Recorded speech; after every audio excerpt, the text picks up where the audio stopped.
This is how to fix Harry Potter, I say with deliberately false confidence because I think it makes the video sound more engaging that way. Look, in truth, I'm not here to just completely dunk on the books. Even if that would be fun, and even if I personally disagree with J.K. Rowling's views and attitude, dunking on a set of children's books that have weird prose, a sometimes odd, bitter streak, the flattest world building I can think of, that would be too easy and doesn't take into account that there are many very good and worthy reasons people adored these books so much. Criticism should be nuanced, irrespective of personal feeling in my opinion, and I think we can even go one step further and provide constructive criticism. Not just discussing what worked well and what doesn't, but also what could be fixed about the problems and how it could have been avoided. And in a way, that's kind of the most damning criticism I have, how very, very easily these books could have been so much better. How little you need to actually tweak to make a huge difference to all of the mess here, because beneath that, there is the foundation of something really, really special. J.K. Rowling is the eclectic mix of some genuinely brilliant ideas and a good grasp of entertainment, but also often clunky prose, a lack of structure, baffling characterization, and some troubling ideas. But we don't need a long intro here. I've said all of this stuff in my last 2 videos. My first video was 3 hours long, and it was me chucking out all my thoughts about Book 1, Harry Potter and the Philosopher's Stone, and how that could be improved. Crucially though, not just a video of me saying here's the things I'd personally like to have in Harry Potter. This is not a fan fiction project, even if it teeters on the edge of it at certain points. No, a lot of the time I don't do the stuff I'd most like to do because it's about improving the existing story we have, trying to make it work whilst changing as little as possible. So instead of forcefully cramming in things I think are fun but don't necessarily fit with the bones of what we already have, I'm trying to take what we do have and think logically about what's the simplest, clearest way to improve that. So a bit more like an editing project that I hoped would also be an insight into writing itself. And I was deliberately a bit opinionated in that video for the sake of what the video was, but I then followed it up with a 6-hour video also on the Philosopher's Stone, where this time I was evaluating and criticising my own ideas because I went away, taking all of the ideas I had from the first video and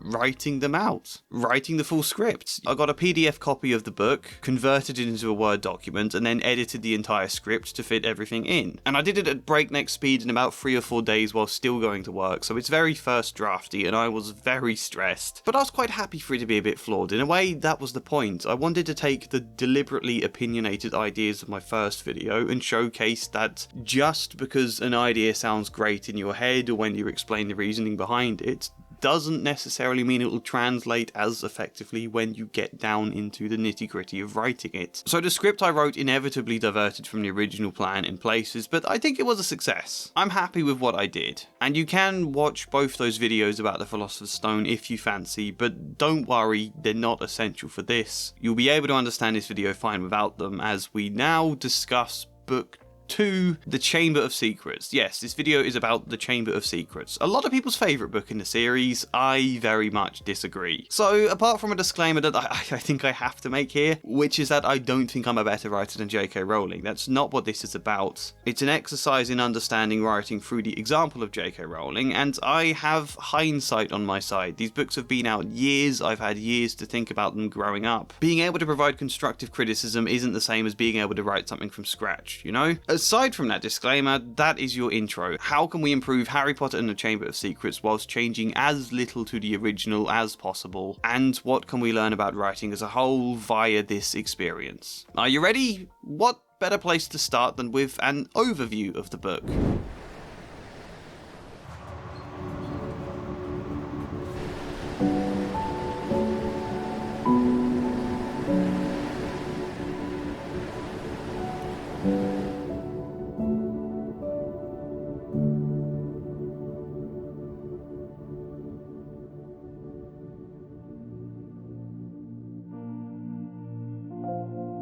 So, I said in my previous videos that the Philosopher's Stone is the strongest of the books, precisely because it's the youngest. It's got that super cartoonish kid books feel to it, which means it can more easily get away with all of the weird, dumb story elements and things people do. You don't take it seriously there, you're not supposed to take it seriously, it's deliberately whimsical, and that's fine, but when Rowling then starts trying to age up the story and make everything all serious, then you get this weird disconnect starting to occur. You know, at the beginning of the series, Draco is introduced as an absolute caricature, and that persists for 5 of the books, and then suddenly out of nowhere in the Half-Blood Prince, we're supposed to take him very seriously. And those sort of shifts in these books can be tonally jarring at best and create a lot of plot holes at worst. It's arguably the biggest difficulty we have editing these earlier books. How can we lay the ground for everything to be aged up more naturally, but to do that without sacrificing the cartoonish fun in the process? That's the question I think to keep in mind with everything ahead. And in the Chamber of Secrets, it is still young and still quite cartoonish, which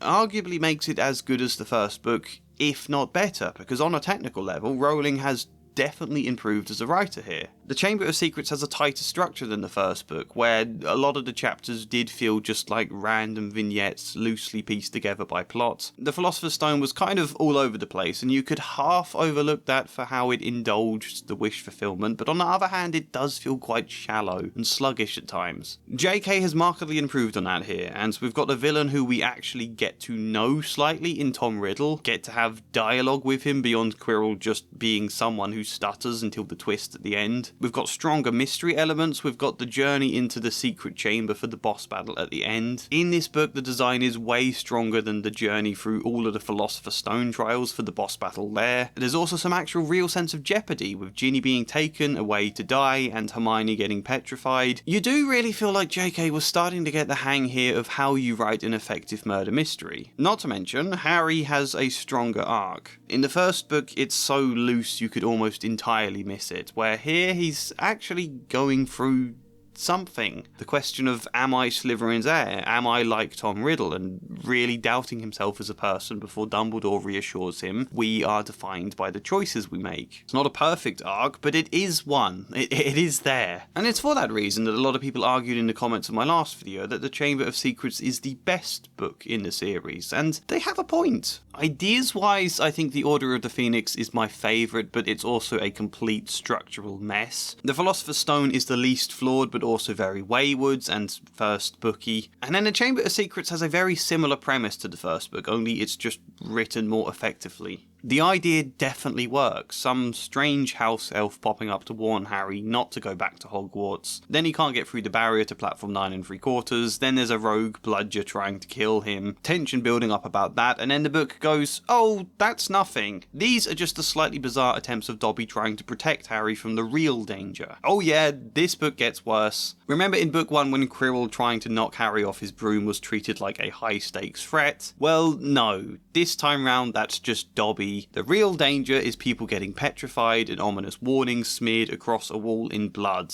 Now we're talking. Not only does it have the faint whiff of a solid Agatha Christie story, but we get Harry being blamed as the killer. We get to learn about Voldemort's past, and yeah, it's an absolutely bonkers plot point when you think about it, but nobody cares. Harry and the old diary that a future evil man can step out of. It's imaginative, it's fun, it gives the story something really fresh, and it's kind of admirable how great a job this book does at making the memory of a kid coming out of a diary feel perfectly ordinary. Let it be said, I have no issue with ridiculous plot points provided they're effective and have good character basis. So yeah, plot ideas, J.K. Rowling is often very, very strong as a writer. Executing those ideas though, less so. Also, character and world building and thematic ideas leave much to be desired, but I really want to start this video actually praising an aspect of her writing. I even like the overall structure of this book, the way it gradually ramps up to the point Hermione gets petrified, Ginny gets taken to be killed, everything falls apart, and Harry desperately seeks out the villain to save Ginny. It has this really strong trajectory, and in terms of structural tightness, I think this book is as good as it gets in the series. We see, despite the later books, she is capable of structuring something well. My theory is that after the wild success of the stories at this point, Rowling started to become a little complacent, and then increasingly used editors less, and then everything slowly becomes more and more bloated and wayward as a result. So seeing this book as the peak of the series, I think is a valid opinion. Why then don't I think this book is the best? Okay, one, because it does feel like the same thing again. It is very, very similar to book one when you look at it, just like an updated, improved model. I think if book one hadn't come before, it wouldn't feel as repetitive as this one can do, and I do kind of mark it down for that. Two, whilst it's not too aged up yet to cause problems, there is just a hint of darkness, but I think it is at times a little jarring to flip between total comic relief in Lockhart and a skeleton lying in a chamber of secrets forever. But mainly three, I don't think anything has room to breathe in this book. Rowling tried to pack so many ideas in that none of them get space to really pack the kind of punch they could, and so many side characters get nothing to do as a result. In the first book, Neville was a very minor character who nonetheless had a nice mini arc about finding courage to stand up to people. Tell me what happens with Neville in this book. Tell me anything. He does bad in one of his classes? Is that it? What's Ron's arc? In the first book, it's very faint, but he is learning to believe in himself and to see his value is equal to that of his older siblings, where now it's like his wand is broken. Oh no. Ron can't do anything in any of his lessons now. Ron is failing his education. At a stretch, you can say he faces his fears for that one spider chapter, but that isn't very fulfilling. That's just a one moment. People criticised me last video for criticising the lack of character arcs in that book. They commented that not everyone needs an arc, who cares, and no, not everyone does need an arc. On the surface, it never looks that consequential if you take an arc away. However, on a more underlying level, the story does become very flat and very unfulfilling without arcs. And I think if Harry didn't happen to have a stronger arc in this book that kind of makes up for everyone else's lack of an arc, that this story would have felt quite flat and sluggish. Character arc is a big part of what turns just plots and things happening into actual story that you follow and you feel invested in and has a kind of narrative drive that keeps you going. Hermione seems like there might be some sort of arc to do with racism in the Muggle world, but then she dips out of the story 2/3 of the way in because she gets petrified, and that's sort of the end for her. We barely see her again at the end of this book. Fred and George do nothing of real merit. Malfoy says a few racist things and has a few spats with Harry, but none of it means anything this time round. That budding rivalry from the first book has now just solidified into the same thing it's going to be in every scene, so it's just, oh, that's Malfoy doing Malfoy things again. Hagrid is actually barely in this book at all until he's taken away to Azkaban. Perhaps the best example is Ginny Weasley, who is hugely important to the entire plot of this book, and yet barely has any dialogue at all. Seriously, I mean, I might be forgetting a few lines, but she says nothing at all in the Burrow scenes. When Malfoy mocks Harry in Diagon Alley, she says, leave him alone. I think she says, oh no, randomly at one point in a certain scene, but until the end of the book, that's mostly it. And even then, she barely says anything at all. I've got to tell you something, Ginny mumbled, carefully not looking at Harry. What is it? Said Harry. Ginny looked as though she couldn't find the right words. What? Said Ron. There's that, and then Percy interrupts them in that moment, and Ginny then runs off. Before that, all of her mentions are just other people explaining or summarising things that Ginny did or said. Madame Pomfrey, the matron, was kept busy by a sudden spate of colds among the staff and students. Her pepper-up potion worked instantly, though it left the drinker smoking at the ears for several hours afterwards. Ginny Weasley, who had been looking peaky, was bullied into taking some by Percy. Okay, that's a mention of something, I guess. Ginny Weasley seemed very disturbed by Mrs. Norris's fate. According to Ron, she was a great cat lover. Alright, good to know. She's a great cat lover. Can we know more about her feeling here? Can we see some of her character? Can we have a scene that directly involves her? There's lots of quotes just like this throughout the book, and it is a problem. You know, summarising things rather than writing in a direct scene with dialogue can be fine. It saves time. It makes sense, but I don't really care about Ginny in this book. I don't know who she is on any actual level of emotional investment because she's never allowed to be a character. She is a voiceless plot device that is listed as having a few character traits, but having a load of traits listed doesn't make a character. That just makes a list of traits. Largely, she serves as a one-dimensional damsel in distress. So I think in this book we have a great premise, we have a really engaging plot, and then just zero space for any of the characters to be characters. The Chamber of Secrets is a similar slim word count as the first book. It's only 9,000 words longer, with so many great, interesting, complicated ideas packed into it that none of them have the space they really need to thrive. But if you give them more space, you end up with the problems of the later books, where everything is bloated and lacks the tightness that makes this book so easy and engaging to read. But if you keep it so trim, then there's barely any space for characters to grow, or even sometimes just interact beyond performing their one caricature element for a quick bit of humour. Is there any way to weave in some more substance without bloating the word count? Well, we're going to try and find out. None of this overview touches on the biggest difficulty with the books either. There is a wider point to do with themes and the ideas it's exploring that we will get to later. I'm going to save that point for later. It's better to organise the video that way. We need structure and order when compiling something as vast as this video is, and I needed help even just to grapple with how to make it, let alone doing so in about a week and a half. Yeah, I got help from today's sponsor, Akiflow. Akiflow is the ultimate productivity tool for busy professionals and people like me.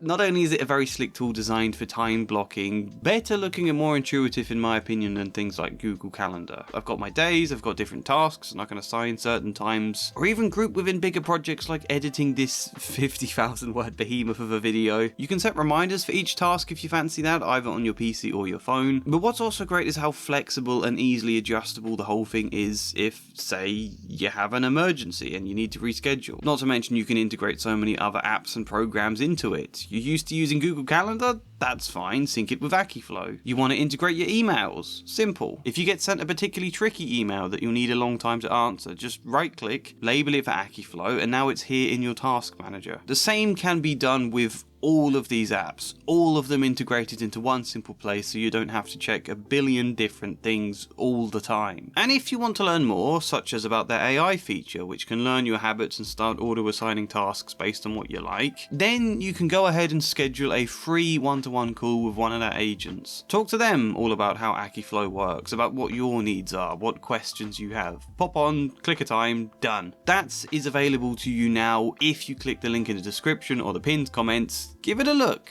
Akiflow. Harry! What do you think you're doing down there? To be clear as well, the vast majority of this video is structured into sections about each character, where the focus is me discussing their character arc. That's just the simplest, most coherent way to organise this video. Giving people arcs isn't all I've done, and it's not all we're discussing within these sections. That's just the best way of organising it. Other points are going to crop up, you'll see what I mean. Harry, as I said, sort of has an arc this time around. He remembers that in the first book, the Sorting Hat almost put him in Slytherin until Harry asked it not to do. So when this book introduces some mysterious heir of Slytherin that's setting a monster on students, and then Harry learns that his gift of talking to snakes, being a Parseltongue, is something that very few people can do, of which Slytherin himself was one, and when there's various other coincidences that keep linking him to the scene of the crime, plus, most important of all, he meets the memory of Tom Riddle and empathises with him, notices similarities between himself and what turns out to be the 16-year-old Voldemort. Feel that all building up? It feels like we're almost getting to a point. It feels like Harry is internally grappling with the fear that he might be a bad person, or might one day become a bad person. Am I like Salazar Slytherin? Am I like Voldemort? Only that's never something we directly explore. Not that you need to outright discuss the fear of being a bad person. I think subtlety is fine and actually very good in this example. But for the metaphor to work effectively here, these sort of links about being a Parseltongue and empathising with young Tom Riddle, for that to work, we need a stronger sense of why Harry might be feeling that in the first place. And then also a stronger sense of why he is different to Voldemort. As it is, we know he's different. Harry has been presented as unequivocally good throughout the entirety of these books. The fact he happens to be a Parseltongue and happens to be at the scene of some of the crimes doesn't feel weighty enough on its own for a real internal doubt to start creeping up, you know? And Dumbledore resolves this doubt at the end of the book by reassuring Harry that it's the choices we make that define who we are, rather than our abilities, which is a very nice, succinct line. I do like that a lot, but, like, what exactly are those choices in this book? Choosing in book 1 to not be put in Slytherin? Okay, that's a nice metaphor again, but being in Slytherin doesn't make a person evil, or does it? That's a problem to discuss later with how the houses are presented.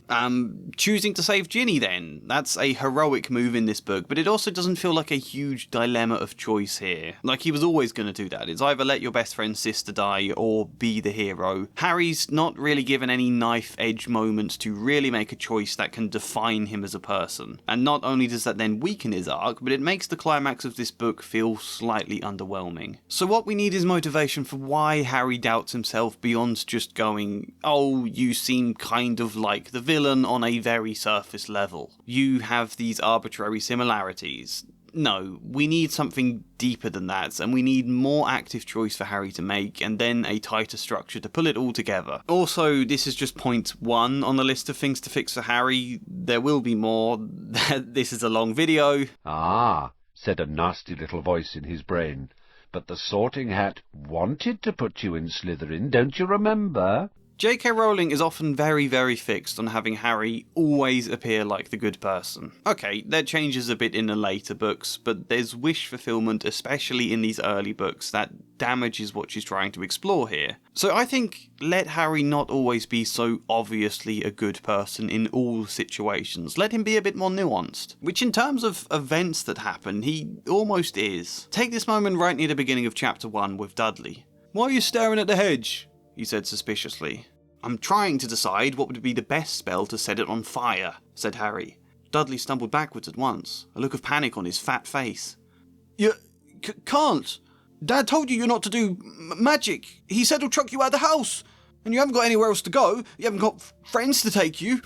"Jiggery pokery," said Harry in a fierce voice. "Hocus pocus, squiggly wiggly. Mum!" howled Dudley, tripping over his feet as he dashed back towards the house. "Mum! He's doing you know what!" I can't help laugh at the inclusion of a look of panic on his fat face.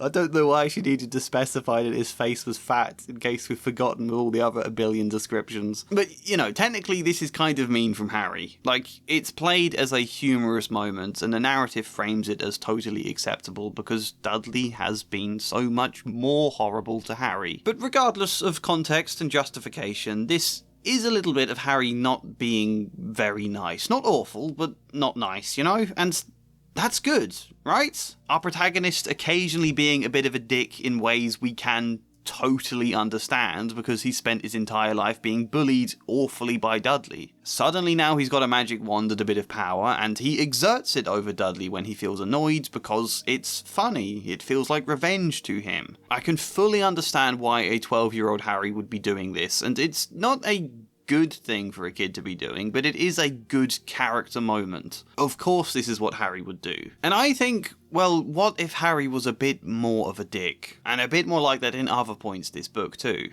Like, this bit with Dudley is interesting, but the story does nothing with it. It's not an avenue into exploring Harry, it's just a generic bit played for laughs that we're supposed to forget. It's like all the other a billion bits where a professed good character does something mean to a bad character, and because that person's bad, we're supposed to just have a quick laugh and think nothing more about it. They deserve it. Bullying is apparently fine so long as they deserve it. Which is literally how bullying happens in the real world. It's not the best message for a children's story, but never mind that for now. What if instead we actually did do something with these kind of moments? What if Harry does act a bit like a dick, and in the course of this story, he realises that about himself. It's now an actual motivation for him to doubt, for him to have this feeling of, oh god, what if I'm a bit like Voldemort? Okay, bear with me on this idea. I don't think it sounds the best at the moment. Let's quickly discuss one of the things I did with Harry in book 1, because it's relevant. In book 1, I made Harry more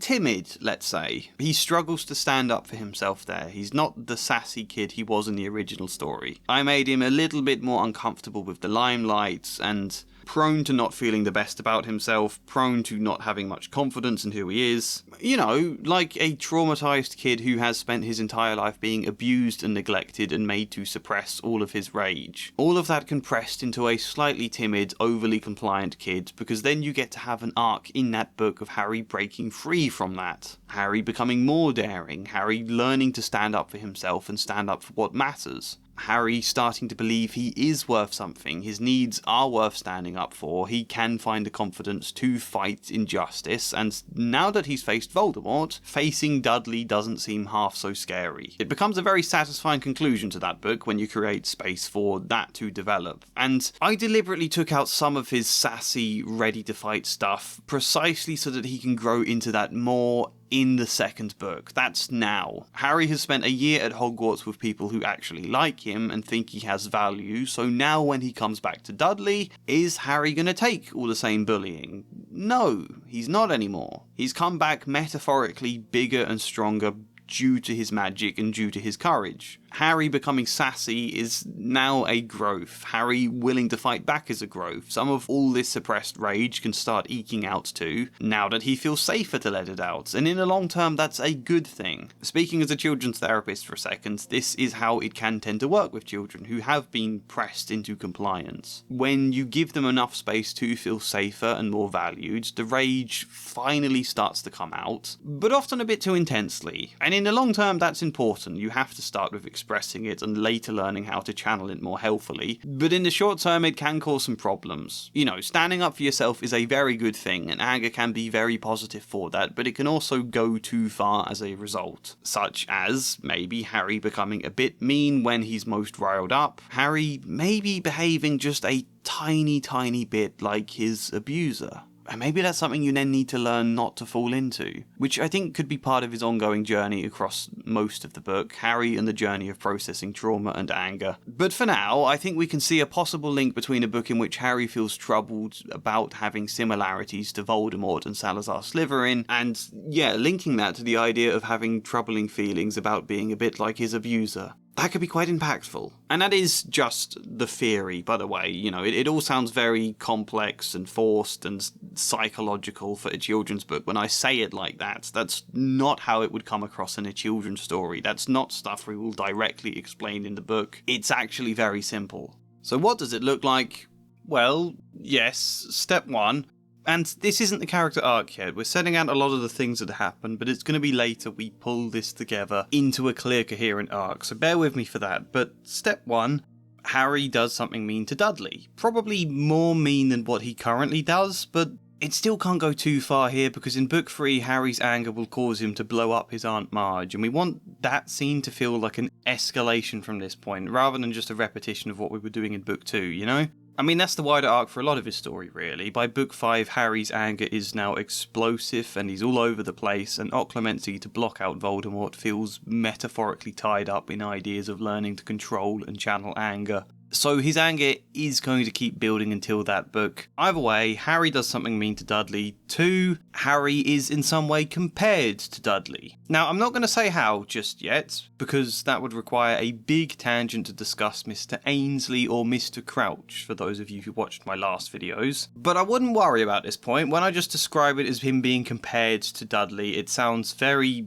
blunt and weird and contrived. It's not anything as big as that makes it sound. It's just a little moment that hints towards a certain likeness, draws a kind of symbolic comparison between them, okay? Just a little thing that can be in the back of Harry's mind then, but no, he doesn't think he's like Dudley. The idea to Harry of that would be laughable. 3, Ron, Fred and George come by in a flying car and rescue Harry from the house, and then on the drive back to their home, Harry can talk about his summer. And talk about Dudley, he mentions the mean thing he did and they find it hilarious. There's no thought at all that it's mean or undeserved, because he's Dudley, he's just awful. They all enjoy a good laugh at his expense and think nothing more about it. Which is a very J.K. Rowling thing to do anyway, so that on its own fits. We will do something more of it later, but for now, then we get to Hogwarts, and Harry is more sassy now than in book 1, and more tetchy, more easily riled, so he does snap at Malfoy or Snape when things come up. Again, this is something he's now grown into, rather than just doing straight up from the beginning of the first book. Because it now feels like a development within him, we can make a character beat out of Harry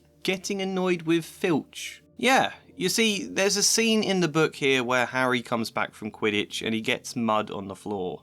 "Filth!" he shouted, his jowls a-quiver, his eyes popping alarmingly as he pointed at the muddy puddle that dripped from Harry's Quidditch robes.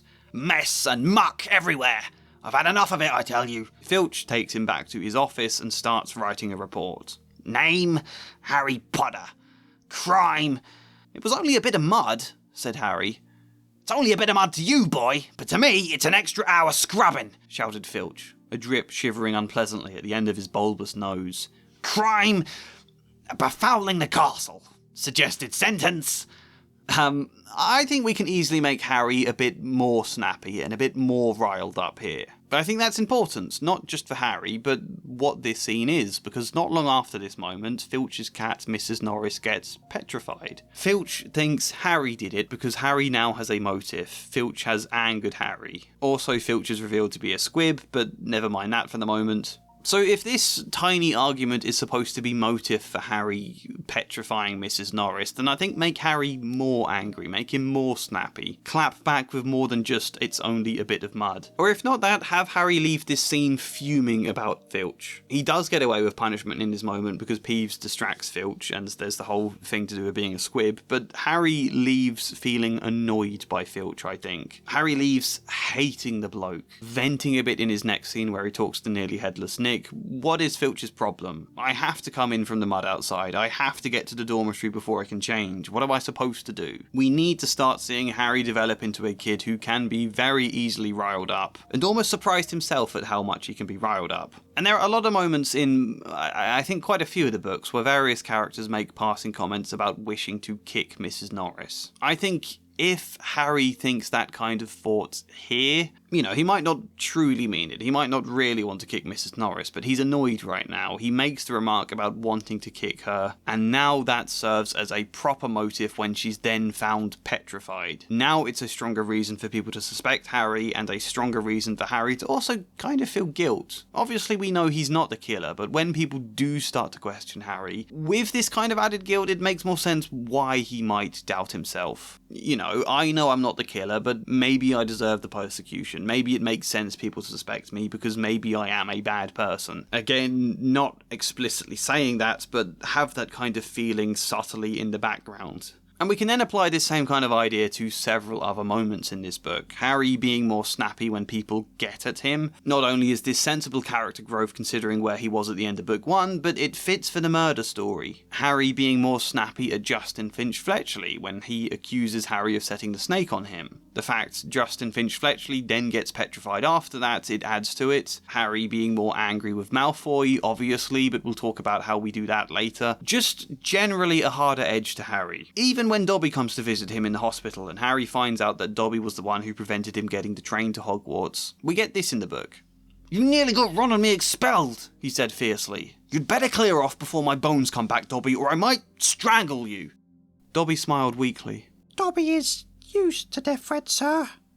Dobby gets them 5 times a day at home." He blew his nose on a corner of the filthy pillowcase he wore. Looking so pathetic, Harry felt his anger ebb away, in spite of himself.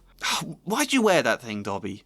This is another good moment we could be doing something with. What if not just have his anger ebb away, but also a tiny pang of guilt creeps up again? This is 10 chapters into the book now. It is a good time for Harry to really start grappling with the question of what if I am a bad person? What if I only ever seemed good before because I never had the power to exert my horrible side until now? What if, given the same power Voldemort had, I would fall down the same path? That is the basic question at the heart of this book anyway. And again, Harry's never going to think it out loud because it would be horrendously unsubtle, but he can feel the quick guilt for threatening to strangle Dobby here. And that quick guilt can link back to the idea about Dudley and how mean he was there. And you see how interesting this question becomes now? All the similarities to Voldemort, the Parseltongue, they're both orphans who want to live at Hogwarts permanently. Now, it's not just a question of being like Voldemort on a surface level, but also being like Dudley, or more generally, like his own abusers. A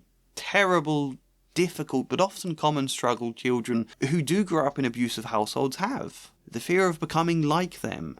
Without ever needing to directly discuss it whatsoever in this book, it can still be a hugely powerful theme here. All the stuff around his similarities to Voldemort almost now becomes a metaphor for that. So when we get to the end of the book and Harry talks with Riddle face to face, this seemingly good kid Harry had previously been empathising with, relating to Riddle, relating to his desire to spend the summer at Hogwarts, which was a moment I added into book 1, by the way. In that book I had Harry ask Dumbledore if he could stay at Hogwarts over the summer, the exact way Riddle asks Dippet to stay at Hogwarts in this book, so that's also a stronger link. But then Harry realises Tom Riddle is the young Voldemort, and it's kinda horrifying to think Harry had been empathising with the kid who grew up to murder his parents. Awful realisation we could definitely do more with. Harry fights him and saves Ginny and is then left feeling troubled by this until Dumbledore tells him it's about the choices we make that define us. So again, what are the choices?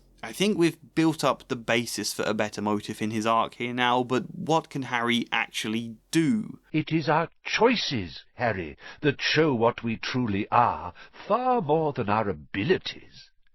I'm quickly going to make a case for the future of Harry's character as a whole. It's a little theory I have that I could be wrong about, but I want to share it when I say I think Harry was originally supposed to be a figure who unites all the different peoples of the wizarding world. You know, Harry is the guy who makes friends with a house elf, who befriends Buckbeak and gets to know the centaurs, and almost makes friends with a goblin, and defends a half-giant, and agrees to care for a full giant, and befriends Victor Crumb at a time people see other nationalities like enemies. His best two friends are pureblood and muggle-born. He comes from the wizarding world but knows the muggle world. He has a werewolf for a semi-father figure.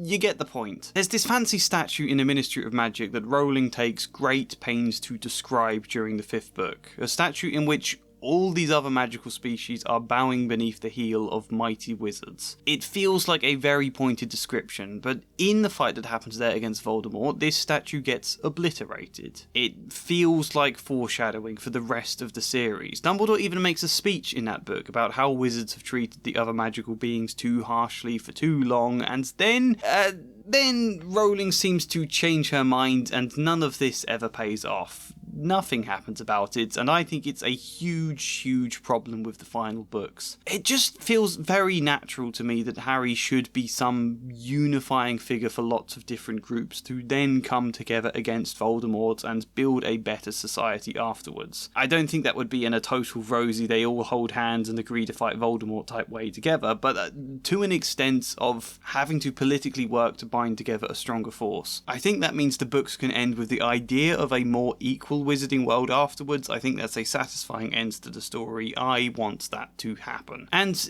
in order for that to happen, I think Harry needs to be quite an empathetic person. And this was actually one of the changes in book 1 that I didn't really consciously realise I was doing at the time, but I was making Harry's empathy just a touch above the ordinary level of most 11-year-old kids. It's his character strength now. Hermione is the smart one, Ron I've made the kind of creative or strategic one. Harry is of course the brave one, the leader, yes, but part of what makes him a good leader now is his natural empathy. And the reason I'm saying this is because it creates a nice conflict for him in this book. On the one hand, this suppressed rage is starting to come to the surface, and of course it's going to keep building and doing so until book 5, where his anger is really properly tackled as a core theme there. But for now, this newfound snappiness and tetchiness when people get at him, or if he feels there's something worth sticking up for and he sometimes goes too far, but this anger set against the fact he can recognise when he's gone too far, can feel bad about it, can care for people, can seek to repair. I think out of that you can get an interesting conflict between these two sides here. I know a lot of you might take issue with this because it sounds like I'm saying he learns to empathise with Dudley, which isn't the case. Maybe later down the line he does, depending on certain things. That could either be a good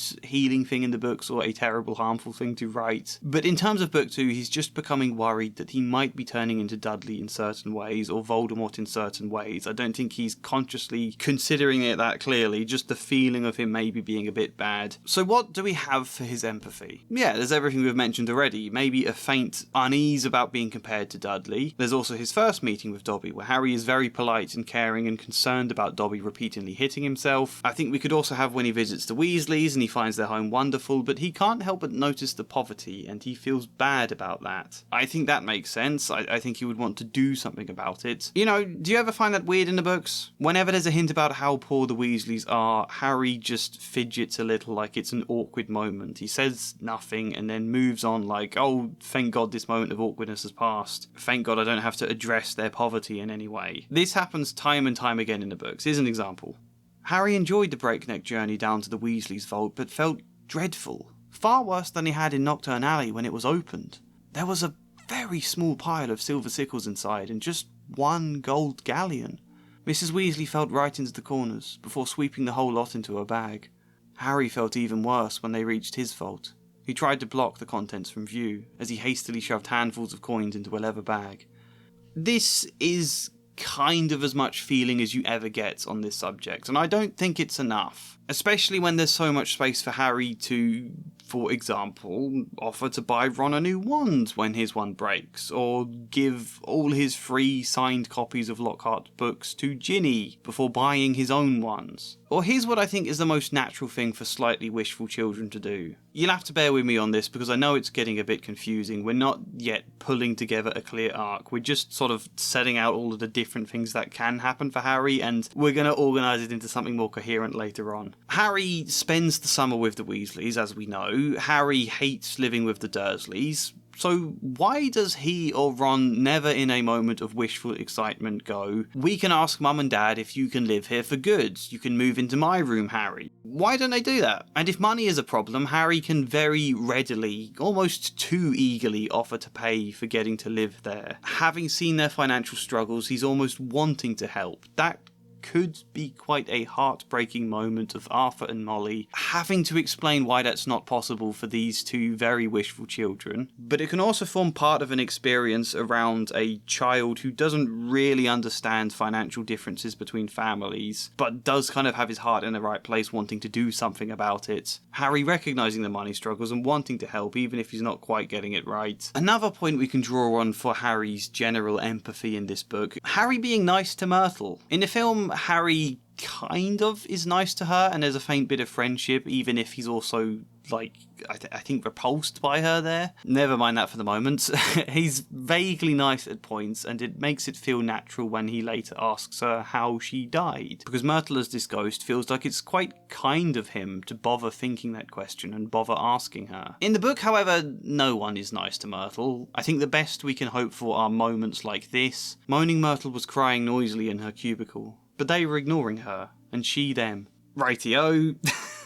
You can have them laugh at Myrtle behind her back, I suppose. You can have them find her annoying. That feels like a school kid thing to happen, but it would be nice also if there was some small moment where a bit more depth to Myrtle can rise up and Harry can get to feel something. Some sort of moment where he or Ron or Hermione can make an insensitive mark about her crying and she can hear this and snap back and kind of say, what else is there she can do? Nobody ever listens to her. Crying is the only way I can get any attention, and even then nobody really listens. That type of thing said in actual dialogue, not as a bland summary. But just a little bit like that, where she can reveal a faint kernel of depth and vulnerability and Harry can go, oh, And he can feel a little something for her for a quick second. He can be learning to empathise with a person he was previously just sort of dismissing. And what's particularly great about this is how well it would link to Ginny, which is point 5, Harry being nice to Ginny. In the book, Ginny has a massive crush on him, and everybody knows it. Harry knows it unquestionably. When Lockhart hires a load of dwarves to deliver Valentine's letters around the castle, yes, that's a plot point in the books, Ginny writes a song for Harry.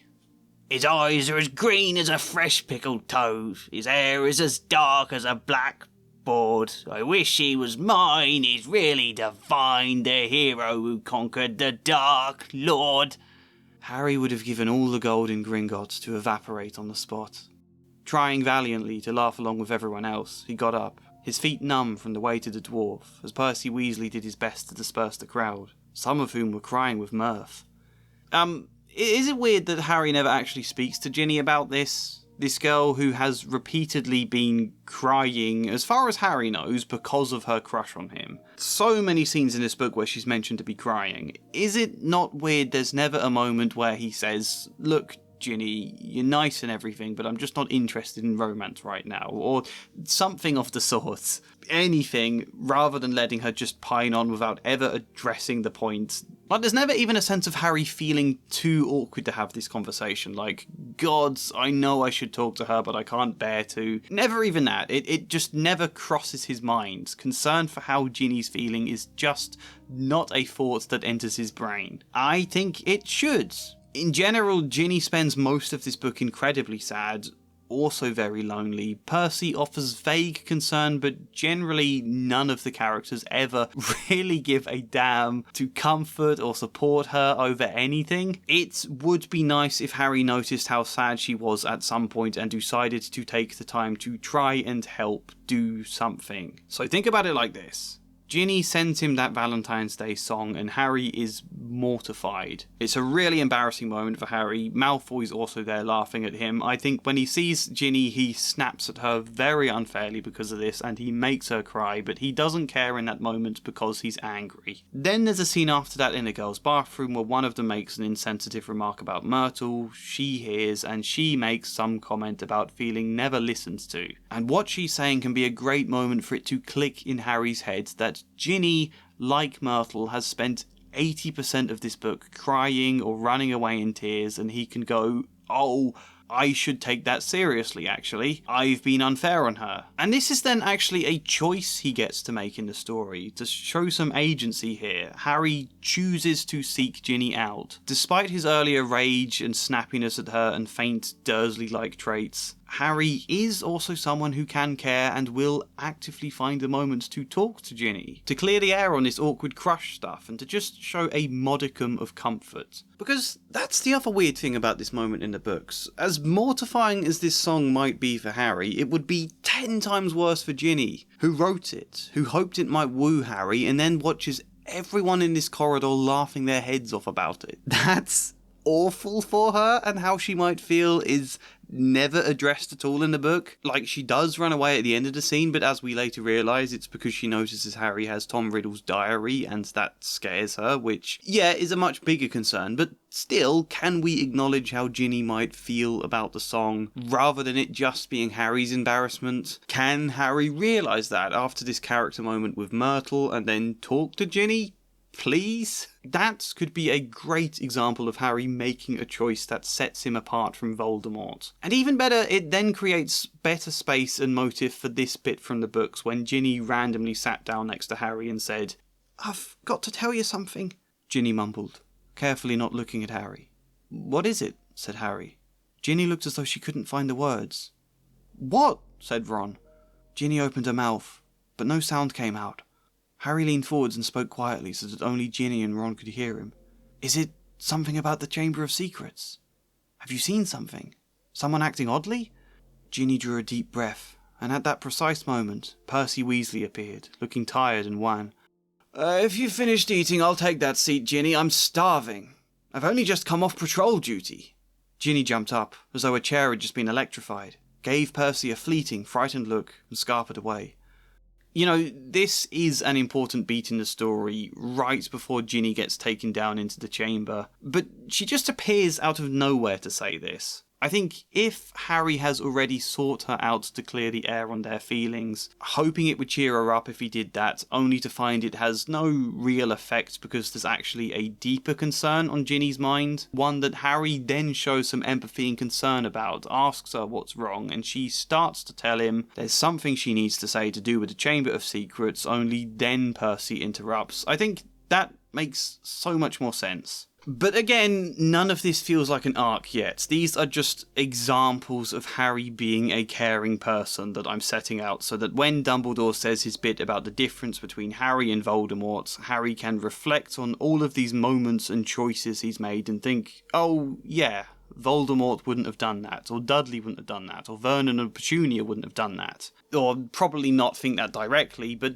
you can get the point. So let's try and actually build all of this into an arc now. Let's piece together the mishmash of different things I've been setting out. 1, Harry is annoyed by Dudley and does something mean to him, and then we scatter a few crumbs that might suggest a certain likeness between Harry and Dudley. However, Harry obviously finds that laughable. I'm nothing like him, Dudley's awful, he deserved being put in his place. And then Ron also finds it funny too. Harry's anger made him a bit mean to Dudley, but he doesn't care because he deserves it, it's funny. 2, Harry is annoyed by Filch complaining about the mud, and Harry thinks angrily of him and Mrs. Norris. Wishes they got hurt or had some kind of misfortune, but then when Mrs. Norris is petrified after this, Harry almost feels bad. There's a touch of care, but no. Filch then has a massive go at him for petrifying her, blames Harry, Snape accuses Harry too. Harry's defensiveness then takes over because he didn't do anything. And he's annoyed again, so he doesn't care, he decides Filch deserved it. 3, Harry is annoyed by Dobby for stopping him getting to Hogwarts and bewitching a bludger, and in his anger he threatens to kill Dobby, but then seeing Dobby's reaction he feels bad. There we go.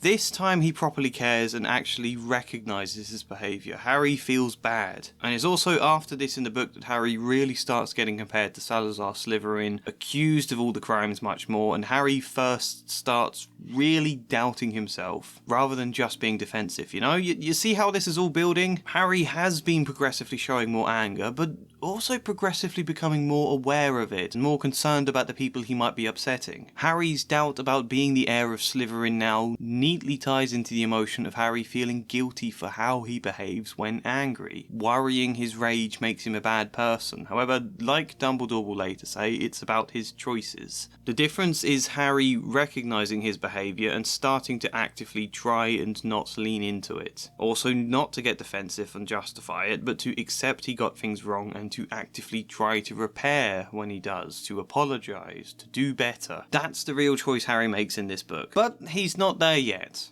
He feels bad for Dobby and recognises he said something hurtful, but he doesn't apologise here. He just moves the conversation along, like in the original quote, by asking why he wears those rags for his outfit. But then, 4, Ginny makes him angry with her Valentine's song, and he loses it with her and then doesn't see her again for ages, and he's got bigger problems going on anyway now, until 5. Myrtle reminds him of Ginny. And he remembers how he behaved to her when he was riled up, realises he didn't even consider her side of things. Now feels bad, but crucially wants to fix it, wants to find her and apologise. So 6, he does apologise. And because of it, Ginny almost opened up to him now about the Chamber of Secrets, but they get interrupted, she gets captured, and now 7, Harry wants to save her. But now, not just because it's right, not just because she's Ron's sister, but now there's also a little of Harry's own guilt in the mix too, and his own empathy. Guilt and empathy are not the same, but there is a relationship between them. He's developed actual care for Ginny now in my version. It's no longer Harry just naturally doing the heroic thing because of course he does. It's now actual care for Ginny that we can feel within the text, that more personally drives him to want to save her, and I think that makes the jeopardy feel stronger at the end, and I think it's a good beginning point when the two of them are supposed to end up in a relationship.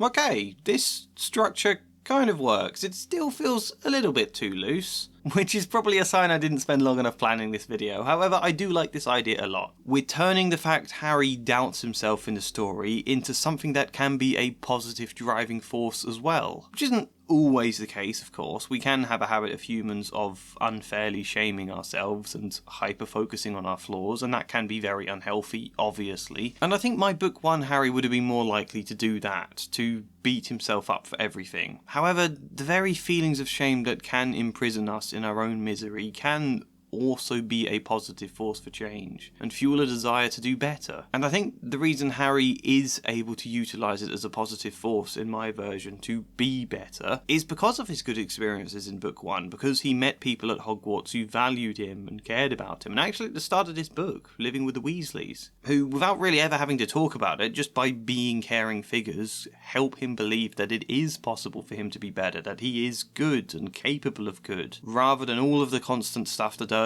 would tell him about being worthless and horrible, you know? Those experiences just naturally, subconsciously help to give you this inner little voice telling you that it's possible to be good. And as a result, Harry can now take all of the external shaming he does suffer in this book, plus his own awareness of his own behaviour, and seek to do something good with it. If he didn't believe he was capable of doing good, he'd never have bothered trying and would simply have just justified it to himself. So I think psychologically, whilst it is quite simplistic still, and it's quite a leap to expect Harry to achieve all of that at this age in 1 year, it does work very well for an arc in a children's book. And it lines up very well with the arc I gave him in book 1, which was very lucky. You know, the idea for this one just spawned out of doing what felt most logical given the existing events we had in this book, and it just happened to fit well with what I did in book 1 as well, so that was a relief. However, we've still not finished the point. We've not got to the end of this arc. What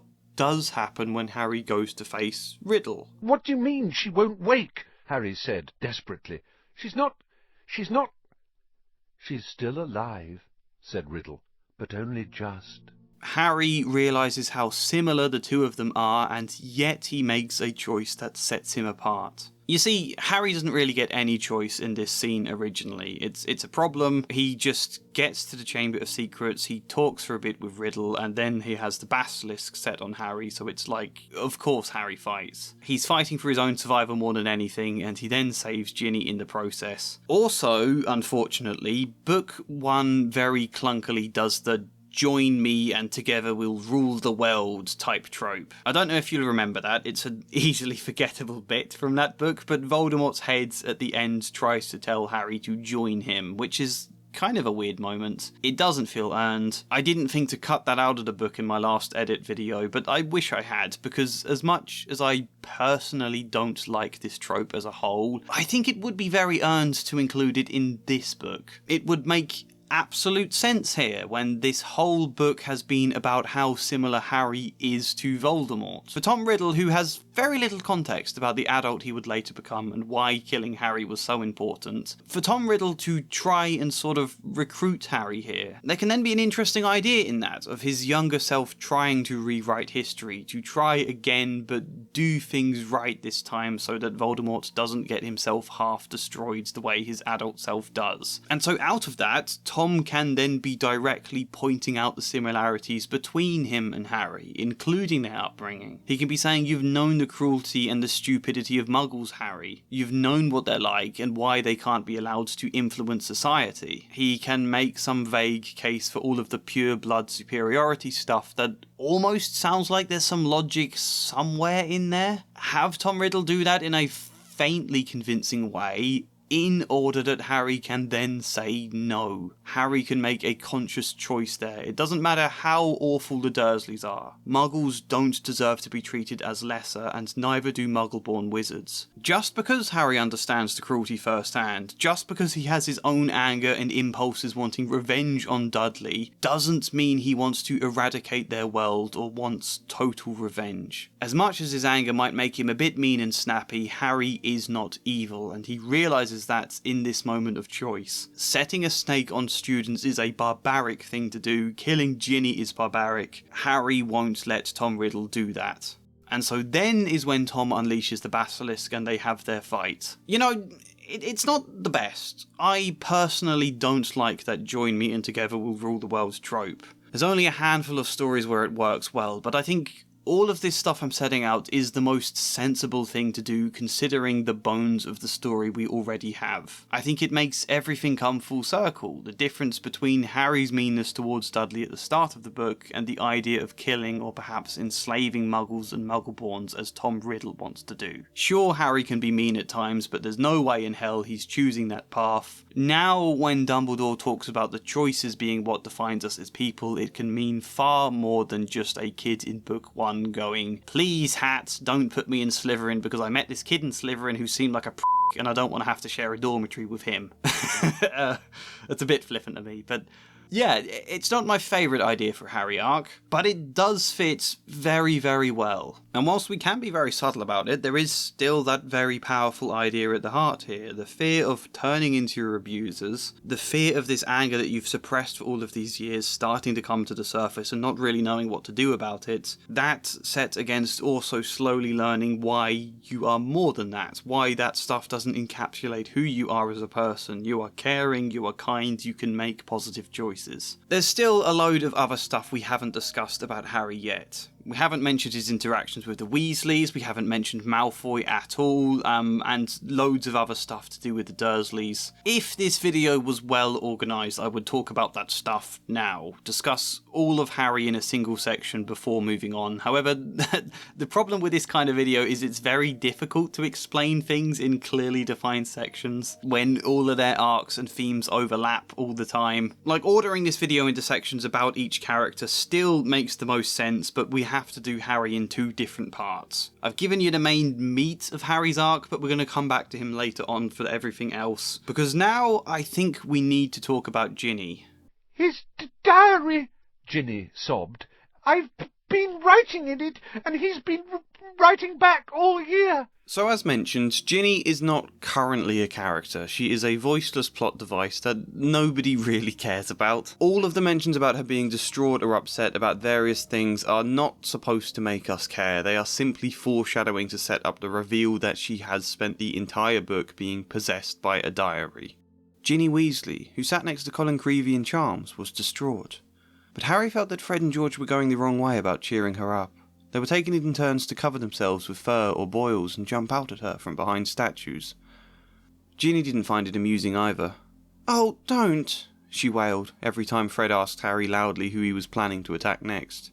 Or George pretended to ward Harry off with a large clove of garlic when they met. Harry didn't mind. It made him feel better that Fred and George, at least, thought the idea of his being Slytherin's heir was quite ludicrous. Fred and George challenged Harry and Ron to a few games of exploding snap, and Ginny sat watching them, very subdued, in Hermione's usual chair. These are just a few examples, and the point is there is a difference between mentioning that someone is distraught and framing the story in such a way that it creates empathy for them, you know? It's quite obvious her mentions are functioning only as hints so that when the reveal happens, it doesn't seem completely out of the blue. We can go, oh yeah, Ginny's been possessed by a diary, that makes sense. She seemed subdued in Hermione's chair that one time. You know, it's nothing more than that. We're not meant to worry about her subdued nature there. There's no need to comfort her when she's distraught. Just carry on playing Exploding Snap. She doesn't particularly matter. And when she is given attention, it's mostly just to mock her for liking Harry. You better hope Creevey doesn't meet Ginny, or they'll be starting a Harry Potter fan club. Shut up, Harry snapped. That's what your little sister said, said Hagrid, nodding at Ron. Met her just yesterday. Hagrid looked sideways at Harry, his beard twitching. Said she was just looking round the grounds, but I reckon she was hoping she might run into someone else at my house. He winked at Harry. If you ask me, she wouldn't say no to a signed. Oh, shut up, said Harry. Ron snorted with laughter and the ground was sprayed with slugs. You know, I don't want these kind of criticisms to sound like a criticism of the humour here. I think these jokes are fine. I'm not suggesting we just remove them or anything, but I do feel sorry for Ginny. Why is it so laughable that she'd fancy Harry? And why is Harry supposed to be so embarrassed and annoyed by it? Well, I mean, I do understand why I'd be embarrassed. I think that's a valid response for a child to have at this age, especially the scene where there's a dwarf holding him down singing a terrible song. But also, there could be other feelings. Is it not at all conceivable that he might be interested? Flattered? Anything? I mean, she's only 1 year younger, and they do later end up in a relationship. The way all these jokes are written, it's like everyone else finds her repulsive or something. And again, I don't think the jokes in themselves are at all bad. It's just when it's combined with this total lack of care for her, the whole book, it starts to feel really cruel. You know, no wonder she's always crying. The funniest quote is actually this one, and I kind of like it because it's so stupid. Literally after they've just saved Ginny from dying, and, you know, she's been possessed and she feels bad, and, like, she's responsible for almost killing all of these students, understandably feeling awful, they fly back up to the girls' bathroom, and Myrtle says this to Harry. "If you had died, you'd have been welcome to share my toilet," said Myrtle, blushing silver. "Ugh," said Ron, as they left the bathroom for the dark, deserted corridor outside. Harry, I think Myrtle's got fond of you. You've got competition, Ginny. But tears were still flooding silently down Ginny's face. Brilliant, Ron. Your sister almost died, feels responsible for the almost murder of other students. She's been crying non-stop the entire scene since she woke up, and that's what you want to say? Wonderful. The point is, how do we take all of this total lack of care for Ginny across this book and give Ginny an actual arc and a sense of character without having to completely alter everything? And the most sensible solution to me, I think, is to make this total lack of care precisely the point. Make Ginny's story one that is all about why it is important to listen and look out for people, even if they might be afraid to ask for help. Like, I think this was even the original idea. I'm fairly sure Rowling wanted to do this, only the very weird way the book in general seems to treat women's emotion gets in the way, plus how little space there was to let anything breathe. And, you know, arguably we could be advocating for an arc where Ginny gets to do something much more powerful when she's not dependent on everybody else's care and can be someone more empowered and have agency. But I'm trying to work with what we have, you know? It would have to alter a lot to give her more. And even then, I think that should be Ginny in the later books. I think there's absolutely nothing wrong with an 11-year-old girl feeling overwhelmed at a new school and feeling lonely, and as a result kind of dependent on her older brother and the people she knows to help her. I think it's totally valid to get possessed by an evil diary without that in some way making you inherently weak. Plus, there's a bigger point we're going to make about this all anyway. So, with a few tweaks, we can fix this. The moment she saw Harry, Ginny accidentally knocked her porridge bowl to the floor with a loud clatter. Ginny seemed very prone to knocking things over whenever Harry entered a room. Her story begins this book with her being totally shy around Harry, completely silent when he's in the room and always going red. Fine. But then, as they're on the way to Hogwarts, have a line from Molly Weasley telling Ron to make sure he looks out for his little sister. And Ron, being a bit of a reluctant older brother about it, fine. I'm fairly sure there is already a line where Molly says that, but I couldn't seem to find it when looking again. I think it happens earlier than before the train. So if that line is already there, fine. If it's not, make one. Then they get to Hogwarts and Ginny is very shy. She doesn't know anyone. She's struggling to make friends, so I think kind of tries to hang around with Harry, Ron and Hermione. Only make Ron embarrassed by the idea of his little sister following him around. And Harry isn't particularly pleased either, not after Malfoy has already mocked the idea that she's his girlfriend, so they kind of push her away. Then we get to that scene I quoted a minute ago where they first visit Hagrid. That's what your little sister said, said Hagrid, nodding at Ron. Met her just yesterday. As it is, he makes the joke about a signed photograph, Harry tells him to shut up, and then they move on to talking about other things. I think I'd tweak this a little bit. You can keep the joke if you like, but Hagrid also then mentions that she's lonely. Pulls it back to a more serious point, you know. She came to visit him, yeah, half hoping to bump into Harry, but also because she doesn't really have any friends yet. And she knew from Ron that Hagrid would be someone kind. Hagrid can then kind of press the point again to Ron that they, Ron especially, should look out for his little sister. And in little ways, Hermione and Percy can start pressing this point as well. And so Harry, Ron and Hermione do include Ginny vaguely a bit more in a few things, but then Harry gets the Valentine song from her. It embarrasses him horrendously, and when he next sees Ginny, he snaps at her about it. Ron will have a similar moment of snapping at Ginny over something else we'll discuss soon, but yeah, Harry snaps about the song. It makes her feel totally rejected, she isolates herself far more as a result, doesn't then try interacting with Harry or Ron or Hermione at all, and it's now only when Harry seeks her out to apologise that she then flips and decides to confide in him about the Chamber of Secrets. Only, again, Percy interrupts and she loses her nerve, then gets captured, then Harry saves the day, and Ginny then wakes up. In the original, this is their dialogue when Ginny wakes up after the fight with Tom Riddle. She drew a great shuddering gasp, and tears began to pour down her face. "Harry, Oh, Harry, I tried to tell you at breakfast, but I couldn't say in front of Percy. It was me, Harry, but I swear I didn't mean to. Riddle made me. He took me over, and... How did you kill that thing? Where's Riddle? The last thing I remember is him coming out of the diary. It's all right, said Harry, holding up the diary and showing Ginny the fang hole. Riddle's finished. Look, him and the basilisk. Come on, Ginny, let's get out of here. I'm going to be expelled, Ginny wept, as Harry helped her awkwardly to her feet. I've looked forward to coming to Hogwarts ever since Bill came, and now I'll have to leave, and what'll Mum and Dad say? Harry doesn't respond to this, by the way. The next line just describes them walking back through the tunnel, and then nothing more is said, which is a bit of a shame. I want to do something kind of big here, because I think it's really important. Really, really important. What I'm changing here hits upon my biggest problem with the book, and so it's going to take a little bit to explain. Already, we have kind of touched on two female characters who are ridiculed or dismissed for their sensitivity in this book. Myrtle is literally called Moaning Myrtle. She's annoying and ridiculous and apparently kind of disgusting as well.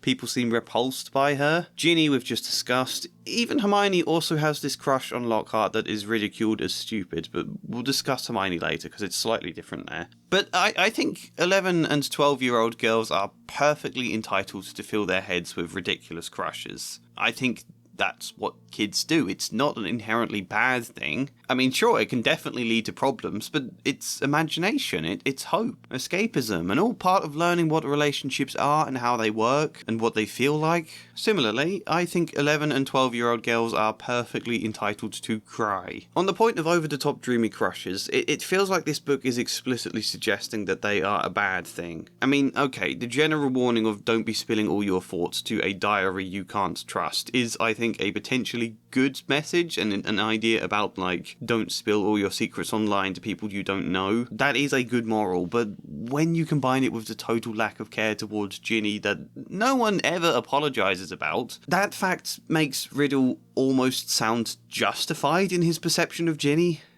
Little Ginny's been writing in it for months and months, telling me all her pitiful worries and woes, how her brothers tease her, how she had to come to school with second-hand robes and books, how... Riddle's eyes glinted. How she didn't think famous, good, great Harry Potter would ever like her. All the time he spoke, Riddle's eyes never left Harry's face. There was an almost hungry look in them. It's very boring, having to listen to the silly little troubles of an 11-year-old girl. Cruel perception, yes, but it also makes him look kind of justified to see her as silly and empty-headed and boring. And when we then get to Dumbledore's office at the end with Arthur and Molly, all anyone does really is tell her off. "Ginny!" said Mr. Weasley, flabbergasted. "Haven't I taught you anything? What have I always told you? Never trust anything that can think for itself if you can't see where it keeps its brain. Why didn't you show the diary to me or your mother? A suspicious object like that, it was clearly full of dark magic." And again, the moral is a fair one in itself, but there's a difference between expressing why a girl should be careful who they share their secrets to, a story that in that lens has a faint sort of grooming feel to it in the way Tom Riddle is to Ginny. There's a difference between doing that with empathy for why and how easily Ginny fell into it in the first place, or just kind of treating Ginny as pathetic because of it. It feels like this book is kind of calling people like Ginny silly little girls, and I hate that, both the phrase itself and the idea it's in this book. I talked a lot in my first video about the ways J.K. Rowling seems to treat any vulnerability like a bad thing. Harry is never emotionally vulnerable. Nobody ever cries unless it's something pathetic to ridicule them over, like Neville in book 1 and now Myrtle and Ginny in book 2. And I do think women in particular. The books consistently, especially in the later ones, has this uncomfortable habit of ridiculing women for ever showing sensitivity like it is a bad thing, and I'm not here to comment on what that might say about Rowling, but on a story level I do hate it. It's the thing I hate most about this book, a children's book, let's remember, a book read by children who will often cry and will be sensitive. No, it is not pathetic. And even Myrtle, who I think I'm fairly understanding about. I do think it makes sense for students to call her Moaning Myrtle and avoid that bathroom because they can't stand her crying and to make jokes about it. I do understand that's a very school kid thing to do. Cruel, but school kids can be like that. However, the entire story itself doesn't have to frame all this stuff as totally fine and acceptable. You know, you can do all that with Myrtle, but have it actually lead to a point about the cruelty of school environments, or how easy it is to switch off empathy when you're not thinking. You can set up this general cultural attitude towards Myrtle as something normalised, and then later flip it, later have a moment like I did where Harry actually connects to her, and makes you realise, oh, this thing that seemed normal actually isn't that great. 11-year-old girls can lose their heads in romance and can cry, and it's in that context I think this book really has to address the point in some way or another. If you don't address it, the framing then does make it look acceptable to hate Myrtle or to ridicule Ginny. So that's what we're going to do. There will be no punishment. Older and wiser wizards than she have been hoodwinked by Lord Voldemort. When Ginny wakes up after Harry saves her and she says all of that same stuff, I think she could also then berate herself. She can say it was my fault. I should have never written in the diary. I was just feeling alone and it was there, and maybe she can even use the phrase on herself, I've been a silly, stupid girl. Or something along those lines, you know? Which would open a space for Harry then to say no. I think we need to raise that idea specifically so someone can say no. And to be fair, Dumbledore kind of does. After Mr. Weasley tells Ginny off, he suggests that better wizards have been hoodwinked by the likes of Voldemort, but I want something more focused on the actual emotion here. Harry can say, no, you've not been silly, you've not been stupid. You've just been the way anyone our age is. And he can even point out Hermione's had a crush on Lockhart this year. And Ginny can kind of laugh through her tears slightly at the idea of that. Harry can point out she needed someone to talk to, and it's his fault and Ron's fault that she didn't have anyone other than a diary. So I hope that point is very clear. I'm saying the idea of a bunch of schoolgirls having a gossip and a natter about their schoolgirl crushes is perfectly fine. That bit isn't the issue with what happened for Ginny. And in that sense, I think Harry can also suggest to Ginny that she should meet Parvati and Lavender. Two characters we will talk about later I made a few tweaks to in book 1. Parvati Patil and Lavender Brown are actual friends with Hermione in my version. You know, wouldn't that be good? Girls who can be friends without needing to be rivals. Well, Lavender and Parvati have their own stuff to do with crushes in this book that we will talk about later. Nothing major, just something I slipped in to kind of normalise this schoolgirl stuff, to make it clear it's not inherently bad. Parvati and Lavender and Hermione will gossip about boys and Lockhart and be an example for exactly what Ginny needed. Exactly what she's not had. So at the end of this book, Harry can say she should meet them, she could talk with them, he can introduce them properly. That friends you know and can trust are a much better place for gossip and sharing your feelings than a diary possessed by the spirit of some older, unknown boy. And to be fair, if this book is drawing on the idea of grooming, then I think this is a positive point to make, because that is a real, very disturbing problem, and it is often the people who feel most vulnerable and most alone that get taken advantage of in that way, that are most susceptible to it. So I think it is a surprisingly dark but really good and important message for a children's book to be saying, when you see someone in school or in your family who seems very alone,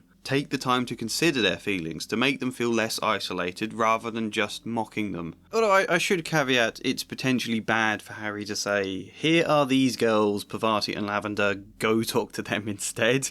That could sound like Harry saying, don't bother us, Ginny, you're supposed to have female friends, but I don't envision him saying it in that way, and I don't envision suggesting them as a replacement. Harry and Ron are both sorry for not including her more, and both promise to do more in the future. This comment is just Harry also recognising that the sort of stuff Ginny had been talking about in her diary bears a lot of similarities to the kind of conversations Parvati and Lavender have, and Hermione. It's entirely plausible Hermione would have intended to introduce Parvati and Lavender to Ginny earlier in the book, only Hermione then got petrified. So if you think about this, I'm kind of adapting the story of Ginny being taken advantage of because, oh Ginny, you're so stupid, into a very faint and simple exploration of how societal issues can make certain people vulnerable and susceptible to being taken advantage of. I'm writing in actual reasons for why Ginny falls victim. It's because she feels alone and she's struggling to adjust to a massively different environment at a particularly turbulent time in Hogwarts' history. Hogwarts is a lot for anyone to get their head around. It's huge. And the book mentions she sits with Colin in charms lessons. I think she can perhaps gradually start to kind of make friends with him, but then he gets petrified, so that's him out of the picture. And Ron is embarrassed by her. Harry is a little more understanding at first, but then she sends him a Valentine's Day song that makes him snap, so they push her away. Hagrid early on tries to suggest the importance of them looking out for her, but then he gets sent to Azkaban. Hermione gets petrified. Fred and George teasing her in ways that don't really help. It's still quite simple. There's definitely more you could do, but I think it's enough for the book we have. I think it works well to humanise Ginny and express something meaningful. And let's take a quick moment to discuss the future of Ginny in the books. I hate Ginny's overall story. I know that's a controversial opinion because it's so much better than in the films. In the films she's nothing, where in the books she does have some growth. She does find a voice, she does get space to actually do things that matter in the books. And whilst I don't necessarily like the way this is executed, I do like that she gets in and out of several different relationships before Harry, without that being painted as a bad thing. You know, in many other books that would have been framed as like promiscuous or something, but she's not. She's just an ordinary kid trying to explore the minefield of relationships, and yeah, Ron criticises her, but she pushes back. Good for her. She eventually finds Harry, and I don't like how the romance is written at all. I don't think it's Rowling's strength, but the idea in itself is fine. My problem is this, and bear with me on it, because on the one hand it sounds like a potentially very interesting idea. In book 2, this book, Ginny is very timid and her head is full of idealised romance, and she's sensitive and shy and,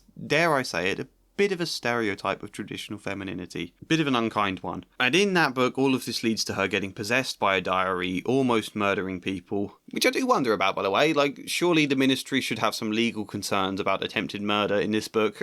But she's caused problems, and there's that faint sense it's because she's been a silly, airheaded girl. Again, not entirely. Dumbledore does somewhat defend her, but it still carries that feeling. And so, how does Ginny change as a result of this? Yep, in the following books, increasingly so, she never shows sensitivity ever again. She becomes tough, no nonsense, independent, sassy. You know, all that sort of stuff which can obviously be very good. I'm glad to see Ginny grow in confidence. I've made it a positive of Harry learning to stand up for himself. This stuff is good, but it doesn't entirely feel like a good thing. For Ginny to wall off all her vulnerability. It's quite an interesting arc, admittedly. It's kind of fascinating, because on the one hand her friends and family could be a little concerned for her here. If she's suppressing her vulnerability, how much has the Riddle experience left her hurting still? But maybe if they tried to voice that to her, she could get defensive and snap back like, what, am I not allowed to do all of the boys will be boys stuff that these books endlessly indulge? Are you saying I can't join in with that? Which, obviously she can. So there could then be an interesting arc here about finding balance. Ginny can become, dare I say, a bit more traditionally masculine in her attitude, and that could be great for her, so long as she's not mistaking femininity for weakness. Because that would be a shame. What Riddle did to you was awful, but you're not weak, Ginny. You don't need to fight against that feeling. My problem is this thoroughly interesting conflicted dynamic I've just explained isn't what we get. Ginny lets go of most of her vulnerability and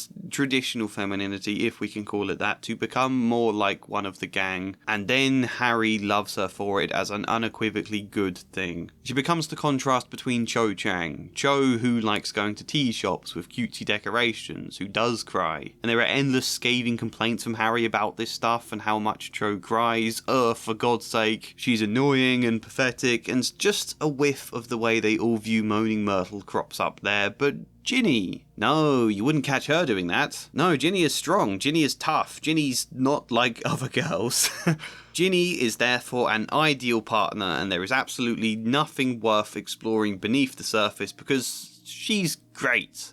but how damning it is of things like vulnerability and sensitivity and, yeah, femininity, which, again, absolutely fine for a female character to not be that traditionally feminine, so long as we're not painting it as an inherently bad thing. Not only that, but I think it's one of the reasons Harry and Ginny's romance feels so flat, right? Because there's nothing of much dilemma going on inside Ginny. No difficulties to grow through. She's just dependable Ginny who says sassy things and doesn't cry, and she's good, she's tough. There's, again, no need to ever worry about her. But if there was something, even something minor, where you just felt like Harry and Ginny needed to somewhat fine-tune each other in order for the relationship to thrive or work through something together. Anything like that, and you'd feel a more authentic bond coming out of it. So I think this conflict I'm proposing would solve that. Of Ginny, who has gone too far, walling off all her sensitivity because of what Riddle did, and that this more empathetic Harry can help her to pick apart some of that wall. Help her find a more healthy balance. That would be really nice in the later books, especially if she can do something in reverse for him too. So, all that tangent is to say we should hint in this book that Ginny's not inherently weak here. She's not pathetic. It's inevitable she might feel that about herself after an experience as traumatic as this, but we need to hint that's not the truth, so that there then is space for her to learn that later on and break past some of the defences she adopts in the later books. Anything else to say about Ginny? Well, again, it is a bit of a shame that she never does anything this book. I mean, she does do a lot of Chamber of Secrets stuff, but she's possessed when that all happens, so I don't think that counts. She is literally a helpless damsel in distress, totally dependent on Harry. And I haven't even really changed that. And it does kind of bother me, yeah. I just don't think there's really the space to change that. It would require altering so many things. And I did consider having her wake up during the fight with Riddle, to have her actually play a part in helping fight against him. I think that could be quite a positive thing. I just couldn't think about a really good way to do that. And then I thought, if she does have a bit more agency and power in this book, would that harm the idea of why she does then wall off all vulnerability? Maybe she should be more helpless. And again, there's nothing wrong with characters sometimes being helpless. Sometimes we all are, because of situations we're thrown into that we don't know how to handle, especially when we're children. So I think I decided I'm fine with Ginny being helpless now, if that is motivation for the arc she goes on in the later books. Plus, if you look at it from the position of women being helpless, then Book 3 does somewhat reverse it, in the sense that Sirius Black is the damsel in distress that time. He's stuck in jail awaiting the kiss of death, and it's Hermione who's really the driving force in how to save him. So I think giving Ginny more to do would be a positive thing. I just couldn't find a way to do it that worked, and I'm okay with her not necessarily needing to do that now, so long as we actually have some empathy for Ginny. I think that's most important of all. Let's switch to Ron now, though, because obviously part of his arc ties into Ginny's story. Then he turned to look at Ron, who was watching him almost nervously, as though waiting for his opinion. "It's a bit small," said Ron quickly.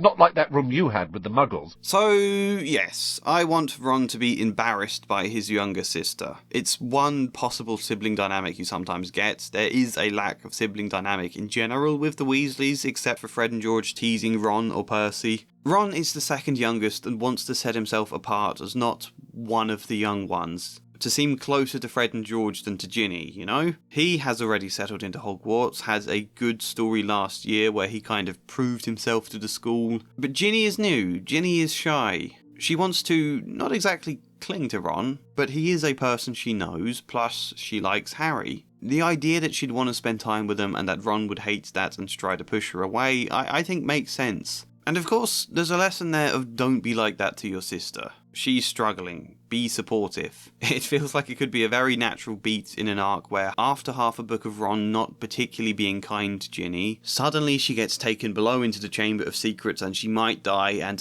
oh my god, reality hits Ron like a truck. He realises exactly how much he cares for Ginny, that all this embarrassment and petty little sibling dynamics mean nothing in the face of how much he loves his sister.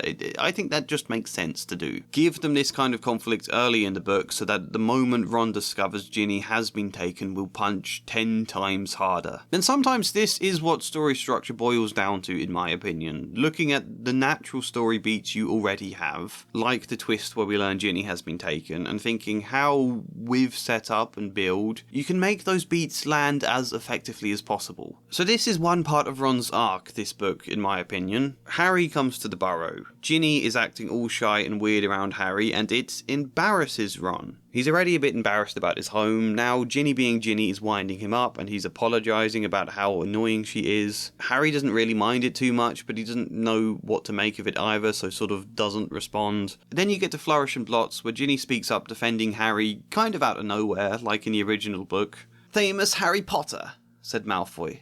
"Can't even go into a bookshop without making the front page." "Leave him alone, he didn't want all that," said Ginny. It was the first time she had spoken in front of Harry. She was glaring at Malfoy. "Potter, you've got yourself a girlfriend," drawled Malfoy. Ginny went scarlet as Ron and Hermione fought their way over, both clutching stacks of Lockhart's books. Yeah, Malfoy mocks that Potter's got himself a girlfriend, and this should embarrass Ginny and Harry, but I think we could also have it embarrass Ron. And then after this scene, Ron can kind of unfairly moan at Ginny for giving Malfoy a one-up on them. We know Ron has the strongest feelings of rivalry with Malfoy. I think he would hate Malfoy getting any excuse to laugh at them in any way, and I think it makes sense he would blame Ginny for that in a way that's totally unfair. And so Ron can moan there, and Molly can snap back about it and make Ron promise to look out for Ginny at Hogwarts. Ron promises to look out for her. And Ron's not uncaring at all. You know, he and Harry arrive late via flying car, and there are various lines in the book of Ron wanting to see where Ginny is sorted in the ceremony, being relieved when he's told she got put in Gryffindor. It's not he doesn't care for Ginny, however, he can be a little reluctant when he learns Ginny hasn't made her own friends to let her hang around with him. It takes Hagrid making a comment about her loneliness, and even then Ron is a bit begrudging. We now have her popping up in a few scenes with them, a bit like an annoying little sister from how Ron sees it, wanting to hang around with Ron, Harry and Hermione, and here's the real meat of it. What if Ginny did or said something that would especially embarrass Ron? Would especially aggravate his insecurities? That would then be great motive for why she gets pushed away, you know? And see, I had this idea I discussed in my last two videos for the world building of Harry Potter. You've come back. The governors suspended you, but you still saw fit to return to Hogwarts. I had the idea that there are other wizarding schools in the UK. Hogwarts isn't the only one. However, that Hogwarts is the only private school, the original school, seen as the elite and traditional and can boast of so many incredible alumni such as Dumbledore himself, but that in the last 100 of years, the Ministry of Magic did begin to introduce some state-funded schools to enable education for wizards who can't afford expensive tuition fees, rather than the Ministry having to fork out a grant for each one of them to go to Hogwarts every time. And also to ensure that even squibs can get some kind of education. Hogwarts may not accept squibs, but many state schools do, in my version, to at least teach them about magic, how to understand the signs of spotting cursed objects and all that kind of stuff, even if they can't perform magic themselves. It's kind of weird in a world building that squibs just get zero education at all. I want to rectify that. And introducing other schools was an idea I think some people were concerned about when I explained it like that in my last videos. But I do think most of you were on board once you saw what I was trying to do with it in my second video. I'm not going to explain all the reasons again for why I'm including this in the story. I think it's a change that makes sense for the world building, does create a few problems, but that's also kind of the point, to create some friction and contrasts in the culture of the wizarding world. And one of those points of conflict would be around Ron. I set up the idea that anyone attending Hogwarts has to pay a tuition fee, but that there are still various scholarships and support available in the right circumstances. For example, children from traditional wizarding families who also had parents that attended Hogwarts can apply for big discounts if needed. Weasley is a traditional pureblood family. Both Molly and Arthur attended Hogwarts. As such, there were reduced fees for Bill, Charlie, Percy, Fred, George, Ron and Ginny. If you're not a traditional wizarding family though, and even more so if neither of your parents did attend Hogwarts, it's much harder to secure discounts or grants. It would seem from the initial world building of the books that we're meant to see the Ministry of Magic as quite flawed, and I think some archaic semi-racism built into their systems would make sense. Grants and discounts are available, but sometimes the lawmakers are caught up in pureblood ideals, so the grants massively favour those kind of students, where quite often Muggle-born students are left to attend a handful of state schools that are massively underfunded, unless they can stump up big fees and prove to be a gifted student. So to complete the picture, Where Ron and Harry might receive the typical original letter by Owl in the first book saying they're delighted to offer them a place at Hogwarts School of Witchcraft and Wizardry, Hermione, at least in my world building, this isn't something I've ever shown or included in the story itself, but she would have received a letter instead from the Ministry, offering her a place at the nearest state school, but also mentioning that should she wish to attend a different state school or apply for Hogwarts, she can submit an application to them directly. An application Hermione being Hermione would absolutely ace, which also then provides good backstory motivation for part of why Hermione is always so keen to excel. If she didn't excel, she'd possibly have never gotten into Hogwarts at all. So that's just me explaining background stuff I only ever hinted at in that story. I barely did anything with it in book 1, I just wanted to kind of mention that other schools existed. How does this relate to Ron and Ginny in book 2? Yeah, my theory was Ron almost didn't get to attend Hogwarts. As much as the Weasleys are lucky enough to get various discounts and scholarships, they still have to pay some amount. And even if it's done via a loan scheme, when they have already been paying for 5 children before Ron, it starts to become very, very difficult. So what if they weren't sure they could afford to send Ron there at all? If he'd possibly have been the first kid in the family to not attend Hogwarts, to go to a state school, and this is now part of the reason he especially has a chip on his shoulder about growing up in poverty. So I suggested this in my first video, and I said they ended up scraping him through after Bill was able to offer some money that he got from a bonus working at Gringotts. Meaning Ron can now also feel slightly guilty about having to borrow from his older brother. And again, this wasn't something I explained in the first book, this was just a background world-building idea. And I hinted as well that I had an idea as to how Ginny would get into Hogwarts the next year. And my original plan for that was that the money the Weasleys win from a competition at the start of the 3rd book. You know that bit? They happen to win a load of prize money and then they go on holiday to Egypt. What if they won that money at the start of the 2nd book, paid for Ginny's education with it, still had some left over for a holiday that they organised the following year? A holiday especially to see Bill in gratitude for how he helped with Ron's fees. My idea was Harry would hear hints about this competition money at the start of book 2 and not really understand all of it, and then later into the book when Ginny is trying to hang out with Harry, Ron and Hermione, she drops some innocent comments that reveals Ron almost didn't get to attend Hogwarts. Yeah, I saved that reveal until book 2. This was the plan. Ginny, feeling lonely at Hogwarts, would just make some remark to them about how much harder Hogwarts is than she expected. That she was so excited when she realised she'd be able to go, that after Ron almost couldn't afford to go, she was worried she was going to end up in a state school, but it was such a relief to get in. You know, just talking like she assumes Ron had already told Harry and Hermione about his own troubles, only he never did, because Ron is very insecure about this.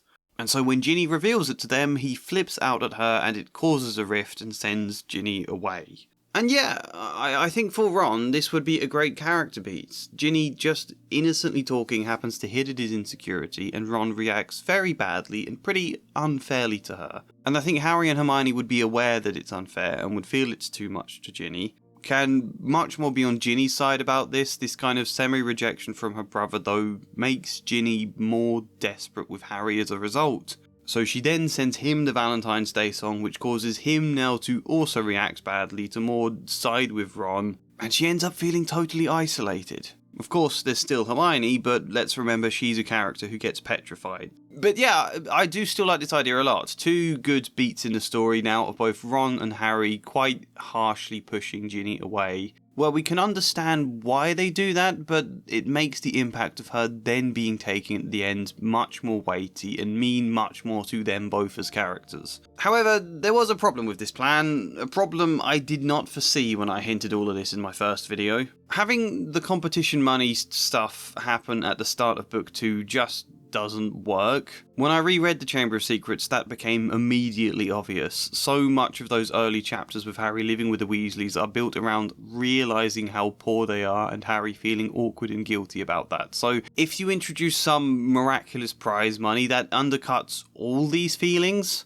half the tension is replaced with a sense of relief, it just wouldn't work the same. Not to mention there isn't really the space for that. Harry receiving a letter over the summer in the 3rd book detailing that they won a competition and went on holiday feels well, less abrupt. Harry coming to the Burrow and then the family receive a letter that they won a competition and they all suddenly celebrate. That would feel incredibly random. It just doesn't work. And this was again half the reason I made the second video I did, to detail why the kind of ideas and planning and theory you might have can sometimes be a bit stupid. Same with every other YouTuber who has done long videos detailing how they would fix whatever existing story. You know, there's a lot of them out there. They're always very fun and interesting and there's tons of stuff to learn from them, but there's still a big difference between having an idea that sounds great in your head and makes sense when you explain it, and then actually writing it out as a full script, because a lot of the time when you do actually write it out, you encounter problems you just did not have the headspace to foresee. It happens all of the time. It's a natural part of the work, I think. Doesn't necessarily make the idea itself bad, it just means you have to rethink how to get that idea to work. So we can't use competition money for why Ginny is able to get into Hogwarts. I've created a problem for myself here that we need to somehow solve. What can we do? I'm hoping you can add more in the comments, but this was the solution I've come up with so far.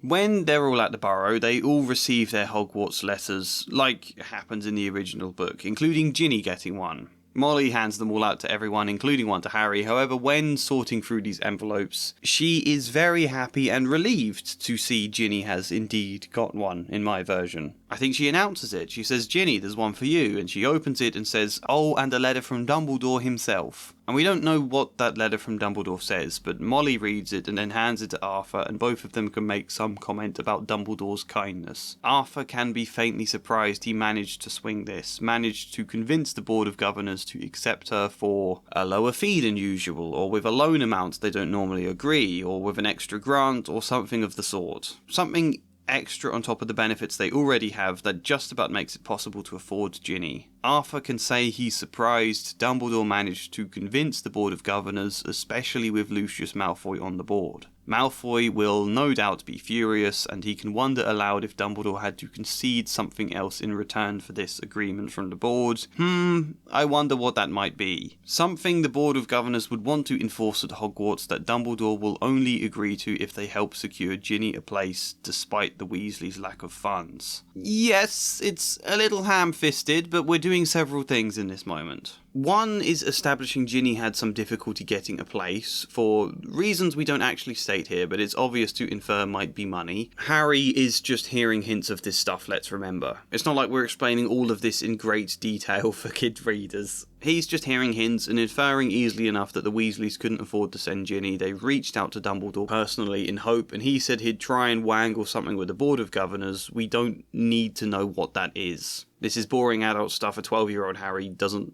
care to know the details on. Secondly, we are setting up the Board of Governors. Remember them? They suddenly appear later in this book with Lucius Malfoy announcing that they've all agreed to suspend Dumbledore as headmaster. That's an important plot point this book. Quite a big thing that happens, so I think we should be setting up the Board of Governors in advance of that. And I mean, I did in fact set them up in my previous book, my script for the Philosopher's Stone. You'll remember there were some goings on with the Board of Governors and one ministry official who was granted a place on that board. So I have already established them, but it's good to have a reminder at the start of this book before Dumbledore gets suspended. And it's good also in that sense to emphasise that Dumbledore doesn't have total power at Hogwarts. He is still beholden to a board to some extent. He can do a lot, but he can't do anything he likes. Sometimes he needs their approval, and this is very important to include in the world building as reasoning for why some of the terrible stuff at Hogwarts happens. Because there's a lot of terrible stuff at Hogwarts that it seems Dumbledore is often fine with, and apparently everyone says he's the best headmaster ever, so that doesn't quite add up. In that sense, I think if there's a board, and if Dumbledore has his limits, now a lot of the problems with Hogwarts aren't all Dumbledore's fault. Now it doesn't make him look like a bad person, you know? Sometimes it's this old Board of Governors full of traditionalist alumni who have less progressive ideas than him, such as Lucius Malfoy. So it's good to set up the board as well. Also, to mention Lucius Malfoy, although we'll see him very soon after this, but to mention him and to hint that he might be furious about this decision. As we do learn in the following chapter, Lucius Malfoy has quite an intense and petty rivalry with Arthur Weasley. The two of them literally have a fist fight in that chapter. It's a bit bizarre. I don't know why there are always people having fist fights in these books when they carry wands. It's never made sense to me. But it is a petty rivalry, and when you think about the villainy in this book, the whole plot is Lucius Malfoy happens to have been trusted with Voldemort's old diary for safekeeping. We know from the later books it's a Horcrux, we don't know that now, but either way it's a diary that needs to be kept safe. Malfoy knows what power it contains, and because he hates Dumbledore and because he hates the Weasleys, he sneaks this diary into Ginny's possession so that she ends up opening the Chamber of Secrets in order that hopefully Muggle-born students are murdered, and then Malfoy will have an excuse to be able to suspend Dumbledore as headmaster and cost him his job. That's what Lucius wants to do. Oh, and probably cost Arthur Weasley his job in the process, because the man in charge of the Department of Misuse for Muggle Artifacts will be publicly disgraced after his daughter is blamed for trying to murder Muggle-born students. So yes, Lucius wants to inflame a murder plot in a very convoluted way that will no doubt upset Lord Voldemort in the future because he's that petty. He literally wants Dumbledore and Arthur sacked. It's kind of ridiculous, but I also really like a villain who is that small-minded and petty. I think it's perfect characterization for what Lucius Malfoy is. At a stretch, you could say it's practical and logical in the sense that if Dumbledore was fired from Hogwarts, that would make it easier for Voldemort to get at him and get at Harry, but I think generally his motivation is the pettiness. And in that context, it's nice to have some motive at the start of the book to further inflame why Lucius might conduct such a ludicrous scheme to get Dumbledore and Arthur sacked. I've just added a bit of motivation on top of everything else. He is now personally annoyed at Dumbledore going beyond the norm to help Ginny Weasley get a place at Hogwarts, and he doesn't like what this means for the direction of the school, and he doesn't like losing out on a vote. So, in a moment of Molly being relieved Ginny got a letter, and then her and Arthur quietly reading it before making a small comment to each other, we can set up all of this. And we might get to wonder about what it means. What was in that letter? And then later in the story when Ginny casually makes a comment about her and Ron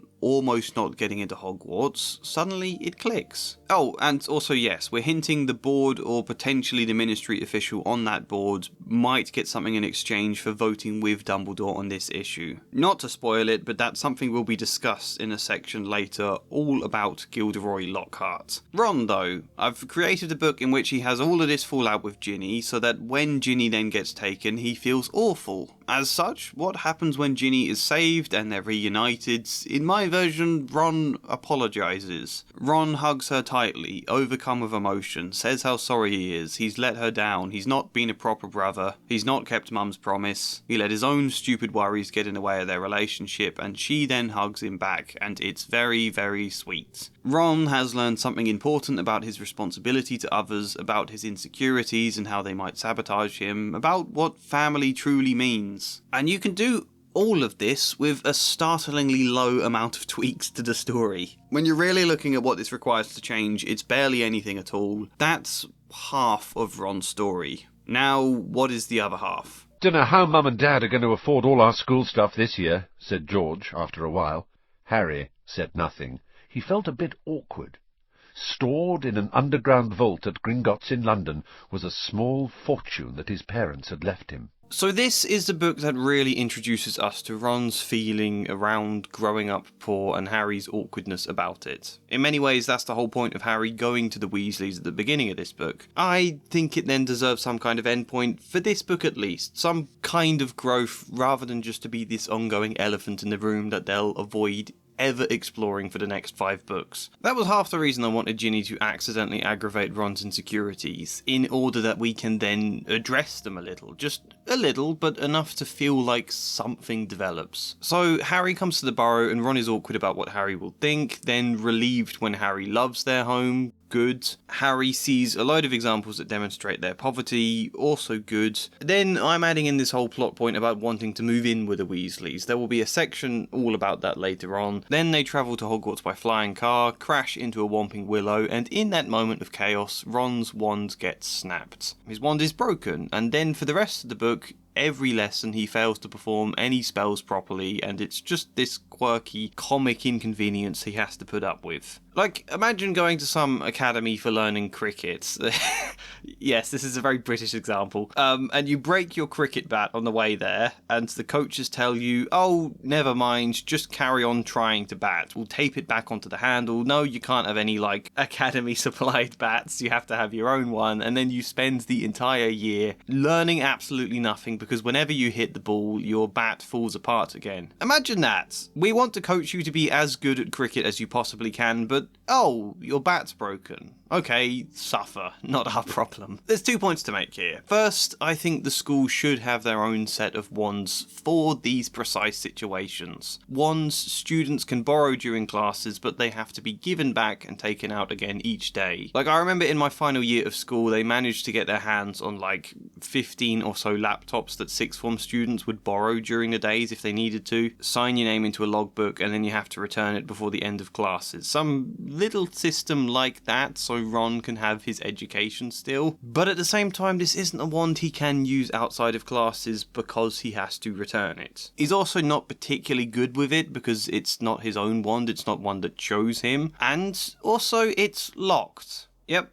That's a world-building point for later. The point I'm making with all of that is that, as a result, he will still need his own wand if he wants to cast spells outside of class, or cast Eat Slugs on Malfoy, for example, or go into the Chamber of Secrets with various other occurrences like that. It is very easy to just write this in so that Ron can still have classes and also still have all the comic moments he has with his broken wand at the same time. Secondly, though, the book does give us some reason for Ron not just getting another wand. In that, Harry literally asks him, "Right home for another wand," Harry suggested, as the wand let off another volley of bangs like a firecracker. "Oh yeah, and get another howler back," said Ron, stuffing the now hissing wand into his bag. "It's your own fault your wand got snapped." I quite like that bit as a nice little moment, but I don't think that's enough justification to completely drop this point for the entire year. Not when Ron is failing his education as a result of it, you know? I'd like a second moment where Harry or Hermione can press the idea again, and Ron can get more snappy that second time because he can't just buy another wand. Might be as simple as that for Moneybags Harry or Hermione with her dentist parents, but his parents can't afford that. All those a billion books Lockhart insisted on them buying for Defense Against the Dark Arts already cost a ton, not to mention they had to buy GINNY a wand and new robes as well this year. I think it's important we stress that idea and have a little bit of conflict between them there. And I want a few other grumblings too. The idea we're doing is building things up really, grumblings to do with poverty that will slowly escalate later into this book. So think about this. The scene where Malfoy calls Hermione a mudblood. Ron is incredibly angry in response to this. He is the most angry person in that scene, despite there not being any real personal motivation for him to be. Like, it's obviously a bad thing to say and it upsets Hermione, but there could be extra reason for his anger in particular. I think that could make it more powerful, especially when he does carry on fuming about it afterwards. So, yeah. We don't need to draw attention to it, but I think if he almost went to the kind of school where the vast majority of Muggle-born students go, he might be extra tetchy about the ways Muggle-born students tend to get looked down on. I quite like the idea also of there being some kind of derogatory term students use to refer to state schools because of this, something like mud schools, or maybe squib schools if they're schools that accept squibs. I don't know, maybe that's just adding too many terms into one book. Either way, we don't explain it, but we just make Ron's anger here more extreme and leave that as something to wonder about as we continue building things up. And then we have another scene which we're going to properly discuss when we get to the Quidditch section of this video, a scene where Gryffindor play a Quidditch match against a team from a state school. Yeah, that's my idea, bear with me, and Gryffindor absolutely flatter them. Of course they do. This state school, let's go with Yorkshire Hollow, because I think I mentioned them in the last video. I think that was a name I made up for a school.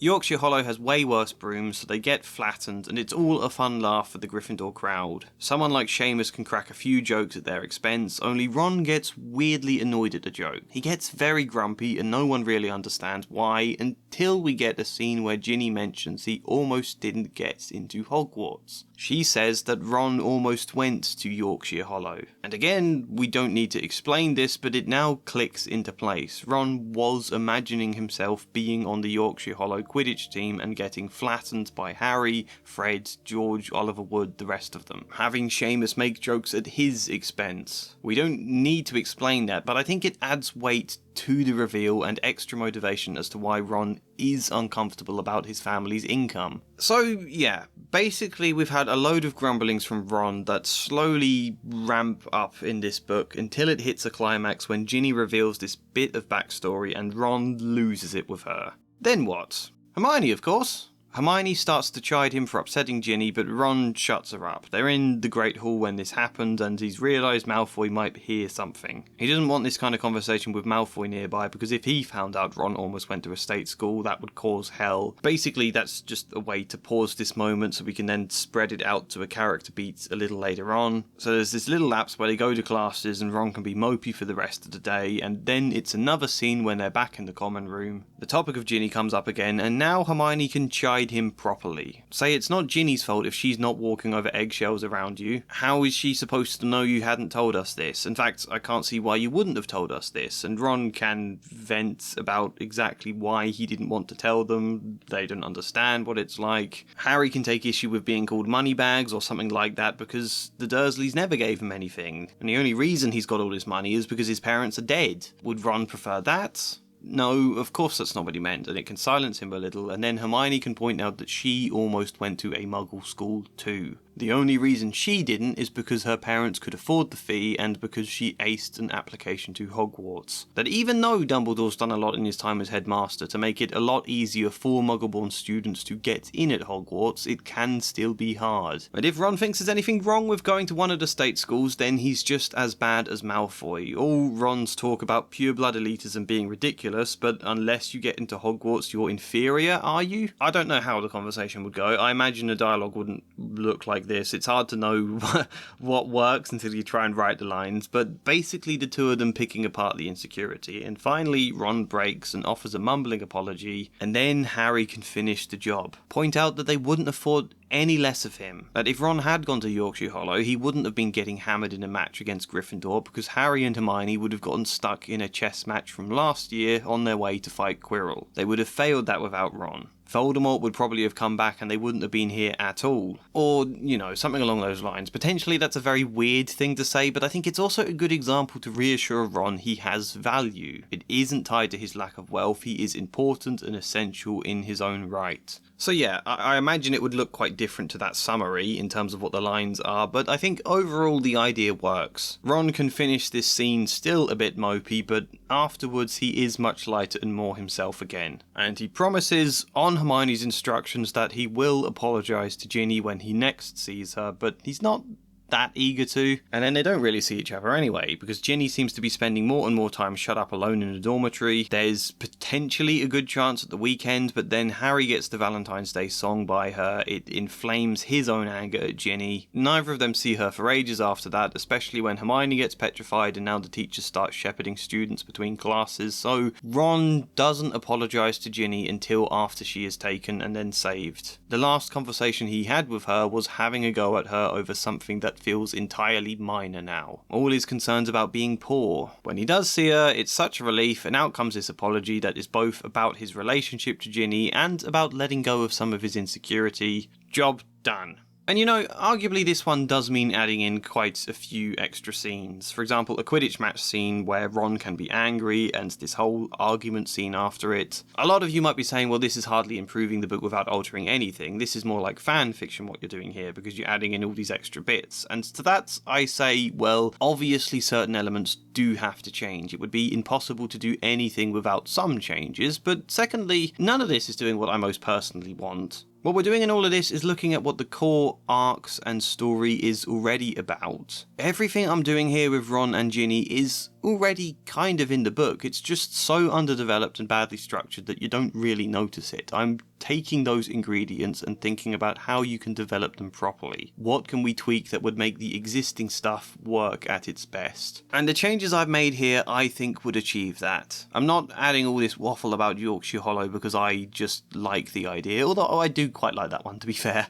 But I'm doing it because it informs the existing story. It gives Ron proper space for his growth to have impact, not to mention a load of other stuff we can do with it in the later books. Is there anything else I want to say about Ron?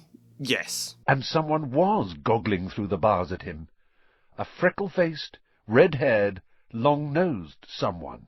Ron Weasley was outside Harry's window. At the end of the book, we have this chapter where Harry, Ginny, Ron and Lockhart all visit Dumbledore, who is in the office with Molly and Arthur to explain what happened. I think Molly and Arthur are so relieved and so proud of Ron for helping save her that when they explain to Dumbledore that Ron's wand backfired and is why Lockhart has no memory, Molly and Arthur are shocked to know Ron's gone a whole year with a broken wand. They tell him they are going to buy him a new one, the best wand. They have no idea how they're going to afford it, and Ron can kind of push back on the idea of, no, don't do that, you can't afford it, but they don't care. They're getting Ron the best one they possibly can because Ginny is alive. Which does somewhat undercut the whole ideas around wealth, but it's also your children's story, wish fulfillment, feel-good moment that I think Book 2 is still young enough to require. I think by doing that we kind of get the best of both worlds with Ron. An arc about coming to terms with his lack of wealth and also then getting the gifts that his lack of wealth has been denying him. So it does kind of harm the ideas, but I think for what this book is, it's probably good to have that moment of wish fulfillment anyway. And they do buy him a wand for the next year regardless, you know, that's part of what the prize money goes towards in Book 3. Obviously they don't know they're going to get that yet, but I think it's enough now for Ron to be told they're going to get him one, especially when previously he wouldn't even tell them he broke his wand for fear of how they'd react. That's the main point here, really. I think after going a year afraid of telling your parents about a broken wand, it's important to see them reacting positively now. I think we need that beat in the story to conclude that. The other thing to do with Ron is this. I said earlier that Hermione is the smart one, Harry is the empathetic one, and Ron is the creative/strategic one. Little bit vague there, to be fair, but in my script for the first book, that meant two things primarily for Ron. One was winning a game of chess that I wanted to directly symbolise Ron having a strategic mind. I think Ron being strategic could be really important for all sorts of planning and battles later in the series. And I also made it that Ron kind of almost invents a spell. We know people can create spells in the series, but we have no idea how, so I set out how that sort of thing might happen with Ron, and I think it makes sense Ron would be the one who's good at it. I think he's academically quite weak. Studying and rigidly practicing existing spells isn't his strong suit, but creativity, messing about with his wand, exploring something new beyond the bounds of academic thinking, I think that could be a strength of his. In the first book, I had that lead to Ron starting to grasp how people make spells, and since I made that a plot point last time, we need to follow it up. And one, we do that in very minor ways that are just there for a bit of fun. The spell Ron invented was able to alter his voice slightly so that he could pretend to be the Bloody Baron more effectively, although he was already good at impressions in terms of how I characterised him, so I think we would follow that up a bit more by having him now able to find more different ways of altering his voice, so that he can do an even wider variety of impressions or just make weird sounds out of his throat. That's just something he does for a bit of fun in one scene in the common room in this book. Doesn't mean much, it's just important to show that he is still messing about with his wand creating stuff. On a wider scale than that, there were two possibilities I could think of. Ron could be surprisingly good at helping make the Polyjuice potion. It's kind of fun to imagine that outside the pressure of Snape's lessons, he might actually be quite good at potions. Not at the following instruction side of it, but the meditative side. In my last video I wrote up an entire theory for how the magic of potion making works. It's not just cutting up ingredients, you have to use magic to imbue or strengthen the effects of certain ingredients. And rather than quick, precise spells where you just say a word and wave your wands to do that, this is a slower, meditative form of magic where you have to, pretty much meditate on the ingredients and what you're trying to reshape about them and keep that focus for an extended period of time. So Ron being good at the Polyjuice could make sense, but I discounted doing that for a few reasons, or at least at the moment I'm not thinking of doing that. This is all still the planning video, you know? One, if this is outside of classes, he would be using his broken wand that sucks at magic now, so he probably couldn't do that well. And two, I don't know how many of you wondered this in my past video, but I have been kinda considering making Ron an ADHD character. Not that he'd know it, because it seems those kind of diagnoses don't exist in the wizarding world. It's not something we'd probably ever mention, but in my headcanon, you know? Based on the changes I made in the first book, someone did email me to ask if I was making Ron ADHD, and I basically replied, maybe?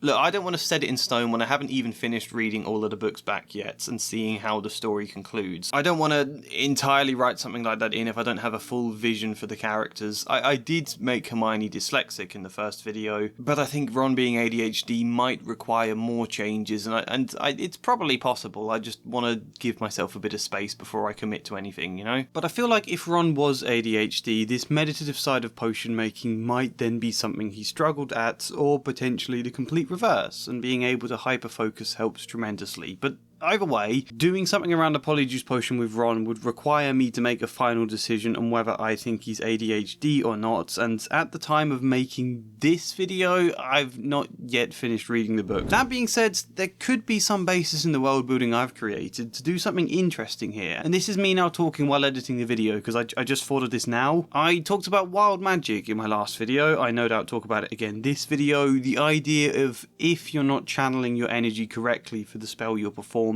wild magic might occur. Anything weird and random could happen, and in my version of book 1, I think Hagrid accidentally gave Vernon a frog's head because he was too angry to perform the spell he wanted. I think Seamus caused something like pink custard to emerge out of wild magic. I think that's what I went with. There's a lot of basis for theory about magic to include something like that in the lore, and we can easily make it that Ron's broken wand in this book is very susceptible to wild magic, including the fact spells it performs might backfire on the person casting them. However, we could make this only the case with your standard, quick, precise spell work, the kind of stuff you do in charms, your hexes, your curses, your Expelliarmus, but that the slower, calmer, more meditative spells involved in potion making, because that's not like this sudden burst of magic energy coming from your wand, but it's something more gradual. The broken wand might be better at handling that type of spell. And in that sense, there could be some theory behind Ron being able to help with the Polyjuice Potion. Hermione is good at cutting the ingredients precisely, getting measurements correct, doing things in the right order, but to Ron's surprise, he's able to help with the meditative side, and I think the fact this is the thing his wand can now handle best, plus the amount of work involved in making a Polyjuice Potion, I think he would want to try and help in some kind of way, rather than him and Harry just standing around while Hermione does everything. This all might be grounds for Ron to kind of strengthen his ability to focus through the experience of helping with this potion. Does that make sense? There's certainly an interesting mini arc there that I didn't even think of when recording, and I think that could actually factor in with my second suggestion for what we could give Ron to do, which was this. The second option is instead at the end when Lockhart's spell backfiring causes the tunnel to collapse. Harry is on one side where he can carry on walking towards the Chamber of Secrets, and Ron is on the other, and now rock separates them. Harry goes on to fight Tom Riddle, and Ron just shifts some rock so he can get back. I do quite like the idea of Ron getting to do something magical for the end of this story. You know, book 1, as formulaic as it was, he and Hermione did both get moments of achievement. She solves a puzzle and Ron won a game of chess. This time round, Hermione is petrified and Ron is stuck behind a wall. So maybe when Ron suggests he's going to try and shift some of the rock, Harry can ask if he knows any spells that would help, and when he says he doesn't, he suggests he's going to try and create one, with forced hope because the alternative right now is despair. And then on the way back, we learn that he did sort of invent a spell. But the problem with this is shifting rock is still quite an underwhelming achievement for him. Also, it happens off screen, and again, the only wand he has is the broken wand. So both options I have for Ron doing something of magical achievement have their issues. I don't quite think either of them work. Except these issues can merge together nicely, as video editing me only just realised. Let's say we go with the theory that the wand backfires when using your standard quick spell work, but is less volatile with meditative spells. That means Ron can't shift the rock with like your standard spells such as Reducto or whatever because the wand will backfire, but if he focuses, if he uses meditative spell work instead to ever so gradually reshape the innate quality of the rock into a substance that's just slightly softer. Remember, this was the whole theory I set out in book 1 for what potion making spells would be like. It's about altering the innate qualities of certain ingredients. If he could do that, the rock then becomes a material he can dig with his hands. Suddenly, this whole point becomes a moment of triumph that draws on what he was learning via the Polyjuice scenes, and now he's really doing something powerful with it. I can't blast the rock, so let's reshape its inner quality. Potentially, all of this would work very nicely. I just don't know if it would take so much to explain in the books that it would become convoluted and messy. I'm honestly not sure. I'm also not sure in general about the fact this might make Ron quite good at potions classes going ahead. I'm not sure whether or not that would work in terms of the next books. I don't know yet. Please comment if you have any thoughts. The last thing I want to do with Ron is make him a bit cunning. Let's say. Persuasive. Charismatic. Yeah, charismatic's a better word. Cunning makes him sound Slytherin. Rowling makes a bit of a U-turn halfway through this series. For the first few books, Hermione isn't the best in a lot of social situations. And I could find quite a few examples for this, but I think just reading the long extract with which we're first introduced to her is the best example. He had just raised his wand when the compartment door slid open again. The toadless boy was back, but this time he had a girl with him. She was already wearing her new Hogwarts robes. "Has anyone seen a toad? Neville's lost one," she said. She had a bossy sort of voice, lots of bushy brown hair and rather large front teeth. "We've already told him we haven't seen it," said Ron, but the girl wasn't listening. She was looking at the wand in his hand. "Oh, are you doing magic? Let's see then." She sat down. Ron looked taken aback. Alright." He cleared his throat. "Sunshine, daisies, buttermellow, turn this stupid fat rat yellow." He waved his wand, but nothing happened. Scabbers stayed grey and fast asleep. "Are you sure that's a real spell?" said the girl. "Well, it's not very good, is it? I've tried a few simple spells just for practice, and it's all worked for me. Nobody in my family's magic at all. It was ever such a surprise when I got the letter, but I was ever so pleased, of course. I mean, it's the very best school of witchcraft there is, I've heard. I've learned all our set books off by heart, of course. I just hope it'll be enough. I'm Hermione Granger, by the way. Who are you?" She said this all very fast. Harry looked at Ron, and was relieved to see by his stunned face that he hadn't learned the set books off by heart either. "I'm Ron Weasley," Ron muttered. "Harry Potter," said Harry. "Are you really?" said Hermione. "I know all about you, of course. I got a few extra books for background reading, and you're in Modern Magical History, and The Rise and Fall of the Dark Arts, and Great Wizarding Events of the 20th Century. You know, it's played up here for the caricature quality of the first book, but she's a little oblivious, I would say, and very forwards, and I don't think entirely grasps the situation here. There's quite a few moments like this to begin with. But then, at some point around the third and fourth book, Hermione gradually becomes incredibly good both at social skills and understanding other people's feelings. She morphs into the caricature of women being superhuman at understanding feelings, and men are just hopeless. And Rowling plays up this joke quite a lot, I think. The most obvious moment is from the fifth book. "Don't you understand how Cho's feeling at the moment?" she asked. "No," said Harry and Ron together. Hermione sighed and laid down her quill. "Well, obviously she's feeling very sad because of Cedric dying. Then I expect she's feeling confused because she liked Cedric and now she likes Harry and she can't work out who she likes best. Then she'll be feeling guilty, thinking it's an insult to Cedric's memory to be kissing Harry at all. And she'll be worrying about what everyone else might say if she starts going out with Harry. And she probably can't work out what her feelings towards Harry are anyway, because he was the one who was with Cedric when Cedric died, so that's all very mixed up and painful. Oh, and she's afraid she's going to be thrown off the Ravenclaw Quidditch team because she's flying so badly." A slightly stunned silence greeted the end of this speech. Then Ron said, "One person can't feel all that at once. They'd explode." "Just because you've got the emotional range of a teaspoon doesn't mean we all have," said Hermione nastily, picking up her quill again. This, by the way, is a great example of films adapting a moment from the book in a much better way, because in the film Hermione isn't saying this nastily. She bursts out laughing afterwards, and whilst it's still a very cheesy, clunky moment in the fifth film, I do like it a lot. It's one of the few instances where Hermione actually gets to laugh and sort of let her hair down and be like an actual kid. I can't remember her ever really laughing in the books. I consciously made sure she did have space to laugh when I edited the first book. It's a bit cheesy, but it's sweet, this moment in the film. Well, obviously she's feeling sad about Cedric, and therefore confused about liking Harry and guilty about kissing him. Conflicted because Umbridge is threatening to sack her mum from her job at the Ministry, and frightened of failing her OWLs because she's so busy worrying about everything else. One person couldn't feel all that. They'd explode. Just because you've got the emotional range of a teaspoon.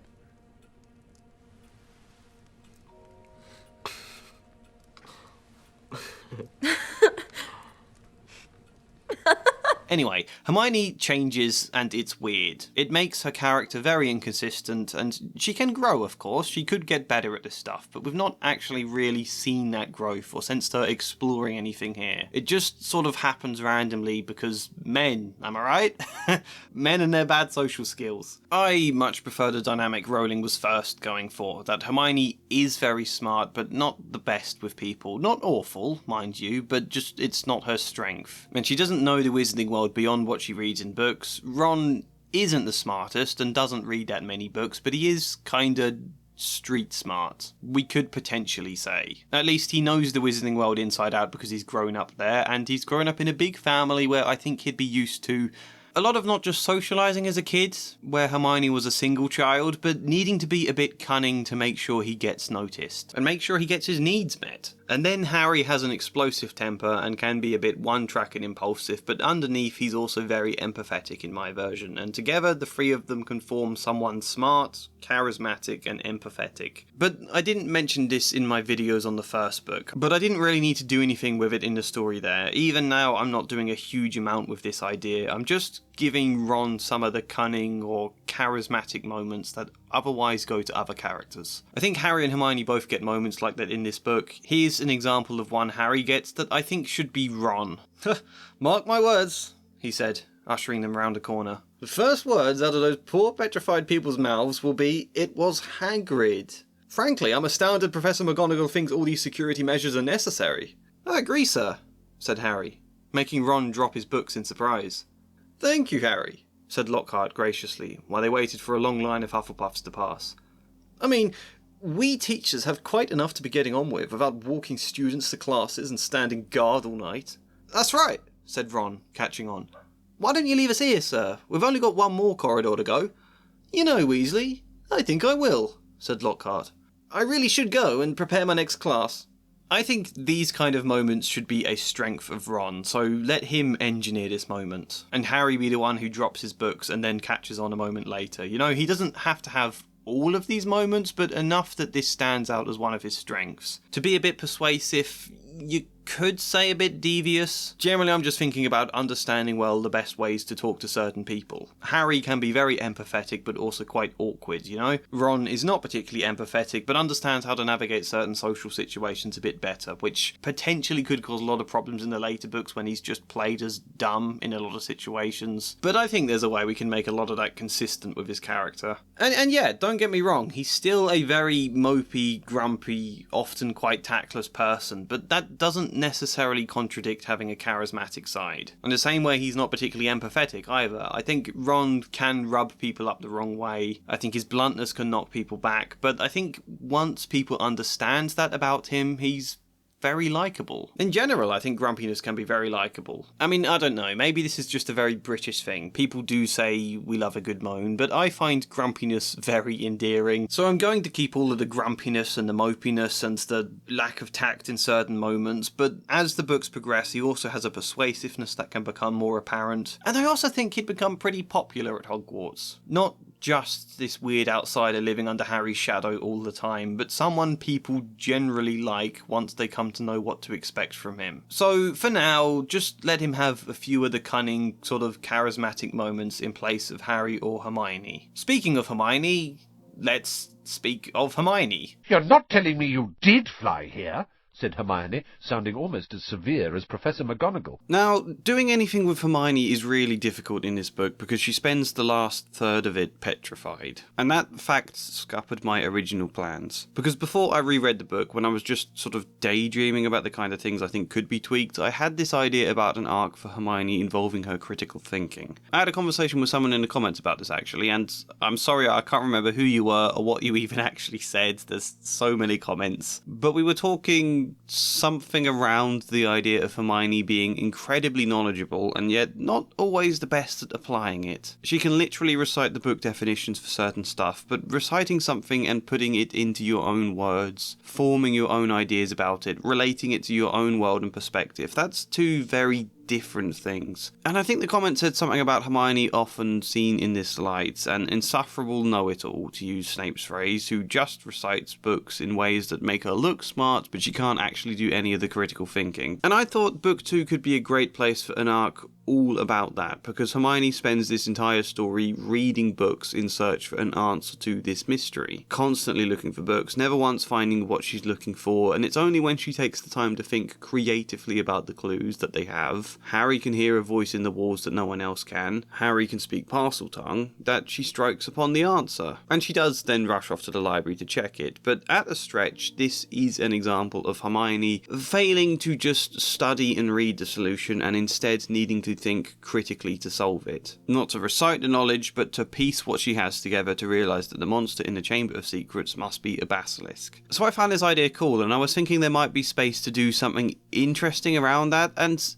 in theory there is, but I don't think it lines up very well when Hermione is dipping out of the story 2/3 of the way in. I think you'd really have to cram it in tight, and when I'm already adding so many other stuff to a tightly packed book, I think it would be too much. Also, if her arc concludes then, that early on, I think it takes some of the sting out of her suddenly getting petrified. I got a bit stuck. The notes I was making while rereading the book literally says this for Hermione: Mudblood arc. 1, Malfoy calls her a mudblood, but everyone reassures her she's better at magic. 2, Salazar Slytherin brings up lots of talk about if Muggle-born students are generally worse at magic. Hermione feels under pressure as the go-to example. 3, in the argument with Ron, Hermione snaps about the fact she almost didn't attend Hogwarts and why she feels like she has to excel. Also, she's worried for her safety. 4, petrified. I mean, I think those notes could still apply to the book here, but you can also feel me getting stuck. So maybe I could still do something with this, I'm not yet sure. I'm interested for comments, but there is also something else we could do with Hermione. A bit more vague, a bit more loose, but I think it's still enough. To Miss Granger, wishing you a speedy recovery from your concerned teacher, Professor Gilderoy Lockhart.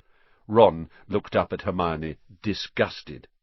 You sleep with this under your pillow? It is worth stating this again as well, another little tangent, about the fact I had so many comments asking me why does every character need an arc? Not everyone does, that's dumb, this is a children's book. And yeah, I mean, I gave Dean Thomas something very faint in the first book that he didn't need, but it was a nice touch. Generally, we do need arcs because that's a big part of what actual story is, that's the narrative progression rather than just the plot. That's what keeps you engaged, even if it's not really what's consciously gripping you. But I think the main reason people have made those comments in the past is because when I sit here and I explain what someone's arc is going to be, it sounds very stilted and formulaic and not very subtle. Even in the second video where I've written the full script and I'm just reading out the extracts that relate to the arc, because I'm putting the spotlight on it and explaining it in that kind of way, you don't get as much sense of the foliage that blends it in, you know? This is the structure. It's like if someone showed you what the composition is going to be for a painting, you'd be like, well, that doesn't look very subtle. But then they start painting all of the stuff around that composition and suddenly you don't even notice those guiding lines anymore. Not unless you really look. You can feel the effects they have on a less conscious level, but it's blended well enough that it doesn't sort of trip you up.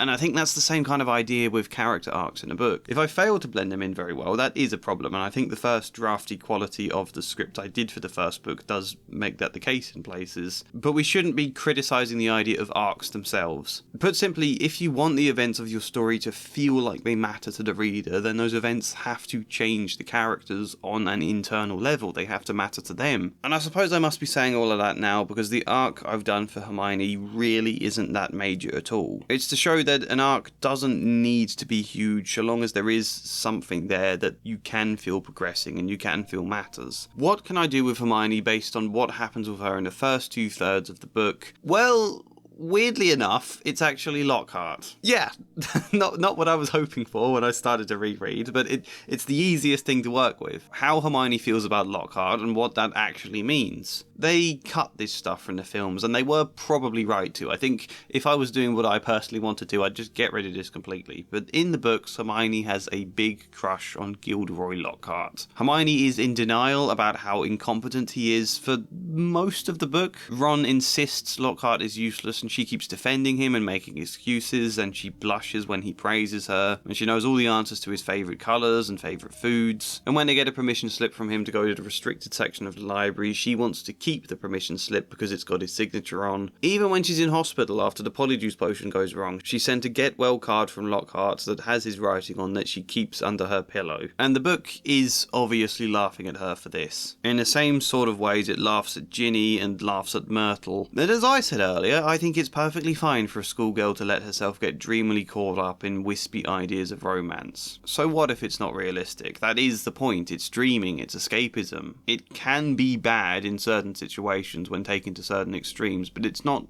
inherently bad. So I would personally rather just remove this whole plot point, but how do we make it work as part of a coherent arc? And how do we make it actually quite meaningful? Well, to begin with, it's about finding the positives within this ludicrous, easily ridiculed crush that gets blown to smithereens before the book ends. I suppose I'm thinking of this to begin with because of how predatory Lockhart feels. Not predatory in the same way where Tom Riddle feels like he's grooming Ginny, but I think Lockhart is somehow both the funniest, strongest of Rowling's cartoonish satire characters, and also the most disturbing in the entire series. He is predatory. He seeks out gifted witches and wizards, gets them to tell him everything, and then completely destroys their memory so he can steal all of their stories. It's disturbing just how recklessly he will ruin entire lives simply to further his image that tiny bit more. And because this book has the faint flavour of innocent girls who are the victims of predators, or could have been the victims, I don't like the idea that we're blaming them for it, saying, well, it's your fault for having a crush on him, for being blind to how flawed Lockhart was, or it's your fault for trusting a diary, because if a student has a crush on a teacher and that teacher takes advantage of it, 100% that's the teacher's fault. I hate how often kids culturally get blamed for this, when they already likely feel shame and blame themselves for something that wasn't them. A crush is innocent and dreamy and outside the realms of reality. That's what it's meant to be. That's okay. But if this teacher is bringing it into reality and deliberately inflames the crush or relinquishes the boundaries or exploits the idealism, that is horrifically wrong. So I do think we've got to be careful here that the book isn't saying, ha ha, look at Hermione, girls can be so dumb. That cannot be the end point of the story. You can still have humour laughing at Hermione for the crush that Ron thinks is so ridiculous, but that can't be the conclusion. So, to actually be concise for once in this video, 1, we learn Hermione has a crush on Lockhart. 2, Ron teases Hermione for her crush on Lockhart. 3, they meet Lockhart and he seems increasingly woefully incompetent, but Hermione is in denial. 4, a back and forth with Ron about this until he forces her to see that Lockhart is woefully incompetent. This is the first half of the arc. And there are many moments where it should become painfully obvious to Hermione. The dueling club when he's useless against Snape is a good one. I quite like the bit where Hermione leverages Lockhart's vanity to get the permission slip for the restricted section of the library. Professor Lockhart? Hermione stammered. I wanted to get this book out the library, just for background reading. She held out the piece of paper, her hand shaking slightly. But the thing is, it's in the restricted section of the library, so I need a teacher to sign for it. I'm sure it would help me understand what you say in Gadding with Ghouls about slow-acting venoms. Ah, Gadding with Ghouls, said Lockhart, taking a note from Hermione and smiling widely at her. Possibly my very favourite book. You enjoyed it? Oh, yes, said Hermione eagerly. So clever, the way you trapped that last one with the tea strainer. Well, I'm sure no one will mind me giving the best student in the year a little extra help, said Lockhart warmly. and he pulled out an enormous peacock quill. "Yes, nice, isn't it?" he said, misreading the revolted look on Ron's face. "I usually save it for book signings." He scrawled an enormous loopy signature on a note and handed it back to Hermione. It's a fun bit. He doesn't even look at what he's signing or what it's for. This feels like it should be a moment where it becomes pretty obvious to Hermione that Lockhart is a flawed man, but then after this she goes on in denial again. I think let this plan be Ron's idea, especially when I've suggested he be a bit more cunning. They need a book from the restricted section. They need a permission slip. Ron suggests Lockhart because he's stupid enough to sign anything if someone fawns over him enough, and Hermione says, of course he isn't. Professor Lockhart may be a little vain, but he's a brilliant wizard, all that kind of stuff, and so Ron makes a bet with her. You're his favourite student. I bet if you go up to him at the end of next lesson and you throw in a compliment about one of his books, I bet he'll sign it without even looking. And so that happens, Ron is correct, and Hermione is forced to kind of realise he has a point about Lockhart. However, as I said, this is not the end of the arc, because actually there's a subtle beat we can pop in before this. I mean, they want the book out of the restricted section in order to make a polyjuice potion. Hermione says a polyjuice potion was something mentioned in one of Snape's classes once, that's how she knows about it. I think, what if this is something she's heard of in one of Lockhart's books? The bit where they're sitting around discussing ways of tricking Malfoy into telling them what he knows, and Hermione has her eureka moment, but instead of it's something Snape mentioned in class, it can be it's something I read in Gadding with Ghouls, or like a polyjuice potion related book name.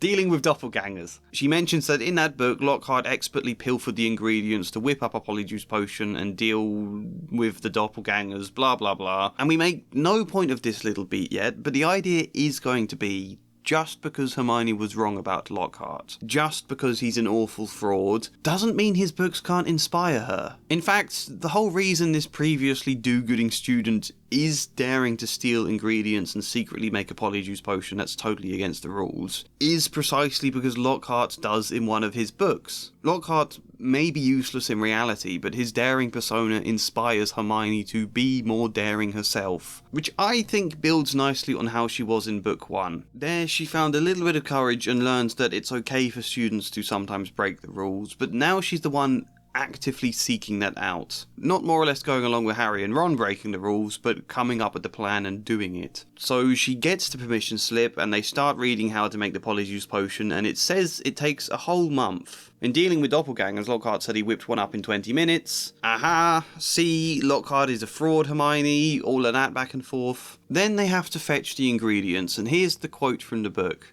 Ron turned, speechless, to Harry, who had another worry. Do you realise how much we're going to have to steal, Hermione? Shredded skin of boomslang. That's definitely not in the student's cupboard. What are we going to do? Break into Snape's private stores? I don't know if this is a good idea. Hermione shut the book with a snap. Well, if you two are going to chicken out, fine, she said. There were bright pink patches on her cheeks and her eyes were brighter than usual. I don't want to break the rules, you know. I think threatening Muggleborns is far worse than brewing up a difficult potion. But if you don't want to find out it's Malfoy, I'll go straight to Madam Pince now and hand the book back in. I never thought I'd see the day when you'd be persuading us to break rules, said Ron.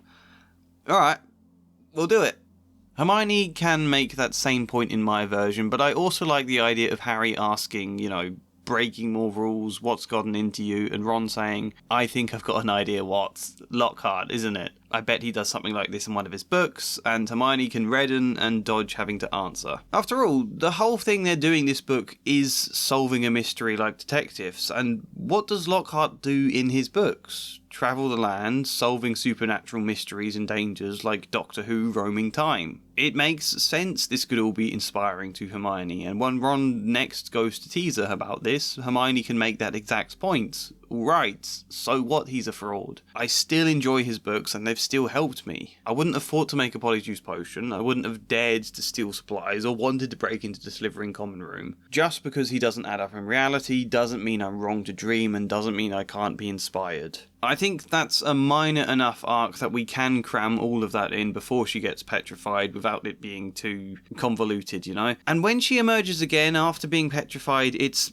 pretty much the end of the book. She doesn't get much space to do anything. In fact, I'm not even sure she has any lines of dialogue apart from it being quoted that she hugs them for solving it. I will do this. There is a very short scene on the train ride home where Ginny tells them about Percy and his girlfriend. I think in that scene, having already been told by Harry and Ron everything that happened while she was petrified, Hermione will find that get well soon card from Lockhart in her robe's pocket, or the signed permission slip, either works. And finding it, they'll talk about Lockhart a little again, and Hermione will mention that it turned out Lockhart was worse than just incompetent and a fraud. He was genuinely dangerous. He tried to wipe their memories. So she looks at this signed letter, scrunches it up, and chucks it in the bin. To which Ron is stunned. What about all that stuff you said about being inspired? What about all of the 50,000 books of his you love? And Hermione can say she will probably keep the books. Maybe she'll read them again one day, but it's hard to feel quite the same now, knowing what the author is really like. Being a fraud is one thing, being genuinely harmful is another. Besides, she's got better things and better people to be inspired by, mainly her friends there. But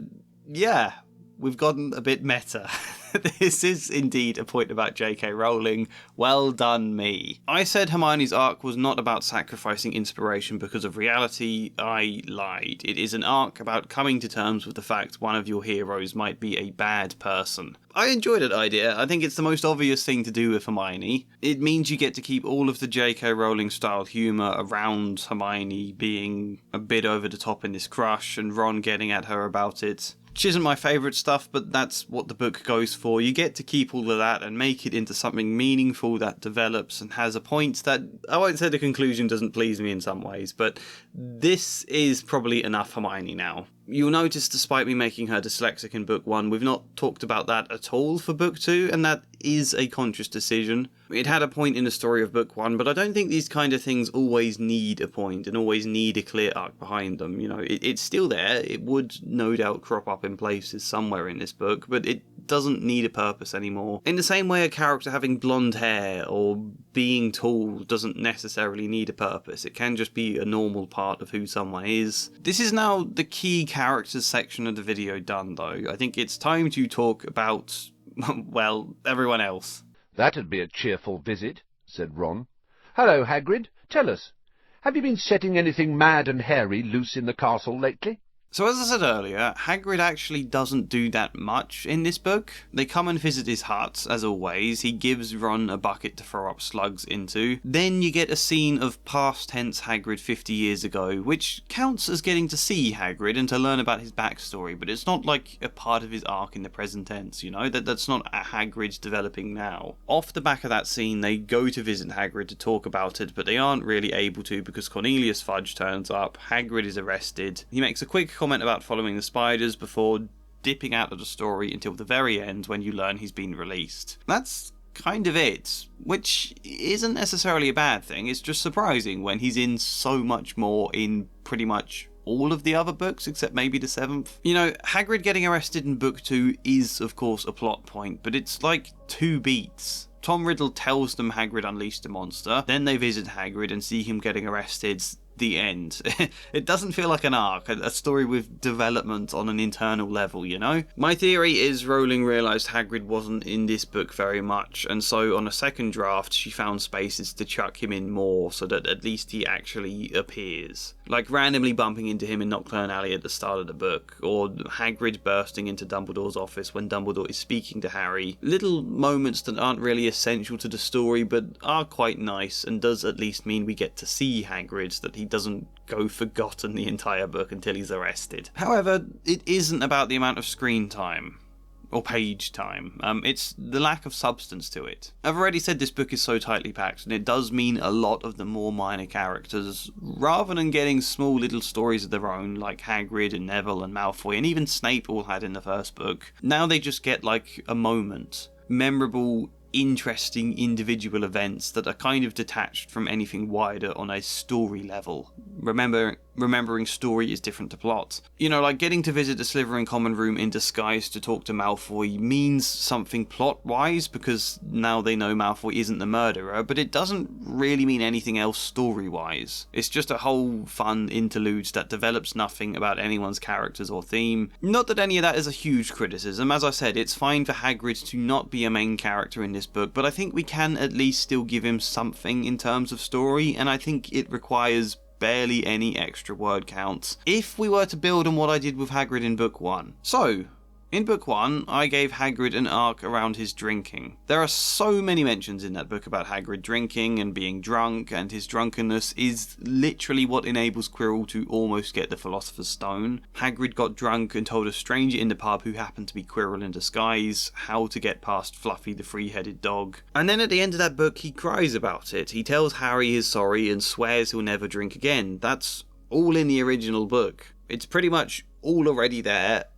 The only thing I did was basically say, yeah, let's make that Hagrid's arc. Let's build in a bit more concern about his drinking, have Hagrid at first kind of in denial that it's a problem, and then when it does cause a problem that almost gets Harry killed, Hagrid swears he'll never drink again, but he actually means it in my version. It's not just treated like Hagrid being dramatic and over the top, it's actually a genuine oath, which I do really like as a change. I had comments telling me it's not suitable to explore that in a kid's book, but it is already in the book, you know?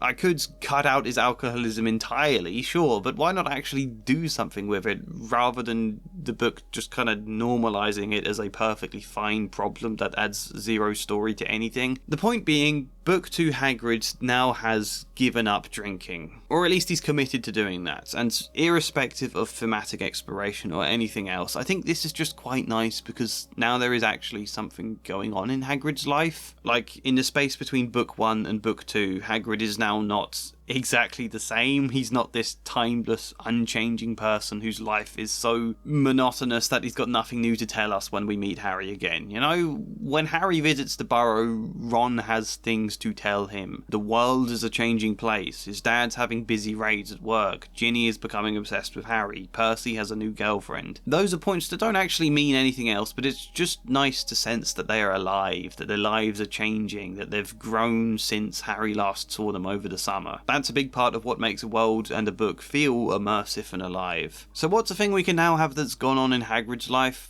Well, he has cut out drinking over the summer. When they visit him again, he is only drinking tea. Quite a lot of tea, and they can sense there's still some sort of tension below the surface, but this is good, Hagrid. And when Hermione comments on it, because I think Hermione probably would, he can say, yeah, it took a bit of time, it wasn't easy at first, but I'm sleeping better now, and I'm feeling better when I wake up, and I'm saving much more of my wages. Maybe we can even go a step further and say he's thinking of splashing out some money on building a greenhouse outside his heart. He talks about growing cabbages in this book. You know, I think Professor Sprout has greenhouses after all. Why doesn't Hagrid have one if he's growing stuff? Maybe that point's a step too far, but we might as well indulge the idea now for the moment anyway. So that's what happens when they first meet up with Hagrid, and then we learn the Chamber of Secrets has been reopened, and when they next see Hagrid, he seems more anxious now. Something's troubling him. Potentially to do with the Chamber of Secrets, but they don't really know because he won't talk about that. I personally feel like there is a beat missing in the story. The Chamber of Secrets has been reopened. Hagrid was blamed for it last time. Surely, the second Hagrid knows it's been reopened, he is very worried. Surely. He's thinking it's going to dredge up the past again. He's going to be blamed once more. I think we need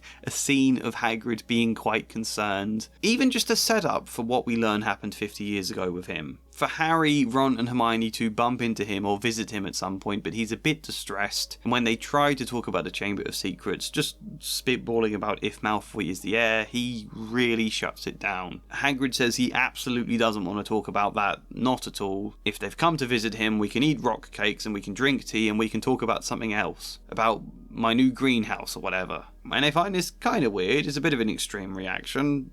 Okay, Hagrid, but they don't really know what his problem is. They don't think too much of it. And then they learn through Tom Riddle that Hagrid was blamed last time. Now his distress clicks into place in their minds, so they go to visit him at night, and it's pretty much the same scene from the book. Hagrid lets them in, but there's no time to talk because Cornelius Fudge arrives and he gets arrested. All I'm changing now about this scene is that Hagrid is very drunk. His stress about the Chamber of Secrets has had a really bad effect on him and he has fallen into drinking again. He is drunk when they find him, distressed, somewhat accidentally ends up smashing his greenhouse and saying, I don't want to go, not again. Then Fudge arrives, and it's worse than just being made to leave Hogwarts like the first time. This time he's going to Azkaban. So, again, this isn't huge story, it's nothing of great value, but it is something coherent that requires barely any extra word count. What we now have is a sense of build where Hagrid starts out in a relatively happy place before tensions slowly ramp up and everything falls apart for him. That same kind of trajectory that works well alongside everything else going wrong in this book. There's not really much space to explore the alcoholism here, but it is coherent and does add more feeling for Hagrid. It does make me care for him more. I think the idea of seeing him so hopeful at the beginning of this book and getting this greenhouse, which is a bit of a clunky idea. I don't know if I like the greenhouse, but it is symbolic of Hagrid kind of moving forwards, I think, and finding something else instead of his drinking. To then see him drunk and distressed and ending up smashing that would be devastating. The idea in my head of that kind of hurts my heart. But then Ginny gets taken, everything gets resolved, Hagrid reappears having been set free from Azkaban. And it does somewhat bother me in this book that both Hagrid's and Hermione's entire conclusion is just the mention that they've appeared again. Like, let me read the extract. Harry had been to several Hogwarts feasts, but never one quite like this. Everybody was in their pyjamas, and the celebrations lasted all night. Harry didn't know whether the best bit was Hermione running towards him, screaming, "You've solved it! You've solved it!" Or Justin hurrying over from the Hufflepuff table to wring his hand and apologise endlessly for suspecting him. Or Hagrid turning up at 3:30, cuffing Harry and Ron so hard on the shoulders that they were knocked into their plates of trifle. Or his and Ron's 400 points securing Gryffindor the House Cup for the second year running. That's it. Their appearance is just mentioned as part of a wider summary. I've already mentioned giving Hermione an extra bit on the train scene back to Hogwarts where she scrunches up the note from Lockhart. Hagrid's, it's harder because there really isn't much space at this point in the book to do anything at all. We cannot bloat this ending. But there are a few possibilities, and I think if we do indulge this greenhouse idea, you could just mention it being rebuilt. Like, not long after that feast summary paragraph, there is then this paragraph summarising the rest of summer. The rest of the summer term passed in a haze of blazing sunshine. Hogwarts was back to normal, with only a few small differences. Defence against the dark arts classes were cancelled. But we've had plenty of practice at that anyway, Ron told a disgruntled Hermione. And Lucius Malfoy had been sacked as school governor. Draco was no longer strutting around the school as though he owns the place. On the contrary, he looked resentful and sulky. On the other hand, Ginny Weasley was perfectly happy again. You could very easily pop a mention in here that Harry and Ron and Hermione help Hagrid rebuild and clean his greenhouse. I mean, they could probably do that in a second with magic, but never mind that. If we want the feel-good simplistic endpoint, I think we also mention him pouring away his remaining alcohol. That is the sort of thing Hermione might press him to do, and Hagrid might be reluctant to, but still do it. However, maybe that's a step too far. And also, this isn't concluding the alcoholism at all. I think the experience of Azkaban would exacerbate the root causes of his drinking to begin with. I think it would be something we again see him struggle with in book 3, but it would be a feel-good way to at least end this book with the illusion that it's resolved. Either way, all we've done is taken the big events Hagrid is involved with in this book and built them out into some vague arc that progresses. Built in a level of trajectory to make those big events hit as hard as possible. What else should I add with Hagrid? Just this. When they do reunite in that feast scene, I think Ron could have a quick go at him and Hagrid can apologise about the whole follow the spiders thing, or maybe that would happen in a later scene. He was desperate, he was drunk, he didn't think through that the spiders might actually attack Harry and Ron. I think the fact he's drunk actually makes that moment a lot more understandable, but Ron has a kind of joking go at him and Hagrid apologises and they both have a laugh. I think that would be nice to just have as a conclusion there as well. Master threw it, and Dobby caught it, and Dobby is free! I quite like Dobby. Arguably he's incredibly annoying, but I like him, and I think he adds something different to the book. What I don't like is how undervalued or unemphasised his courage and strength is. You know, Dobby is a very unconventional double agent in this book, sort of. He is secretly going behind the back of an incredibly influential, powerful, cruel wizard in order to try and protect a person he's never even met before. That's pretty ballsy, especially when rebelling like that pushes against his trained impulses so much so that he has to then physically harm himself afterwards to make up for it. I mean, okay, surprise, surprise, I'm not that keen on Dobby continuously hurting himself for comic effect. It's not my thing. It does raise a lot of potential issues, but at the same time, I think taking that out completely would be a huge change, and you would lose something in this book. As much as I might be tempted to, I'm not going to tackle that today. All I'm saying is that with the context of everything, what Dobby does in this book is incredibly brave, and it deserves recognition. But the way most of it is framed in the book, it's like Dobby turns up at a bad time and annoys Harry, ruins his time with the Dursleys, and offers him very little clue anyway as to what the threat is. Then Dobby turns up in hospital, angering Harry to the point of a death threat, and again offering so vague a clue that it barely means anything. And then Harry pretty much solves the mystery without Dobby's help, rendering most of what he did completely pointless, and Harry gets the chance to heroically save Dobby from slavery, and well done Harry for saving this apparently helpless, annoying, defenceless house elf. Here's one of the problems for me. In their first meeting, Harry asks Dobby, "But why don't you leave? Escape?" A house elf must be set free, sir, and the family will never set Dobby free. Dobby will serve the family until he dies, sir. It's a very good question, but not a really suitable answer. You know, Dobby has gone far enough to visit Harry without permission and do things behind his master's back, so why can't he just keep doing that? Not go back to the Malfoys, flee altogether. Because he must be set free for some reason. Could there be some magic spell that prevents him from fully leaving? Or is this a psychological barrier? We don't get an answer because we're not supposed to think too much about it. We're supposed to have Dobby as this totally dependent on the goodness and selflessness of a great wizard to resolve his desolation, rather than even consider the idea of house elves rising up. And I think that does have questionable implications if you apply it to the real world. Let's also add, despite Dobby being incredibly powerful magically, he has zero ability to stand up to Lucius at all until after he is already set free by Harry, at which point it becomes very easy. I think what this does tell us, and what we do later discover with some of the moments with Creature, is that there is some unexplained vague level of magic that means house elves bound to a family have to follow orders. They have no choice regardless of what they want. We'll come back to that in a second though. Dobby's entire reason for helping Harry in the first place also confuses me. Ah, if Harry Potter only knew, Dobby groaned, more tears dripping onto his ragged pillowcase. If he knew what he means to us, to the lowly, the enslaved, us dregs of the magical world. Dobby remembers how it was when he who must not be named was at the height of his powers, sir. We house elves were treated like vermin, sir. Of course, Dobby is still treated like that, sir, he admitted, drying his face on the pillowcase. But mostly, sir, life has improved for my kind since you His f***ing voice.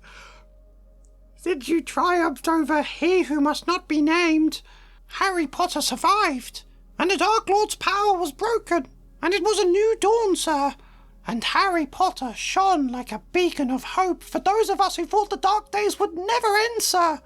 You know, just the vague sense things have apparently gotten better despite zero evidence for it. As we later learn, house elves are still enslaved. No new laws were put into place to protect them, as far as I know, ever being mentioned in the books. Things are exactly the same, but because Voldemort is bad and Harry is good, house elves are very happy about him and depend on people like Harry Potter to improve their lives, despite the fact he is a literal child who didn't even know house elves existed. I don't think the vague sense Harry Potter has somehow made things better for house elves is really motivation enough for Dobby to go to such extreme lengths in this book. So what do? We need a better reason Dobby can't just escape. And I hope you don't misunderstand anything I'm saying here. I think you possibly have not worded it in the best way, but I'm perfectly fine with Dobby being unable to escape. There is nothing weak about the helplessness of his situation, but unless the book actually explains his helplessness, it's hard to understand. And then when you combine that with the weird way Dobby reveres the ground Harry walks on, and when pretty much nothing he does in this book actually helps in any way, and he's always just hitting himself and it's played for comic effect, the framing then doesn't feel like it wants you to empathise with him. So I think we need something more tangible we can understand. If there is magic, what is it? At least express something, rather than the book just saying he needs to be set free, but then not emphasising why, and then never encouraging us to think further about it. And honestly, there are so many reasons you could give. So many. I even don't like how vague it is just that they have to obey commands. I think you could put in some actual theory behind that. For example, maybe there are incredibly ancient spells in place over house elves that bounds them to a family. Spells they don't know how to break with their own magic, and spells that mean they can defy orders and can technically run away, but the spell causes them so much pain when they rebel and don't follow a command. Pain beyond the level of hitting himself or shutting his ears in an oven door. A constant kind of cruciatus sort of pain that becomes stronger and stronger until they can't help but go back. Dobby hurting himself would be partly to try and distract from the deeper pain. That's one possibility, although it is quite dark. But bullshit magical reasons aside, I think for the sake of Dobby being a stronger character as well, we also need some internal character motivations for why Dobby is unable to escape. Even if Dobby technically could run away, it's still the law, and if he would be caught by wizards, legally he would be forced to return to the family he's bound to. Not to mention, all these house elves are divided into serving different families, meaning different house elves almost never meet each other, making it impossible for them to rise up as a group. They are almost all entirely on their own, and this is how it has been for hundreds of years. It is impossible for a house elf to maintain much hope or self-belief in the face of what feels like incalculable odds. Not that we really need to explain all of that in book 2, and I think it is quite dark, but on the other hand, if you're going to introduce slavery as a plot point, it should be dark. It should reflect something horrible about the current wizarding world. And again, not just that some wizards are bad and therefore they have slaves that they treat bad, but that it's bad at all the ministry and the legality of the wizarding world allows this to happen. So when Harry asks Dobby why he doesn't just escape, I think he can explain for bullshit magical reasons that it's near impossible, but that's even if he could, Dobby can wonder where would he go? What would he do? He would still be breaking the law, which might mean he'd be captured and returned again. And whatever he might think of his masters, the only purpose and happiness he has ever known is in the moments he has pleased them, which is quite a twisted situation to find yourself in. He'd love to imagine something better, but it's hard to for him. It's so much easier to imagine something worse, which would be his punishment if he tried to escape and was caught again. He is rebelling, he is technically acting against orders. I know there aren't orders given here and he's sort of going through magical loopholes, but technically he's rebelling to try and protect Harry, and why? Yeah, I think not for some vague reasons about Harry making the world better, but simply because Dobby feels it's wrong. His masters have done horrible things before. They've done so many horrible things to Dobby himself, but plotting to kill innocent children... Actually, hang on. Are they plotting to kill Harry? Is that the plan here? Is the basilisk supposed to kill Harry? Because I thought it only attacks Muggleborns. Is that a plot hole? Dobby says Harry Potter is in grave danger at the start of this book, but I don't see how Malfoy's plan puts Harry specifically in danger. I mean, it does when Tom Riddle goes off the script of the plan and makes Harry his new target, but...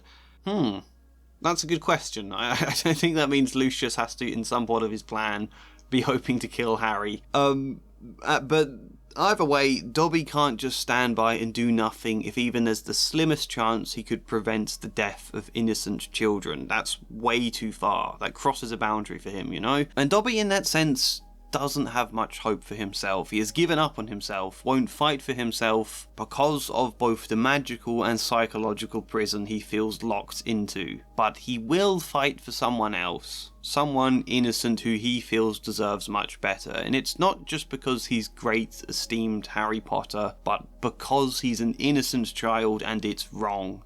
I think that's a much more engaging motivation for Dobby, and what we're really doing is opening space for Dobby to grow in this book, to at first not dare fighting for himself despite displaying all manner of bravery and prowess in fighting to protect Harry, but to then reach the realisation that Dobby can do all of the same for himself 2. So what does this look like? Yes, it starts with Dobby responding to that question of why he doesn't just escape by asking where would he go, it would be illegal, I would risk getting captured again, I find it hard to envision anything better for myself type motivation, and explaining that his reason for helping Harry is that this is just plain wrong. And in that same scene, Harry should reflect here, should recognise how brave it is what Dobby's doing. Only Harry is also very annoyed and he wants to go back to Hogwarts, and then Dobby destroys Aunt Petunia's cake and gets Harry in trouble. So a little bit of empathy, but we know from Harry's arc that it's too early in his arc for him to really feel that yet. But then we meet him in hospital again. Harry is angry to realise Dobby stopped him getting on the train and set a bludger on him, and as we've already discussed, Harry loses his cool and threatens to strangle Dobby, only to then feel a pang of guilt about this. And like in the book, Dobby talks about how he gets death threats all the time, and how Dobby will have to hurt himself just for visiting Harry now, but Harry, I want to reflect on this. Again, to recognise how brave it is what Dobby's doing, but this time to really appreciate that about him rather than just feeling annoyed by Dobby. And because Harry's reflected this here and is appreciating it about Dobby, I think he can then go a step further and mention again to Dobby that he shouldn't have to live like this. This isn't right for you, Dobby. And because we set up the question earlier of Dobby responding, where would I go, he can make that same kind of counter argument this time, only Harry now has an answer for it. The first time Dobby asked this, Harry didn't know what to say, but this time, Harry can say he doesn't know where Dobby would go, but that there would be something. Harry can say he understands, that Dobby has seen what the Dursleys are like. Harry used to believe there'd never be anything out there for him, that he'd just have to learn to live with all of the cruelty. But then he found Hogwarts. If Harry could find something, surely there'd be something out there for Dobby too. And I don't know if this idea is a bit too on the nose. I'm not sure if you can work this into the dialogue in a way that doesn't sound too forced. I'm hoping you can. It's hard to know until you actually sit down to write it. I think it would be okay though. I think why it might be okay is because of the context of everything I did in book 1. In my edit of book 1, Harry was on one level struggling with this exact idea. The part of him that felt doomed to the Dursleys, half felt maybe he deserved their treatment, half was wary of all the good Hogwarts was offering, and it took him a long time to really believe that he deserved more. That was a big part of the arc I gave him in book 1, and I think having gone through that with Harry in book 1 and being emotionally invested already in what that was like for him, it earns Harry the right to make this kind of point to Dobby in a way that would otherwise have felt a bit forced. That's my theory anyway. What we've got is Harry actually concerned for Dobby and drawing on his own experiences to try and help Dobby believe in himself. Only despite this slightly wishful pep talk from Harry, Dobby remains hesitant, and it's all pointless anyway because he's still enslaved. There is still magic and legality binding him to the Malfoys. Whether or not there's something more out there for him, Dobby is never going to be set free. His master is never going to offer him clothes. And we can end this scene on that point halfway through the book because, of course, Lucius is going to give him clothes at the end. Harry is going to trick Lucius into doing that, and I think because of this setup here, that moment will then feel more impactful. After this scene, we don't see Dobby again until that moment. I don't think there is any space to see him again. Ginny has been saved, Lucius is bursting into Dumbledore's office, and Dobby is there behind him, silently signalling to Harry that Lucius was the one who gave Tom Riddle's diary to Ginny. He secretly hid it in her cauldron during the fist fight he had with Arthur. And as a result of this very short scene, it's hard to pack much in for Dobby there. Ideally, I think Dobby would be getting to show his own strength, independent of Harry doing anything for him. Even his whole point of Harry trying to inspire him and have him believe in himself, there's still a difference between Harry growing up with the Dursleys and Dobby spending his entire life as a literal slave. But I think Harry does still need to set him free. Thematically, it's a lot weaker that way, but it is the feel-good wish fulfillment that I think Book 2 still needs. It's also clever how it's done. It's Harry getting to be a hero like the book demands. Yeah, I think in the context of what this children's book is, we would lose something if he's not doing that. What we could do for Dobby, however, and there are grounds to dismiss this idea, I'm not entirely sure about it, but we could give Dobby a moment of bravery in this scene regardless. As the scene currently is, Dobby is constantly described as terrified. Dobby keeps trying to signal to Harry that it was Lucius who hid the diary, but Harry's not getting the hint at first. The elf was doing something very odd, his great eyes fixed meaningfully on Harry. He kept pointing at the diary, then at Mr. Malfoy, and then hitting himself hard on the head with his fist. And then Lucius and Dumbledore talk a little bit, and then we get back to him.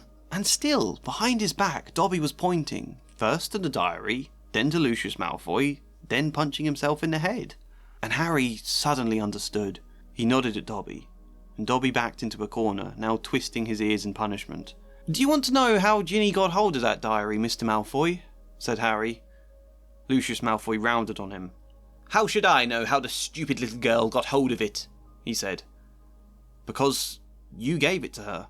I think, instead of that, it would be a lot more powerful for Dobby if Harry didn't understand what he was signalling. I think we can play a vague bit of humour here where Harry is totally oblivious to what should be an obvious signal. And even there's a bit of tension in seeing Dobby get increasingly distressed and exasperated at Harry failing to understand. Increasing pressure because time is running out. Malfoy's going to finish his conversation with Dumbledore soon. It starts wrapping up, Lucius gets ready to leave, Harry still hasn't understood, and so Dobby, desperate now, takes a massively brave risk. Dobby actively speaks out himself. Dobby says Lucius had the diary. Dobby says that he gave it to the Weasleys, and then it clicks into place. Harry remembers the fight Lucius had with Arthur and realised he slipped it into the cauldron. I think it's much more powerful if Dobby actively decides to say this, regardless of the fact it means huge punishment for him. Dobby totally puts himself in harm's way to do what he thinks is the right thing, and then after that, Harry managing to free Dobby becomes a huge relief. And then, like in the original, Dobby defends Harry from Malfoy's rage, and then they hug, and I think this time Harry asks Dobby where he will go, what he will do. And after spending his entire life enslaved, Dobby is a little frightened by the prospect, but he chooses to believe, and he says that he will find somewhere as good for him as Hogwarts was good for Harry Potter. Not only is that a very nice inversion of their earlier dialogue I've added in the hospital scene, but it also brings full circle what Dobby failed to realise at the start of this book, that Hogwarts is good for Harry Potter. Dobby's whole motive at the start of this book was preventing Harry going to Hogwarts, thinking Hogwarts would be bad for him. Now in this moment you get to feel like Dobby really understands. Not only does Dobby now get an actual arc, not only does Harry actively care about slavery this time, not only do we explicitly paint it as a bad aspect of the wizard society, and again, a pretty simple message but a fitting one for this book about daring to believe in something better. Not only does it build on what Harry learned in book 1 and being able to use that in support for someone else, but all of this is also great setup for book 4 when Rowling decided that everybody should apparently argue house elves love slavery, stupid Hermione trying to ruin slavery for them, because now doing this, we have the space for Harry to side with Hermione in book 4, like, you know, a good person would, and for Harry to argue the house elves don't love slavery. They're just not ever known anything else, and they're too afraid and too worn down to be able to imagine anything better. Plus, remember everything I said about Harry eventually becoming a figure who unites all the people and creatures of the wizarding world. I think Harry being much more invested in the well-being of house elves now, I think that opens the door to do that later. So I like all of this a lot. Let's talk about Malfoy. Enemies of the air, beware. You'll be next, mudbloods. It was Draco Malfoy. Now, I'm going to be honest, I look again at the notes I've written for Malfoy and I don't think they work. I think my idea is bad, and I could stop the recording and spend a bit of time to figure out something better, but one, I am so pressed for time. I really need to get this video out quickly. For various reasons, it has to be out before the end of June, and also I think that kind of defeats the point of this video. This isn't supposed to be me going, oh, look how brilliant my ideas are. It's supposed to be an exploration of how writing and editing works via the example of Harry Potter, and loads of my ideas have had flaws. Most of them flaws I think could be worked around via how you execute the ideas, but this is part of the process, right? Thinking you have a good idea and then later realising it's got problems and having to think again about what to do about that. I shouldn't be trying to mask the flaws in my ideas for these kind of videos. So the problem I have with Malfoy originally in this book is that he's very flat. There was just enough about book one that I could tweak things into this interesting rivalry between Harry that slowly develops, that has a twist in it, and then almost has some kind of resolution before everything goes wrong. How well Malfoy progressed in the first book was kind of one of the things I was most happy about with my book one edit, actually. This story where Malfoy at first tries to befriend Harry, but Harry rejects him because he's been a dick to Ron. Then they get gradually caught up in a petty fight of trying to get each other into trouble and to one-up each other until they both end up in detention together in the Forbidden Forest and have to spend time with each other. And I just wrote in the idea that they half hash out their differences in that scene. Malfoy vents about the famous Harry Potter who's always got to have the limelight and always be the hero, and it sickens Malfoy because he's kind of jealous deep down, which is 100% true, by the way. Rereading The Chamber of Secrets, he says all of this to his father at the beginning of the book when Harry is spying on them in Borgin and Burke's. "What's the good of that if I'm not on the house team?" said Malfoy, looking sulky and bad-tempered. "Harry Potter got a Nimbus 2000 last year, special permission from Dumbledore so he could play for Gryffindor. He's not even that good, it's just because he's famous. Famous for having a stupid scar on his forehead." Malfoy bent down to examine a shelf full of skulls. "Everyone thinks he's so smart. Wonderful Potter with his scar and his broomstick." "You have told me this at least a dozen times already," said Mr. Malfoy, with a quelling look at his son. In book one, I had Malfoy kind of voice some of these feelings to Harry during detention and then almost burying the hatchet. Harry promising him he's got it all wrong, that he doesn't want to play the hero, he doesn't want to be famous at all, and Malfoy almost believes him. They don't become friends, but they sort of call a truce until the end of year feast where Dumbledore goes, "Yep, I know Slytherin has won the House Cup, but never mind that. Harry was the hero, so I've decided he can have a bajillion points to Gryffindor. Let's all celebrate Harry." As happens in the original, I just then have Harry see across the tables from Draco's face that, oh god, the rivalry is back on. Malfoy is never going to believe me now. That was book one, and it worked very well there. It was very easy to tweak things that way because their rivalry was still establishing, but now we're into book 2 and 3 and 4 and 5, and the rivalry is already established, so there's nothing else developing or changing between them in any of those books. Malfoy just consistently becomes the caricature of a rich, snobby kid. Harry and Ron are just consistently relishing the chance to one-up him, and that goes on over and over and over until the 6th book when Rowling suddenly decides Draco can actually be a character of substance again. So what I'm saying is, while it's easy to give him an arc in book 1, it's really hard to do that as book 2 currently is. It's all so flat that it's hard to see the easiest way to tweak any of it, which is probably why I've left Malfoy until this late into the video. There's only one straightforward thing I could think to do. You see, Harry visits Flourish and Blots at the start of this book. Lockhart is there and he ropes Harry into a photo for the front page of the Daily Prophet and then gives Harry 3 books as a publicity stunt. And obviously Harry hates this moment, but Malfoy sees all of it and then says to Harry, "Bet you loved that, didn't you, Potter?" said a voice Harry had no trouble recognising. He straightened up and found himself face to face with Draco Malfoy, who was wearing his usual sneer. "Famous Harry Potter," said Malfoy. "Can't even go into a bookshop without making the front page." And there's a similar moment later in the book when Colin Creevey wants to get Harry's photo. Harry doesn't want his photo taken, but Lockhart sees this exchange and misunderstands, and then again ropes Harry into a signed photo with him and Harry that Malfoy again sees and mocks Harry about. With everything I did last book, I think these moments are given more context, and I think there's now space for Harry to be quite weary about it, let's say. Like, Harry had a moment in the first book where Draco was almost humanised and Harry sort of empathised with him. And as a result, I don't think he really wants a spat with Draco this time round. He at least gets where Draco is coming from. Dumbledore giving Gryffindor a bajillion points really inflamed things. He gets exactly why Draco thinks the way he does. And so I think Harry has just kind of given up trying to convince Draco otherwise. So Harry is weary about it all when he first hears Draco venting about him to Lucius. Harry is weary about it in the bookshop, although a little more annoyed this time because he picks on Ginny. Then slightly more annoyed in the scene with Colin, but still trying to keep a lid on it because it's just not worth the fight. Notice how this also fits with the arc of Harry becoming more riled up across the book. Ron likes to spat with Draco, but this is a more empathetic Harry who can see where he's coming from, but the frustration is building up in him. And then Draco calls Hermione a mudblood. Harry doesn't understand what it means at the moment, but it is explained to him after, and it becomes increasingly apparent how much it upsets Hermione, and Harry is just, Malfoy is making it so hard for me not to hate him type feeling.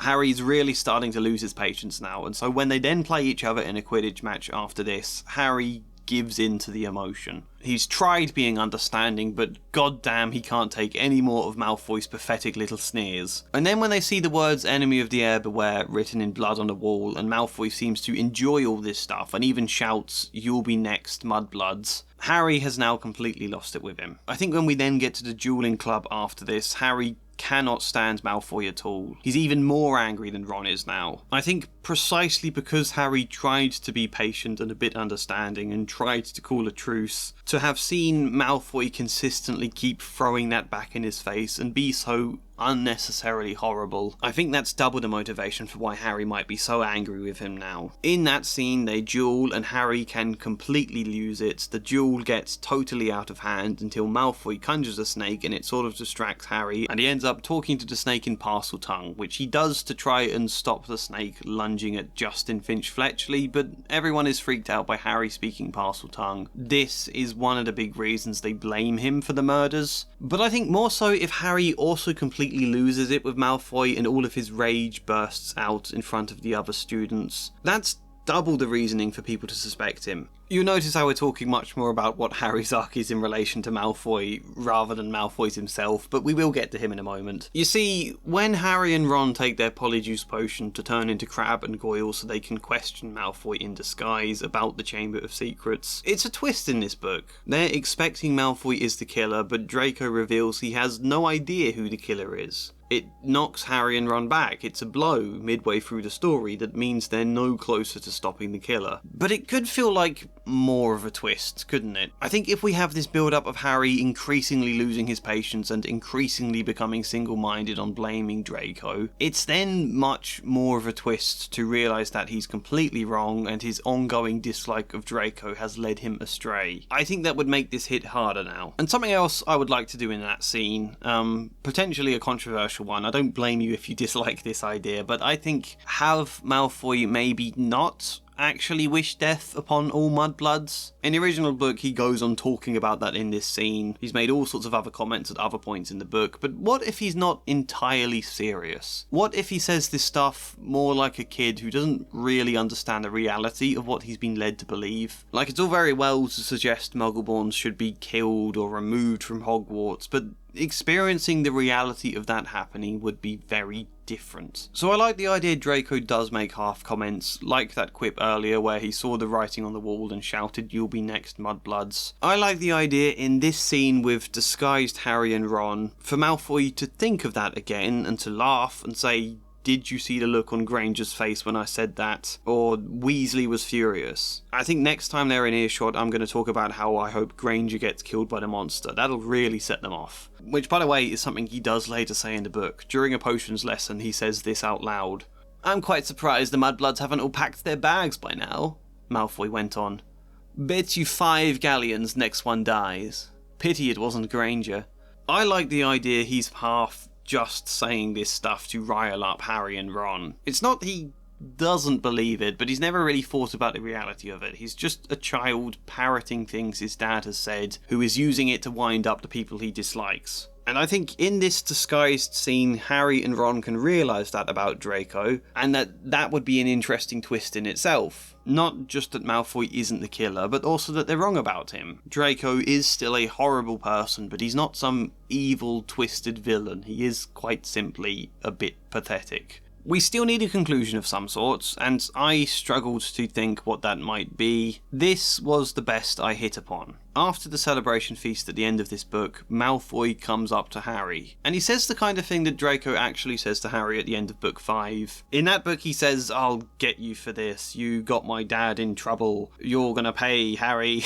I think instead of doing that there, we're gonna do it in this book when he's younger and it works better with what the characters are. He says, "I'll get you for this, Harry. You cost my dad his position on the Board of Governors. You did this." And Harry can say, your dad did that to himself because your dad is a horrible person who tried to kill a bunch of school children. All because he didn't like Dumbledore's headmaster. And if you can't see what's wrong with that, you're as bad as he is. I like the idea of him snapping something like that to Draco. After a whole book of kind of feeling bad about how snappy and angry he's been getting, I think I like to end with an example where it is a positive. And Draco can be a bit shocked by the comment because it's laying bare the reality of what his dad is doing. At some point in the story, Draco will have to confront this idea. Do I really want to side with a bunch of horrible murderers just because my dad is one, or do I want to turn away? Malfoy will not have an answer to that question until book 6, but it's good to raise it here, to plant a little seed in his head. And now let's actually consider Malfoy's perspective for his story in this book. He starts off having a right rant about Harry, all jealous of his fame and special attention. Then he resents Harry getting attention in the bookshop. Then he resents Harry getting photos with Colin Creevey. And then Harry starts getting blamed as the heir of Slytherin, and when they talk to Draco in disguise, he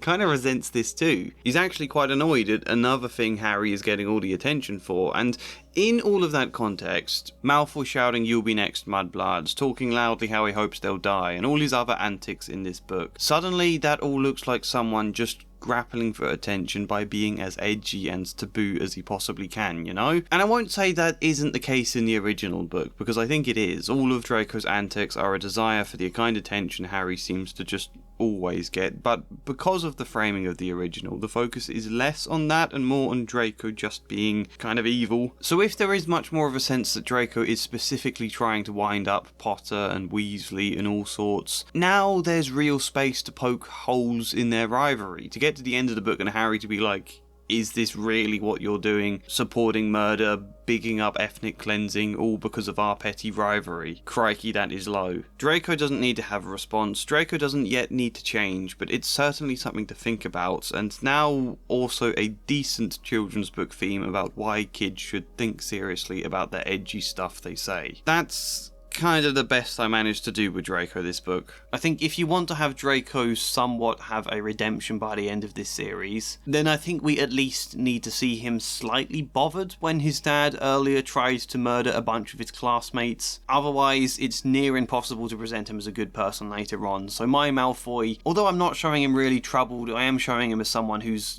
denying the reality of what's happening. The reason I said I'm not sure this works for the book, though, is because it goes against the trajectory Harry has had for everything else in this story. Like, we do see him getting more and more riled up with things. We see him getting angry with GINNY, with Myrtle, with Dudley, with Dobby, but then afterwards, maybe not with Dudley, but seeing some feeling of care and seeking to repair things, choosing to fix stuff, choosing to be better. But with Malfoy, Harry is making the opposite choice. He starts off trying to be a bit understanding and make excuses and not really bothering to fight Malfoy, but then loses his temper and decides, no, I've had enough of you. And that's sort of the opposite happening, and I don't think that really makes it line up the best. It's an interesting idea, I just don't think it meshes right with everything else. Maybe it could still work if you were careful with how you wrote it, and maybe there's a few tweaks you can see that would fix it. Or maybe there's a whole better idea altogether. I leave all of that for you to comment down below. Instead, it's time we talked about one of the biggest changes. The biggest talking point from my last video. I'm excited to get to this one. It's our friendly neighbourhood student welfare representative. You will be safer by far at your orphanage.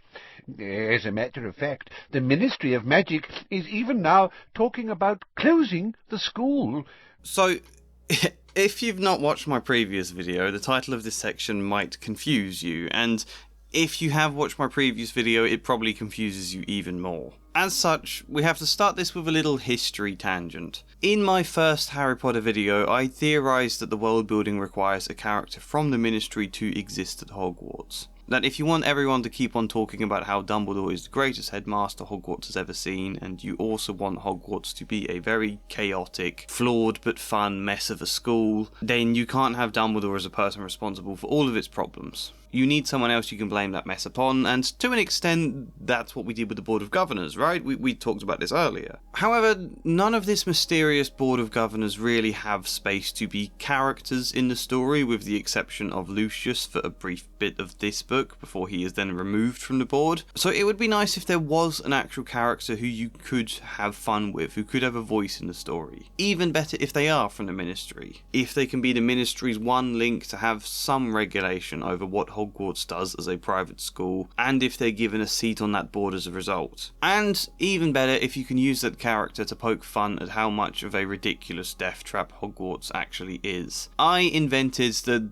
slightly badly named student welfare representative, with the idea as one of these employed by the Ministry who goes to every school in Britain to make sure things are safe, basically, to be a voice on the board and to represent the well-being of the students, but also often just representing Ministry ideas. You can imagine how all of this lays the ground nicely for Umbridge to later appear in Book 5, and originally I made that character called Mr. Ainsley, who was an original creation of mine, but a full-blown J.K. Rowling style of a caricature. Someone who tried stupidly hard to seem friendly with the kids and act like he's on their side and gets them, but failed to understand them at all and was very easily flustered. You can just have a lot of fun with him bursting into scenes frantic when he finds out there's a troll in the dungeon or there's a three-headed dog, you know? Getting bombarded with owls from all sorts of concerned parents, and he's flustered at the amount of paperwork and the dangers this involves. And when it came to my second video, where I was writing a full script for the Philosopher's Stone, I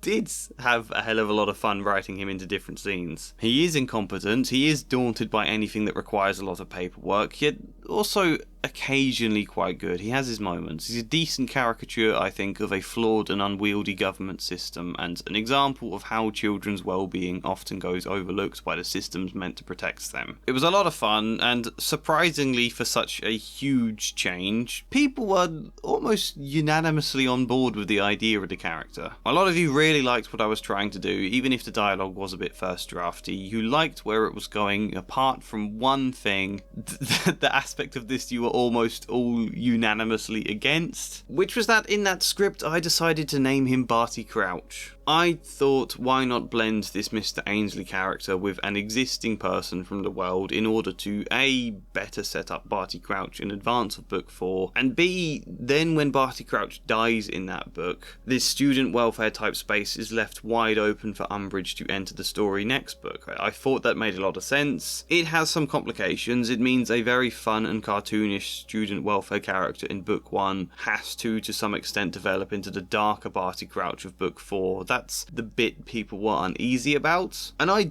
did have some ideas for how it could work. It was kind of a challenge I was excited by, but the comments did make me rethink it. Almost no one liked the idea of merging him with Barty Crouch, even if it is possible to get that to work. It would require so much effort, and the whole point of this series was to avoid making too many changes, wasn't it? So instead, some of you suggested make the student welfare Ludo Bagman, which is a very good shout on one level, but I think there's also problems with him too. Most of you said just keep him as an original character, name him Mr. Ainsley, or come up with a different name if you wanted. However, someone, I think it was 2 people actually, suggested why not just make him Amos Diggory. And oh my god, is that a good idea. The guy whose sole job is a ministry representative looking out for students' well-being is the dad of Cedric Diggory. So if Amos Diggory is now a character in book 1, it does a better job of setting up Cedric for when he becomes important in book 4. And also, when this student welfare representative's own son dies, the guy whose sole job is student safety, Amos can fall apart. He can resign from his post. It now leaves the door open for Umbridge to enter. Plus, it's generally a great way to humanise this cartoonish fun character who hasn't often seemed like he understood or really cared that much about the students, so much as he cares about looking like he cares, you know? But then when Cedric dies and Amos collapses into tears, that cuts right through all of that. The cartoonishness gets just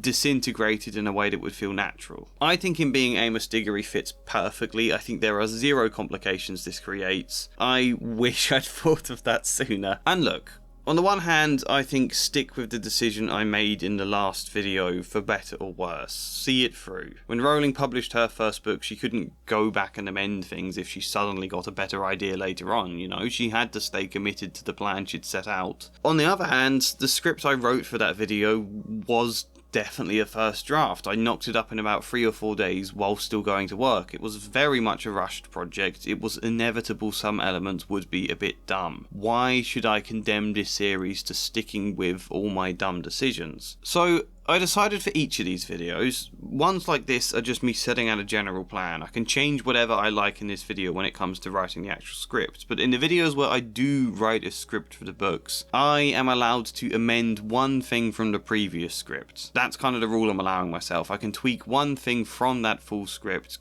going into the next one, and that one change in this case will just be the name of this character, changing Barty Crouch to Amos Diggory.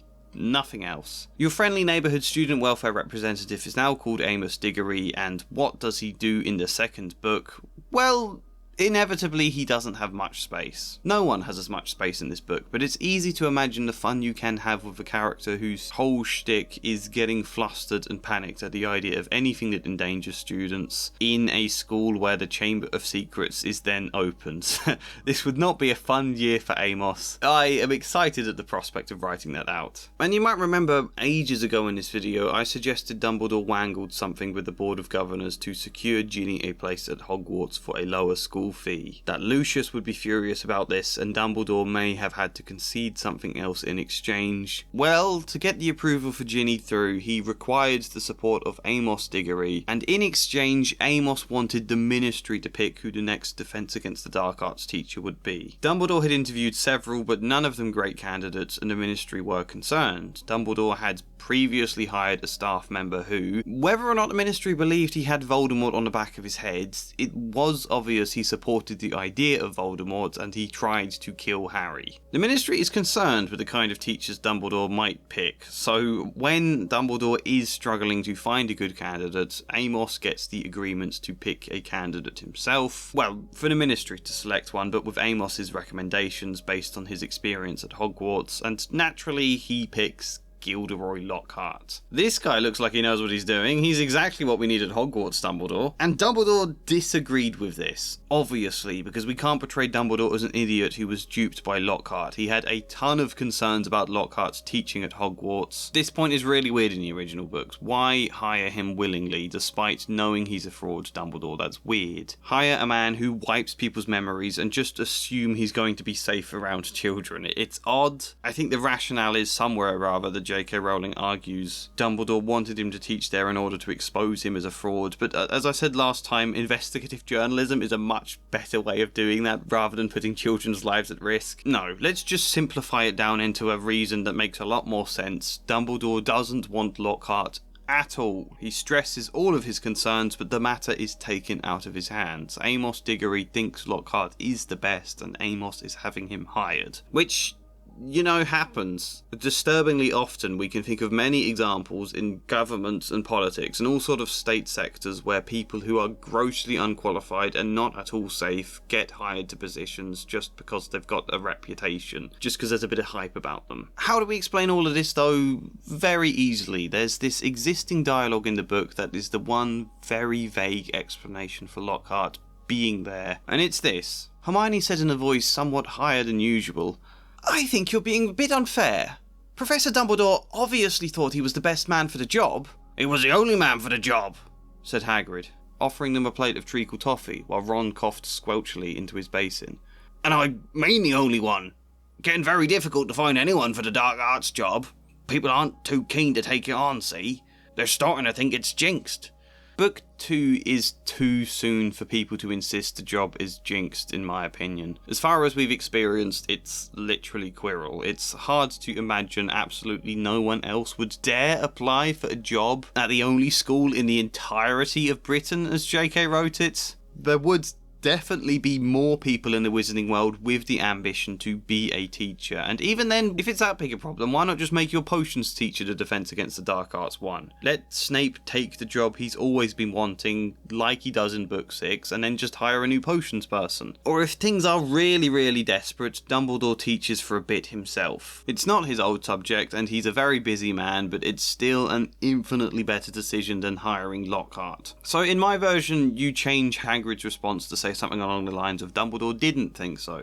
but that it was out of his hands. The Ministry weren't too happy with how the last appointment turned out, so they thought they'd pick someone themselves. The student welfare representative had a say, and you can even have, like, Ron finished the sentence, and Mr. Diggory picked Lockhart, Ron groaned. That kind of thing. Job done. It makes more sense than the original, there's more intrigue to it than the original. It sets us up very nicely for Amos to spend the entire book fawning over Lockhart, which I also like. It stops this book feeling like it's criticising girls for silly crushes if a male figure also thinks Lockhart is the best thing ever. Not that he has a crush on him, but, you know, idealisation. However, to actually explain Diggory's arc, I think we need to go back in time and discuss something else about Harry. Harry, said Lockhart, his large white teeth gleaming in the sunlight as he shook his head. Harry, Harry, Harry. It bothers me how little anybody ever cares about the fact Harry lives in an abusive household. Like, yeah, there are bullshit magical reasons he has to stay there, but A, we don't really find out about them until the 5th book, and B, there's still rarely a shred of concern for how he's doing. No real expression in the books that it isn't right. There's all sorts of talk about how bad they are, and that Harry doesn't enjoy his summers, that they make him miserable, but because Harry occasionally gets to laugh at them, we're sort of led to accept it as fine, as normal. Not a good thing, but something to be accepted, the way things are, not something we should really do anything about. Which I think is a horrible message. It absolutely normalises abuse, whether it means to or not. For a book in which Harry suffers so much, there is, I think unintentionally, very little empathy that the story has for him about this. Which I have talked about a lot in the past. I'm not going to argue this entire case all over again. You can watch my old videos for that. However, I was tasked with finding a way to more sensitively explore Harry's situation, to make supposedly good characters actually care about Harry's situation, whilst also still needing that book to end with him at the Dursleys again. And I think I found a solution that is too long to explain as a whole, but at its core, it's that it was the system's fault. Harry can't just move home even if others want him to. There are all sorts of laws involved, especially if it's going from a Muggle family to a wizard family, because now the Ministry needs to interact with the British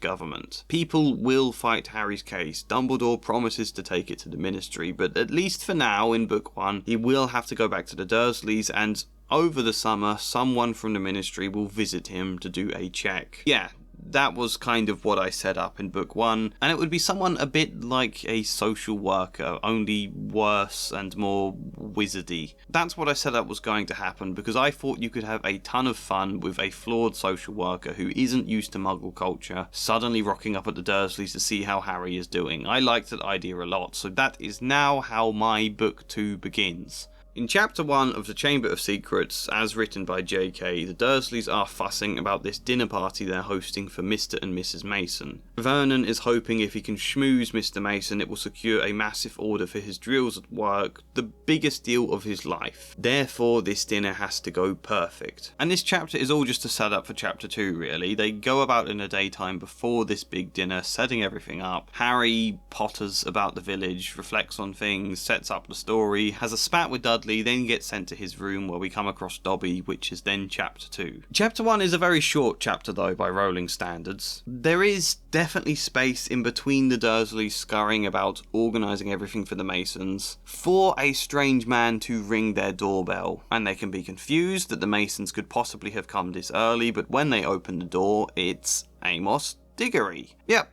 I decided to give him the role instead of an actual social worker. I think Amos makes a comment about how normally there are other people for these kind of visits, but Amos thought, since he already has such good rapport with Harry, that he should go instead. Of course, Amos does not have a good rapport with Harry, but it would look good on his career if he was the one to work with the famous Harry Potter here, so that's what he says. Amos turns up, assuming they were all expecting him to visit at this time. He did send a letter. Only nobody knows, because Dobby has been stealing all of Harry's letters over the summer. There's an already established plot point about that, so it makes sense he stole this letter. Amos thinks they're aware of his visit, but they are all shocked. And Amos sees this table set up for a very fancy dinner, and there are chairs for Vernon, Petunia, Dudley, and then Mr. and Mrs. Mason. Amos wrongly assumes the last 2 seats are for him and Harry, so he sits himself down. He's delighted to try Muggle food. The Dursleys are in total shock at what's happening, they can barely speak. They want to throw this man out of their house, but they also realise why he's here and know they have to at least look like good parents. They don't know what to do, but Harry knows, regardless of anything, he is going to be in so much trouble for this later on, unless he can somehow solve it. If Amos is still here when the Masons arrived, Harry is going to be dead meat. I hope it's not just me, I really enjoy the idea of that scenario. You can have a lot of fun with Amos trying to talk like he knows Harry really well but getting it wrong, and trying to understand Muggle culture but getting it wrong. Harry's in a difficult spot. He wants this man's help so that he doesn't have to live with the Dursleys forever. He wants to move home somewhere else, but he also knows from book 1, Amos isn't a particularly competent, reliable person. Can he expect anything from him? Harry also doesn't want to get in trouble with the Dursleys, so he is torn on what to do, and I think that tension could be really fun, especially when there's the threat of the Masons coming anytime soon. And there's 2 points to make here. The first is the point to do with Harry's original arc, about his anger and his self-doubt. Remember, he does something mean to Dudley that he feels good about, but I said something later draws a comparison between him and Dudley, and I didn't really explain what that was at the time. You see, whenever Dudley encounters witches and wizards after book 1, he is terrified. As Rowling writes it, he remembers the pig's tail he was given, and he holds his bottom, tries to shield it, walks around very stiff and afraid, while characters like Arthur Weasley are confused by this behaviour. That's sort of the go-to thing she does with Dudley around witches and wizards, and in my book 1, Dudley wasn't giving a pig's tail, but we can still do a similar thing. Dudley has seen magic be used. Dudley is afraid of magic. Also, his parents spent his entire life drilling that fear into him. We can do a similar sort of thing where Dudley just seems incredibly afraid of Amos. So Amos arrives, sits down at the dinner table, and Vernon and Petunia kind of speechless. Dudley can enter the room to get a snack or something, not expecting to see Amos sitting at this dinner table, who then greets Dudley warmly and invites him to sit down. Dudley feels too afraid to dare refuse, so he sits down opposite Amos whilst seeming anxious as hell, and Amos starts to realise this about him. By way of friendly conversation, Amos might have just asked Dudley how he feels about Harry becoming a wizard, and then he sees Dudley look terrified at the thought of this. Maybe there's a moment where Amos draws his wand casually to magic away a spillage, or to scratch his head with the end of it, or something like that, and Dudley reacts in terror at the sight of the wand. Just little things like that can lead Amos to conclude that Harry has been bullying Dudley. If not using magic on him, certainly scaring him with the threat of it. Dudley looks absolutely petrified at the idea of magic. Harry is the only wizard in the house, therefore Harry must have been bullying him. That's the comparison I wanted to make. The thing that drew some vague parallel between Harry and Dudley in his behaviour, but Harry's thinking, what? That's ridiculous. Me bully Dudley? It's the total reverse. I'm not a bully, he's a bully type thing. However, Petunia seizes this chance. She knows it would be dangerous if Amos came away thinking they were bad parents to Harry, so a chance to make Harry look like the bad one is gold dust to her. She says yes, that Harry is horrible, and she describes the exact scene from earlier on this day. They explain what happens, they explain how they had to punish Harry for that with a ton of chores, because he's always doing things like this. Which, again, is drawing on something that does happen in the original. "Jiggery pokery," said Harry in a fierce voice. "Hocus pocus, squiggly wiggly, Mom!" howled Dudley, tripping over his feet as he dashed back towards the house. "Mom, he's doing you-know-what!" Harry paid dearly for this moment of fun. As neither Dudley nor the hedge was in any way hurt, Aunt Petunia knew he hadn't really done magic, but he still had to duck as she aimed a heavy blow at his head with a soapy frying pan. Then she gave him work to do, with the promise he wouldn't eat again until he'd finished. So Petunia explains all of this stuff to Amos, and Harry tries to protest, but it's really hard to. Amos ends up believing the Dursleys, and you can easily see how this informs everything we've discussed in Harry's arc at the start of this video. He is literally compared to his abuser, and he finds this ridiculous, and Fred and George and Ron help him to laugh at the absurdity of it, but then he is a bit mean to Ginny in places later in this book, and he threatens to strangle Dobby, and everyone keeps saying he's the heir of Slytherin, and so, even if we never directly link this back to the idea about Dudley, I really think it would be too blunt to draw a direct comparison, but even then we can see how the doubt is enhanced by the context of this moment with Dudley. So that's point 1 of what's going on. Point 2 is Harry being kind of forced into getting rid of Amos. As much as Harry wants to speak to him, wants to get a new home, wants to explain how cruel the Dursleys are and to try and convince the Ministry to give him a different family to live with, he also knows the Dursleys would punish him severely for trying to do that, or if the Masons arrived while Amos was still there. So when it already feels like Amos isn't listening to Harry, feels like he's already siding with the Dursleys, Harry gives up. So, yes, as disappointing as it is, Harry ends up doing exactly what the Dursleys may have whispered threateningly into his ear. Get rid of him. Harry starts making excuses to get Amos to leave, and Amos, who is disappointed to miss the fancy dinner, admits he doesn't fancy the paperwork required in doing a full report. Regulations dictate he's supposed to see Harry's room, he's supposed to go through a list of questions, but he wants to get home to his son. Everything seems in order anyway. Harry doesn't seem like he's being treated cruelly. If Harry's made complaints about the Dursleys, it's probably just because he doesn't like being punished, but if you bully your cousin, you need some punishment. That kind of perspective. So Harry gives up and urges him to go, knowing the Masons will be here any minute, but also crucially suggesting Amos come back another time. Harry thinking maybe if he had some time to think, or maybe if Amos came when Vernon was at work and things weren't so rushed, maybe then he could get a proper chance to convince Amos to listen. Harry pointedly asks him to come back another day. However, Amos misses the hint. He genially tells Harry that yes, of course, another visit will indeed be scheduled for the next summer. And Harry's like, what? Next summer? That's far too late. But Amos isn't really listening now. He's thinking of getting home. Harry feels totally let down. Amos was no help at all. In fact, he made things worse, and Harry is wondering why he even bothered. Maybe he could speak to him again when they're at Hogwarts, but he doubts Amos will listen then either. Maybe no one cares. Remember, Dobby has been stealing all his letters at this point, so Harry thinks he's been sent no letters from any of his friends, that they've all forgotten him. Harry feels like no one cares and he is alone in his pain. He retreats to his room before the Masons come, feeling thoroughly dejected when he then spots Dobby. This is perhaps the biggest change I've made to the book. It's an entire extra scene with a load more word count, so I am curious to know what people think of the idea. It's also setting up an entire extra arc for Harry, which we're going to discuss in a second, but in terms of Amos, what happens after this? Well, Harry never does bother speaking to Amos again. It quickly becomes apparent Amos has other concerns at the school, and when the Chamber of Secrets is revealed to be open, Amos suddenly stops seeing anyone. He's always bragged about how students can visit him with any concerns, he's a friend to all of them, but the second a ton of students feel scared and anxious and take him up on that offer, Diggory gets overwhelmed and hides himself away with the excuse of paperwork. The one person he does have time for is Lockhart, the guy he appointed, who Diggory thinks is amazing and could easily wrap up this Chamber of Secrets nonsense. He'll solve it no problem. Amos wants Dumbledore to give Lockhart a new role as Hogwarts Guardian, where he can interrogate students, search the castle grounds, all sorts of detective stuff that Dumbledore refuses to grant. There's no way in hell Dumbledore is going to let Lockhart loose on students like that. And this plays in nicely to how Lockhart already is. We get a lot of quotes like this bragging from him. Gilderoy Lockhart seemed to think he himself had made the attack stop. Harry overheard him telling Professor McGonagall so, while the Gryffindors were lining up for Transfiguration.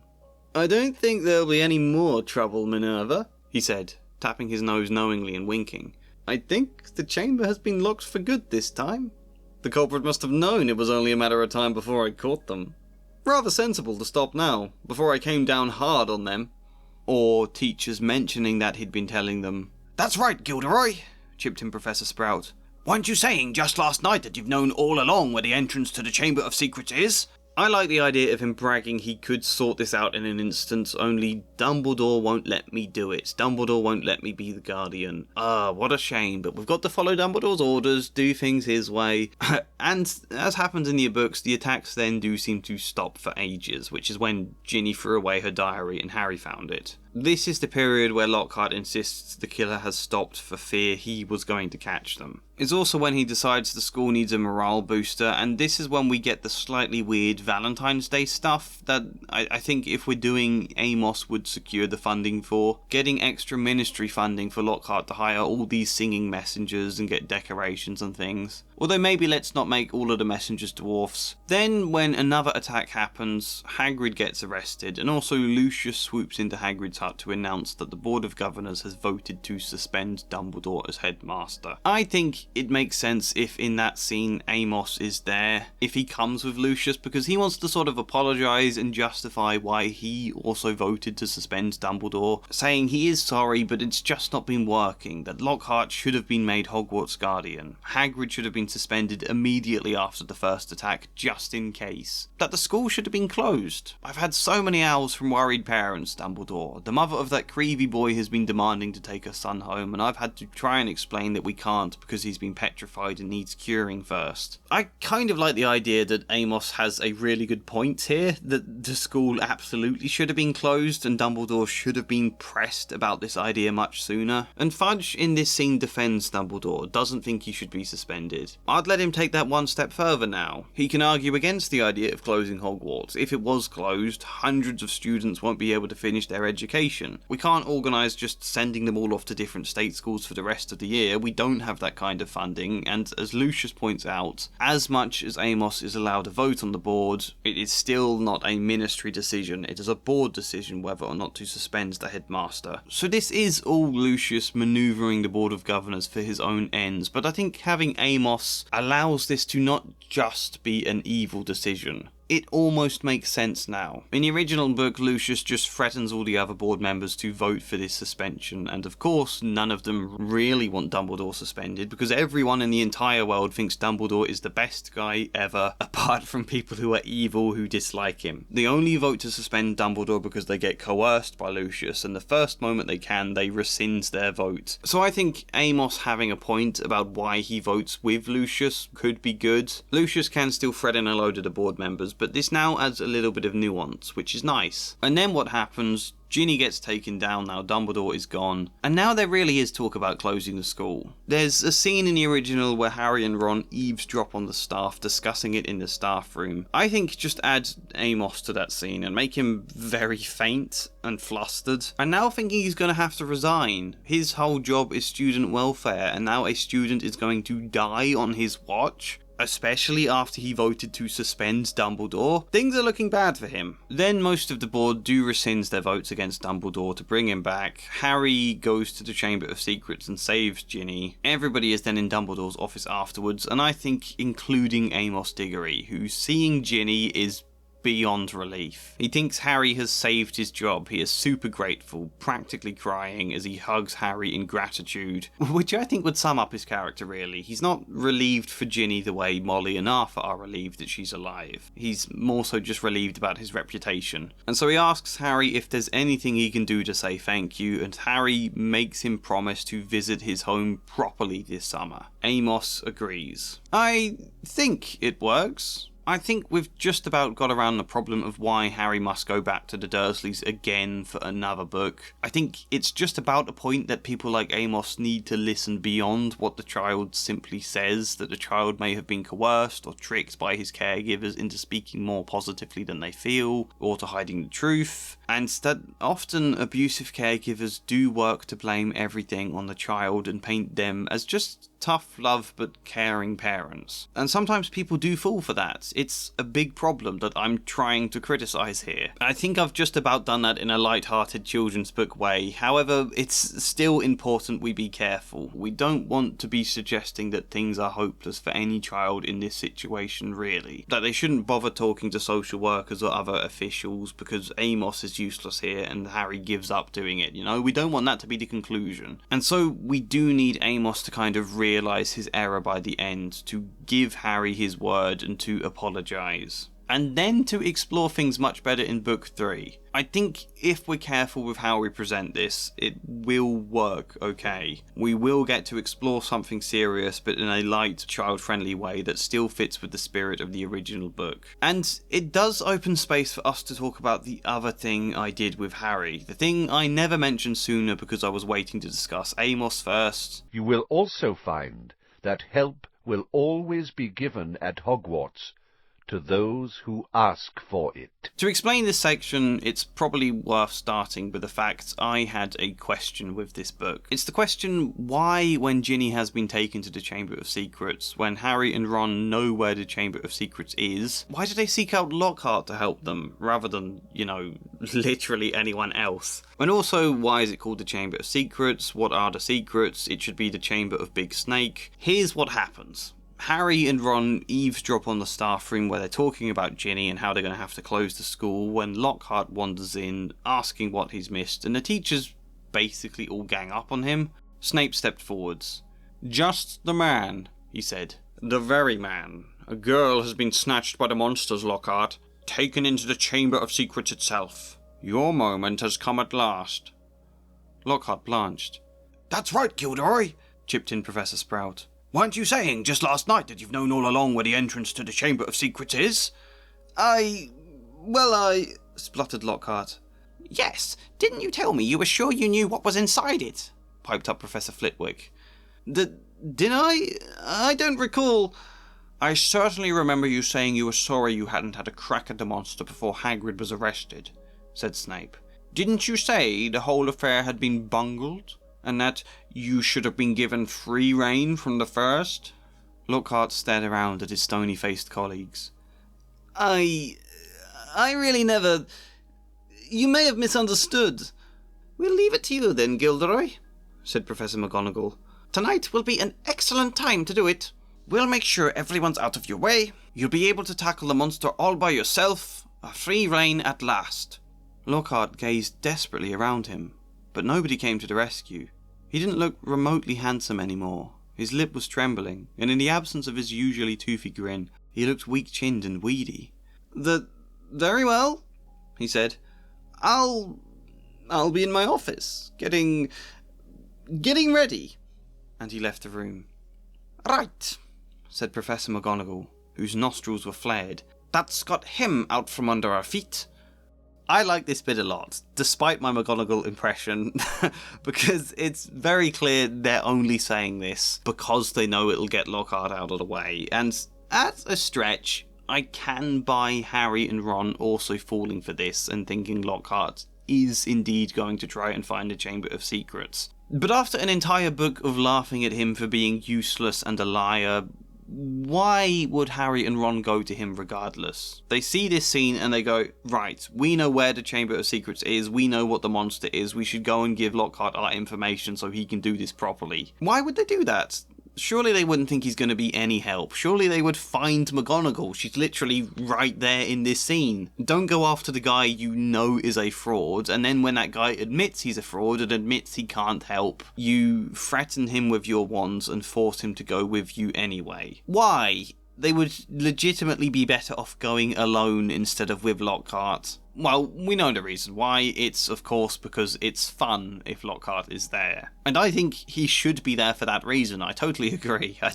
It'd be too big a change to remove Lockhart from that scene. I just think it's really, really hard to justify Lockhart being forced to the Chamber of Secrets in a way that makes sense. Which might just seem like me criticising a plot hole. And this is probably a plot hole, but I think I can forgive a lot of plot holes. Most of them don't bother me that much. The reason why this one matters is because it's character motivation. To be really invested in a story, we need to be on board with the things our protagonist is doing. Their actions and motivations need to be ones we can empathise with, not necessarily always understand the full picture. Sometimes we disagree, sometimes we don't get to know everything at first. Obviously there are also exceptions to this, but if we can't empathise with why they're doing the stuff they're doing, it creates a disconnect between the reader and the story. It can become harder to remain engaged. Lots of plot holes don't really matter too much, especially not in a whimsical children's book, but I think character decisions do matter. So why does this happen in my version?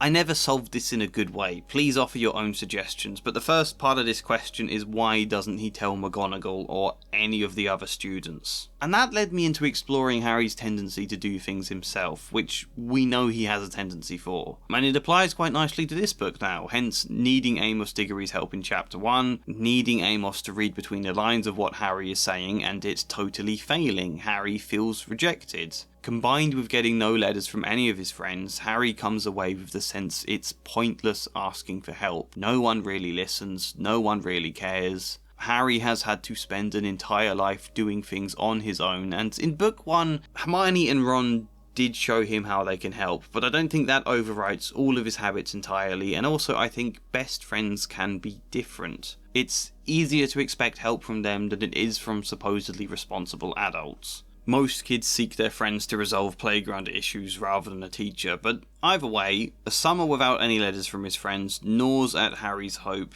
plus this Amos scene. But then Ron turns up in a flying car and busts him out of this cesspit. So Ron cares, and as the book even states, when Harry gets to the Burrow, it is a total surprise how much everyone likes him. What Harry found most unusual about life at Ron's, however, wasn't the talking mirror or the clanking ghoul. It was the fact that everybody there seemed to like him.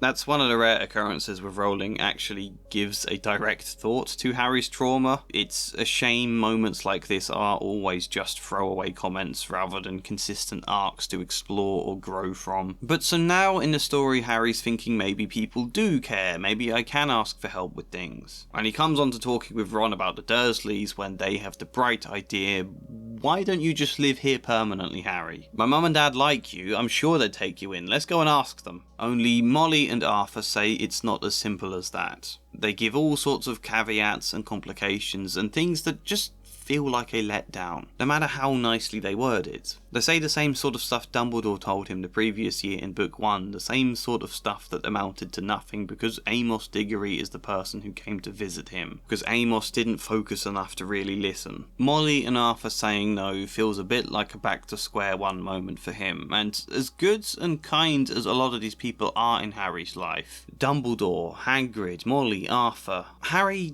doesn't feel he can truly rely on adults for things. Somehow, when he really needs help, they're never quite there. He had hope last year when Dumbledore said he would report things to the Ministry, but now, half a year on with nothing changed, it just feels a bit empty. Which isn't entirely true, but it's perfectly believable Harry would feel that. And look at how nicely this feeling now binds itself to the existing story. Harry thinks he hears voices in the wall, and then he finds Mrs. Norris petrified and he has to talk to the staff about it. There's Filch and Snape and McGonagall and Dumbledore, and they ask Harry for information. And he should tell them about the voice, shouldn't he? But he doesn't. Why not?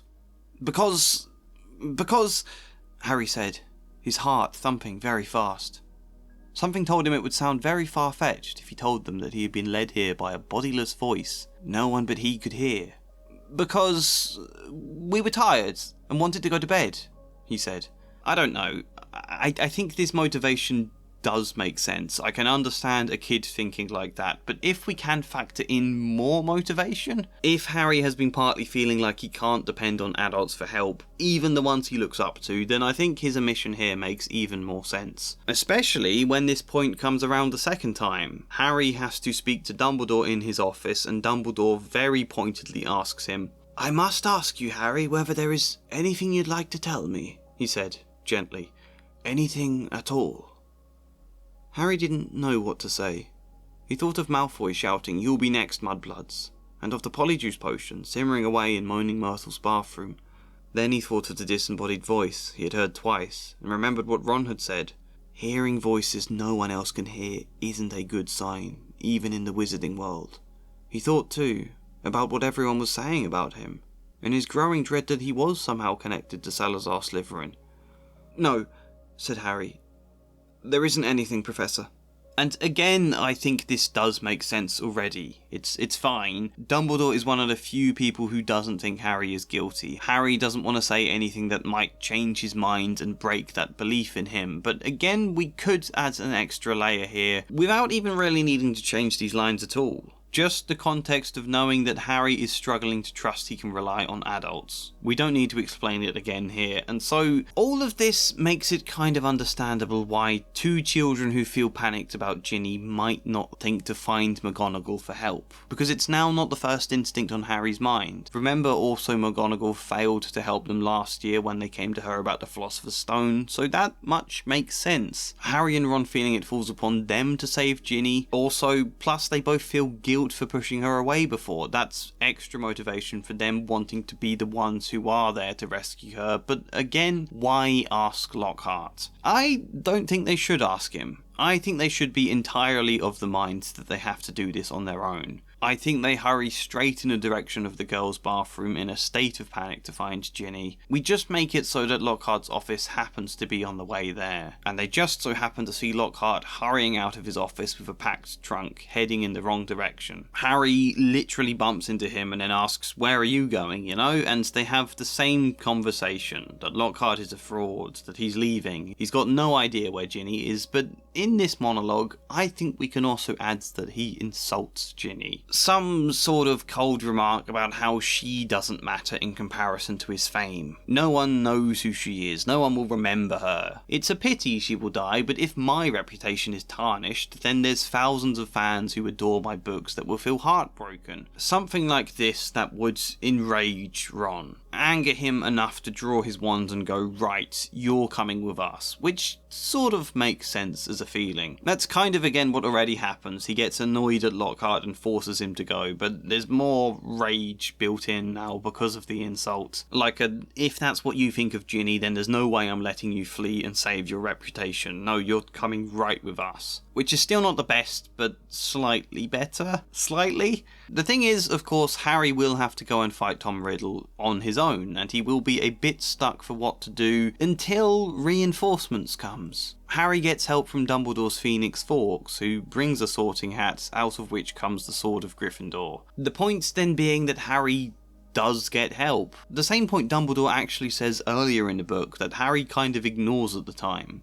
Help will always be given at Hogwarts to those who ask for it. So now, when there's a bit of space at the end between just Harry and Dumbledore, he can ask Harry this. He can say, "Sure, I was suspended, but why didn't you go to McGonagall for help? Or why didn't you tell me about the voices sooner?" He can make the kind of point I made him make at the end of book 1, only this time he is more firm with it. That's as brave and as brilliant as you are, Harry, there will always be limits to what you can do on your own. It has been fortunate your friends have offered you help in the past without needing of asking. Fortunate that Fawkes was able to reach you via the faint rationale of Harry having shown loyalty to Dumbledore. However, a time may come where you will have to ask for the help, where you will have to seek it.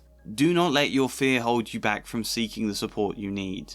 Yes, this is a nice conclusion to the book, but I've also set it up because I've recently finished rereading book 5, a book in which Harry forms his own team with Ron, Hermione, Ginny, Neville and Luna. In that book, Harry needs their help to do something they either think is a trap, in the case of Ron and Hermione, and sort of Ginny, or don't even understand what it is they're doing, in the case of Neville and Luna, which is going out to Sirius Black when Harry has a dream about him dying. It's a pretty mad thing to expect of others, with barely any explanation for what they're doing and why it's important, and it's with great luck in that book that Neville and Luna especially, but also the others too, just happen to agree to come along for the hell of it. It's never entirely justified clearly. I would like if instead of Harry doing his usual "this is my fight, I'm gonna do it alone" shtick, and then everyone else having to insist, "No, we're coming with you, we're your friends, idiot," which again feels tenuous in the example of Neville and especially Luna. He is barely friends with Luna at this point. I think it would be really, really nice if Harry actually does the reverse there. He asks them, needing their help, knowing he's asking a lot, but feeling desperate, and then hugely grateful when they say yes. I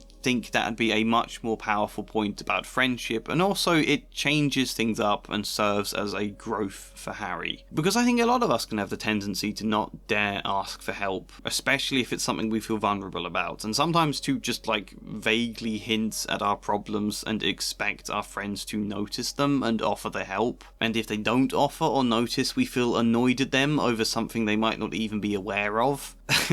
It's not a great habit, testing people's care via faint hints. It would be nice to see Harry learn to trust that he can simply ask. He's forever happy to sacrifice himself as a hero, but can he truly seek help from others? And can that be the thing that really separates him from Voldemort? Yes, that's all stuff for later on, but I think this is a nice mini arc now, and something that will be called upon again when the time comes. that Dumbledore has hinted there are limits to what Harry can do alone, and he must not prevent himself from seeking help when he needs it. That's that section of this video done now. We're coming towards the end, sort of. It's time to discuss the more quickfire points, and then the general world building. Cars, Molly dear? Yes, Arthur.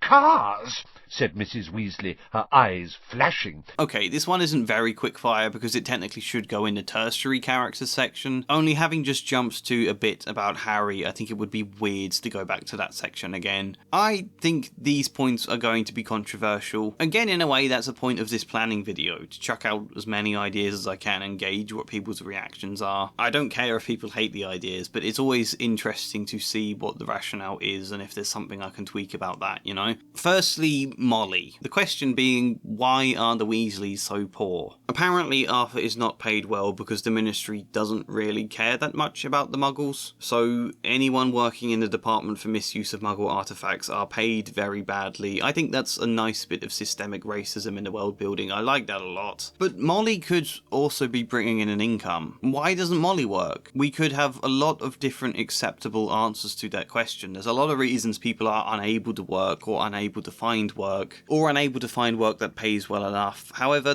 there isn't really a reason in the books. They have 7 children, which no doubt could make being a mum a full-time job. Now, it could be understandable. Also, as far as I know, primary schools do not exist in the wizarding world. Parents are just supposed to somehow find time to homeschool their kids before they go to Hogwarts, which seems very flawed world-building. I am adding primary schools in, not that we really ever need to mention them. The point is, in that context, I can get why Molly hasn't had a job in the past. But even so, now 2 of her 7 kids have left home completely, and the others spend the entire year, apart from the summer, at a boarding school. Molly then has all the free time in the world. And if we are tweaking the world building so that primary schools do exist, they are a thing, then surely Molly should have got a part-time job throughout the autumn and winter and spring each year. Surely she should have at least been looking. So my change is that Molly does have a job. Yep. She works part-time as a cleaner for other wizarding homes. She, in that sense, also becomes an example for why Wizard Society doesn't need house elves. You can just get a cleaner or a cook that you can pay. But the real reason I'm doing all of this is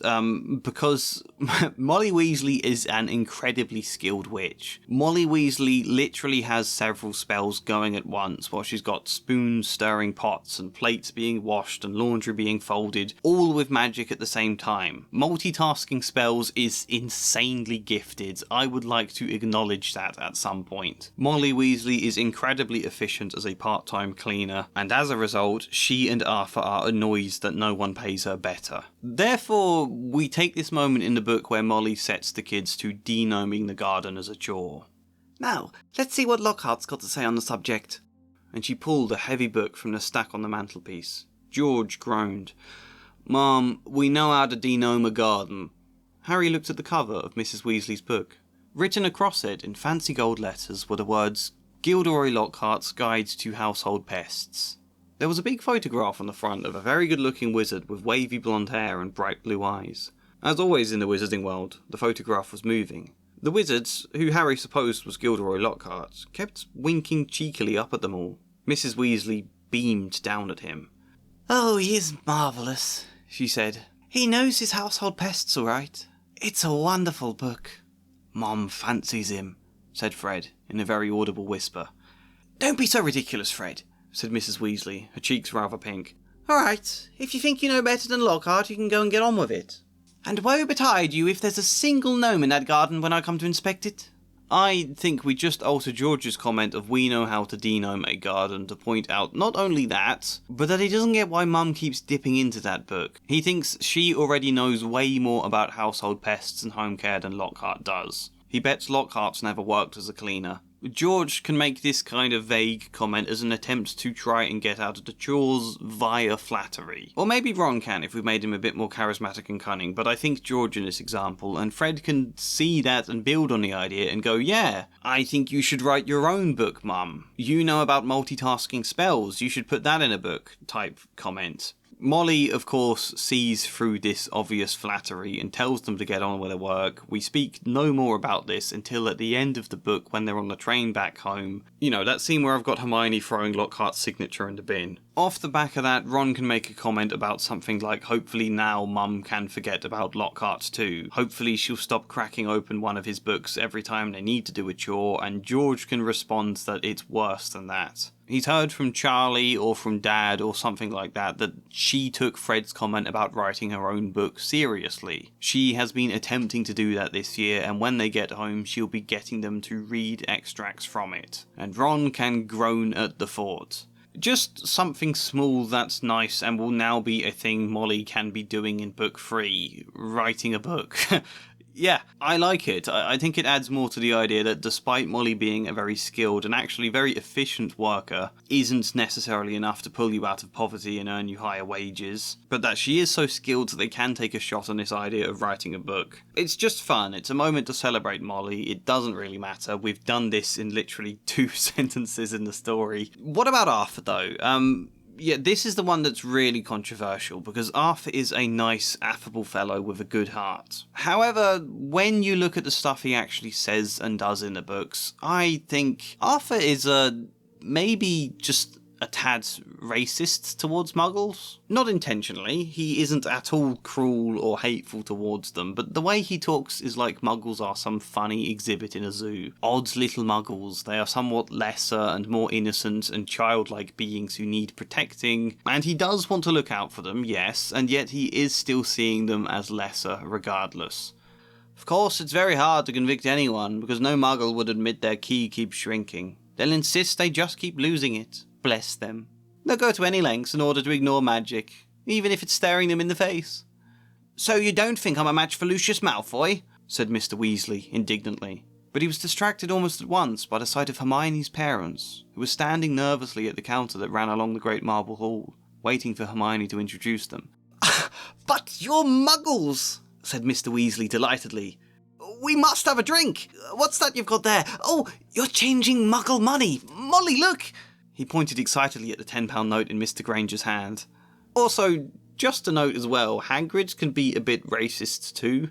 It crops up more in the first book, but even in this one, when Harry is telling Hagrid about how he got shut in his bedroom over the summer, Hagrid responds, "Ruddy Muggles," growled Hagrid.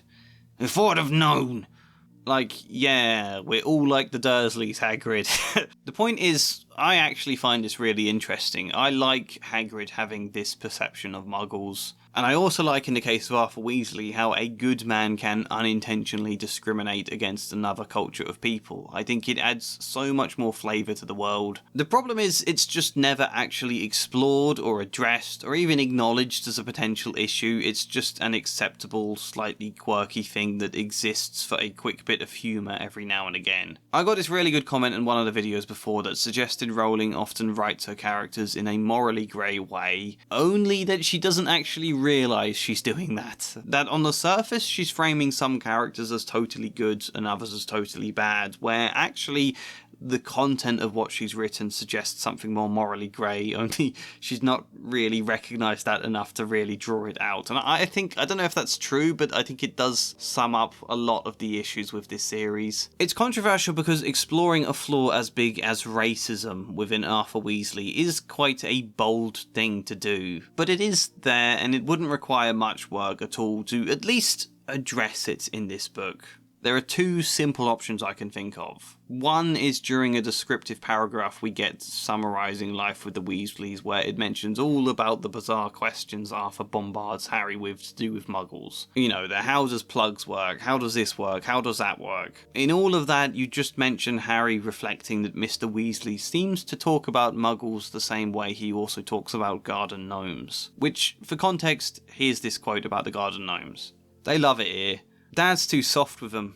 He thinks they're funny." I think comparing this to his attitude towards Muggles is interesting because, again, it's not cruel. Arthur is better to the gnomes than the rest of his family, but he still very much sees them as lesser. Or, alternatively, what you do is you just have Hermione's parents get offended by Arthur. We had that quote a second ago where he bounds up to them, exclaiming about their adorable little muggle money. It would take like 1 or 2 extra sentences for one of Hermione's parents to say, "Excuse me, we may not have grown up knowing magic, but we're still human."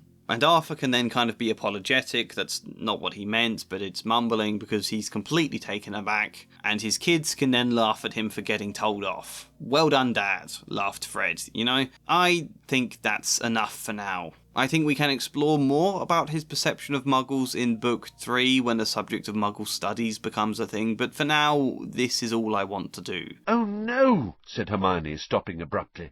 Turn back! I don't want to talk to moaning Myrtle." I think Myrtle deserves a conclusion, and now this is potentially a complicated idea, because what I want to do messes up a lot of what Sir Nicholas discusses in Book 5 about death, if you know that, and also it means Myrtle can no longer be a character in Book 4 for that kind of weird, violating bathtub scene. Oh no, what a tragedy if Myrtle's not there for that. What I'm proposing is that Myrtle goes at the end of this book. She finds peace. She stops lingering on as a ghost. Whatever world-building justification you might choose to explain how that works, I like the idea that the reason she has lingered on here is precisely because she's never come to terms with her death. She doesn't understand how it happened. She was crying in the toilets when she heard a noise outside, so she opened the door to tell them to go away, saw a big yellow eye, and died. That was it. It doesn't make sense to her. She's kind of felt stuck ever since. I think in the books it's explained that she comes back purely out of spite to haunt a girl who bullied her, but I think the idea I'm suggesting feels more touching. And so when Harry can not only help her understand it was a basilisk, why it was there, why it happened, but he can say that he also slayed the beast, you know, in that sense she can be given proof that her murder will never happen again, the beast is gone. As a result of all of that, now Myrtle feels like she can be released. I think that's a much more fitting ending than Ron being repulsed by her and making the joke, "You've got competition, Ginny." So how do we actually do that? 1, we don't introduce Myrtle at the Death Day party. In case you've forgotten in this long video, Sir Nicholas is having a party to celebrate his Death Day. Harry, Ron and Hermione are invited and Myrtle is there. That's how we meet her. Hermione's all like, "Oh no, not Myrtle," and then starts explaining how annoying she is when Peeves overhears the complaint, calls Myrtle over, tells her what Hermione was saying, and then Myrtle runs off crying. I think don't have Myrtle there and make it that Myrtle never leaves the girls' bathroom. She's never felt able to. That's half of the difficulty she has. So just have Hermione comment it's a relief Myrtle isn't at the party and she can vaguely introduce the idea of her to us. Or even not that. Maybe Sir Nicholas or someone else can make a mention of inviting her, trying to coax her out of the bathroom, but it never works. Even Dumbledore has never been able to help her. She is just too stuck in a half metaphor for trauma. 2, we then meet Myrtle and pretty much all the same stuff happens as in the book. People find her annoying, people avoid the bathrooms, all the scenes we already have. 3, at some point Harry or Ron or Hermione make an unkind remark about Myrtle which she hears, and it causes her to open up. She says all that stuff I discussed earlier about how no one ever listens to her, that she has to cry to be noticed, and even then no one really cares. The pain of it hits Harry because it makes him think of Ginny, and so he then apologises to Ginny. But 4, when we next see Myrtle, Harry is with Ron and Lockhart and he's asking Myrtle how she died, which she's really pleased to tell because this does feel like someone listening to her. She attempts to explain, only she becomes confused and distressed as she gets to the point of describing the yellow eye. Like, she can't quite manage to put the experience into words. Again, she becomes sort of stuck. 5, when they return from the chamber, Harry tells her it's over. It's gone. He explains what it was, what happens, that it's never going to happen again, and Myrtle just breaks down in tears. But this time it's different tears. It's not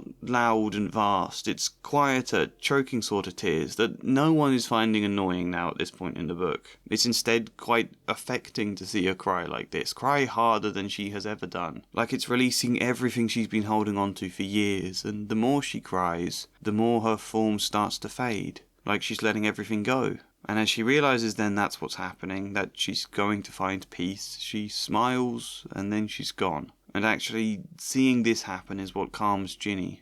I really like this idea. I think it adds a sense of closure that the book is lacking. I think it really makes Myrtle feel human as opposed to a one-dimensional figure to laugh at. I think it's a nice metaphor, and I quite like the idea it's not just coming to terms with her death that frees her, but also the feeling someone listens to her and cared enough to help her for once. I think this would also be powerful for Ginny especially, because the two of them are both similar in this book. Two sensitive girls who were both victims of Riddle and aren't taken seriously at first. I think seeing Myrtle release all of this emotion would be really cathartic for Ginny too. Order of Merlin, 3rd class, honorary member of the Dark Force Defence League, and 5 times winner of Witch Weekly's Most Charming Smile Award. But I don't talk about that. This one's simple. I've already discussed everything I do in regards to how Hermione feels about him and why Harry and Ron take him to the Chamber of Secrets. Beyond that, just make Lockhart a fraction more competent. Still the vain, boasting buffoon, but not entirely useless. Make it at least minutely believable that Harry and Ron think he could potentially help. I really enjoy what he does in this book. I said I think he's the best comedy J.K. Rowling ever wrote, but sometimes it definitely goes a bit too far and lacks subtlety, such as this moment. "Now, Harry," said Lockhart, "when Draco points his wand at you, you do this." He raised his own wand, attempted a complicated sort of wiggling action, and dropped it. Snape smirked as Lockhart quickly picked it up, saying, "Whoops, my wand is a little overexcited." Just a little bit much, especially when he then never shows what he was going to do and there isn't anything. Just dial that back slightly. "But, Professor," piped up Parvati Patil, "you'd probably have to use dark magic to open it." As mentioned earlier, I spent a bit of time in my Book 1 script establishing Lavender and Parvati as characters Hermione is actually friends with. I think this will add weight to some of their interactions in Book 3, and also make the whole Lavender-Ron relationship in Book 6 less bad. There was a limit to what I could do with them though. They were hardly fleshed out at all because they are very minor, and this book is so much more packed that it's even harder to do anything with them at all this time. But as discussed, I do want them to function as two gossipy girls, that kind of stereotype, in order to showcase that it's not necessarily a bad thing, especially not if Ginny could be a bit like that. Like Hermione, Parvati and Lavender also have a bit of a thing for Lockhart, and Hermione can babble excitedly with them about Lockhart in ways Harry and Ron find a bit weird, but ultimately do not judge come the end of the book. Harry will understand exactly why Ginny could have done with something like this, as opposed to an evil diary. And in that sense, the thing I should have mentioned in the section about Ginny is that Lavender and Parvati will be there at the end. On the train, after all the other dialogue in that train scene, they both enter the carriage to find Hermione and see if she wants to join them in the next carriage over. For some reason, I don't know, maybe Padma's there and she's just been telling them about a date she had with some Terry Boot. Some sort of thing like that, and Hermione is intrigued, but she pauses, turns to Ginny and asks if she wants to come too. Ginny says yes and goes with them. Or, alternatively, Ginny says no and that she's happy where she is. I think either of those would carry a good point. Actually, a third alternative, thinking about it just now, is that Colin Creevey knocks on the carriage and asks Ginny if she wants to go with him and talk with whoever else from their year, and that Ginny goes off and does that. That might be even better. Either way, that's all Lavender and Parvati really need to do in this book. They just have general gossip with Hermione that can be mentioned at points. Just one of those things that gets vaguely described in all of those scene-setting descriptions of the common room or whatever. In terms of what they can gossip about, mentioned somewhere in the book that Parvati seems to like Seamus, but Seamus isn't interested in her. Secondly, that Parvati's sister Padma Patil has also started hanging out with them sometimes too. And thirdly, Lavender doesn't like Ron at all. In book 1 I already edited it, so she and Parvati have a go at Ron for making Hermione cry in that book. I think Lavender still has a bit of a grudge against Ron, made worse when she sees Ron's attitude towards his family owl Errol. If you don't remember, the Weasleys have a really old owl called Errol who can barely fly straight anymore, but they can't afford a new owl to replace him, so he is forced to carry on flying long, dangerous journeys, presumably until he drops dead. It's a bit harsh. Well, Lavender is an animal lover. I made that her thing because the two real character traits we get in the books about Lavender is that she has a pet bunny back home called Binky, and that she loves that care of magical creatures lesson that involves unicorns. So I made her an animal lover, and I think Ron's lack of care towards Errol, always complaining Errol's useless, I think that would offend her. I enjoy this bit of humour in the book. "Errol!" Ron said, pulling the bedraggled owl out by the feet. Errol slumped, unconscious, onto the table, his legs in the air and a damp red envelope in his beak. "Oh no," Ron gasped. "It's all right, he's still alive," said Hermione, prodding Errol gently with the tip of her finger. "It's not that, it's that." Ron was pointing at the red envelope. I think make Hermione's comment be spoken by Lavender and make her offended by Ron's lack of concern. And then just make mention elsewhere in the books that she doesn't much like Ron. Don't resolve it, it's not an arc, it's an ongoing thing to do more with in the later books. Ron gulped. Argus Filch, the caretaker, was loathed by every student in the school. I've already discussed Filch's one real scene in this book and how we can make it mean a bit more for Harry, but we also discover that Filch is a squib. When Harry's made to wait in his office, he finds a letter for a quick spell course to teach magic to squibs. If you've forgotten, squibs are the people born in the wizarding world who cannot perform magic. We learn Filch is one, and I just think, why is he employed here? Why get a man with zero magical ability to manually toil over a giant castle, clearing up mess that a wizard could fix in a second? Like, we do see countless examples in the books of wizards just magicking away a spilled potion or repairing broken glass. Why get an old man who has no magic to do all of this stuff? It's completely bonkers. And the answer, like many of them, is of course because it's fun. Shut up. It's a good comedic prop to have the janitor running around with a mop or a broom, you know? It's a classic trope. He's got less to be angry with kids at if he could just clean away mud in a second. It wouldn't work the same that way. So, never mind the reality, just enjoy the entertainment, which again is fine for the first few books. I don't think it's a problem here, but it's much more of a problem when the books get older and more serious. Suddenly these kind of things look very weird. I think there are ways to fix this without having to take out any of the humour. In fact, I even said in my first video that I had a really good idea for how to fix this. I teased that, only I never actually wrote down what the idea was. Or maybe I did. It could have been on the notes on my phone, but they've since been deleted. For the life of me, I cannot remember what I was imagining to do with Filch. I assume it'll come back to me one day, but I can't just wait until then. In the absence of that, I had another think, and I came up with a different idea. I think this one still works okay. What we do is change pretty much nothing in any of this. Harry finds the same letter, Mrs. Norris gets petrified, Filch accuses him just like in the original. "You saw what he wrote on the wall! He found in my office! He knows I'm a... Filch's face worked horribly. "He knows I'm a squib," he finished. "I never touched Mrs. Norris," Harry said loudly, uncomfortably aware of everyone looking at him, including all the Lockharts on the walls. "And I don't even know what a squib is." "Rubbish!" snarled Filch. "He saw my quick spell letter!"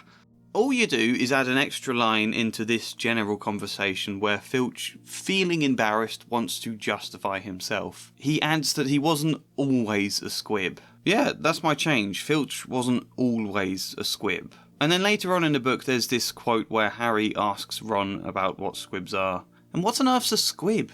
said Harry. To his surprise, Ron stifled a snigger.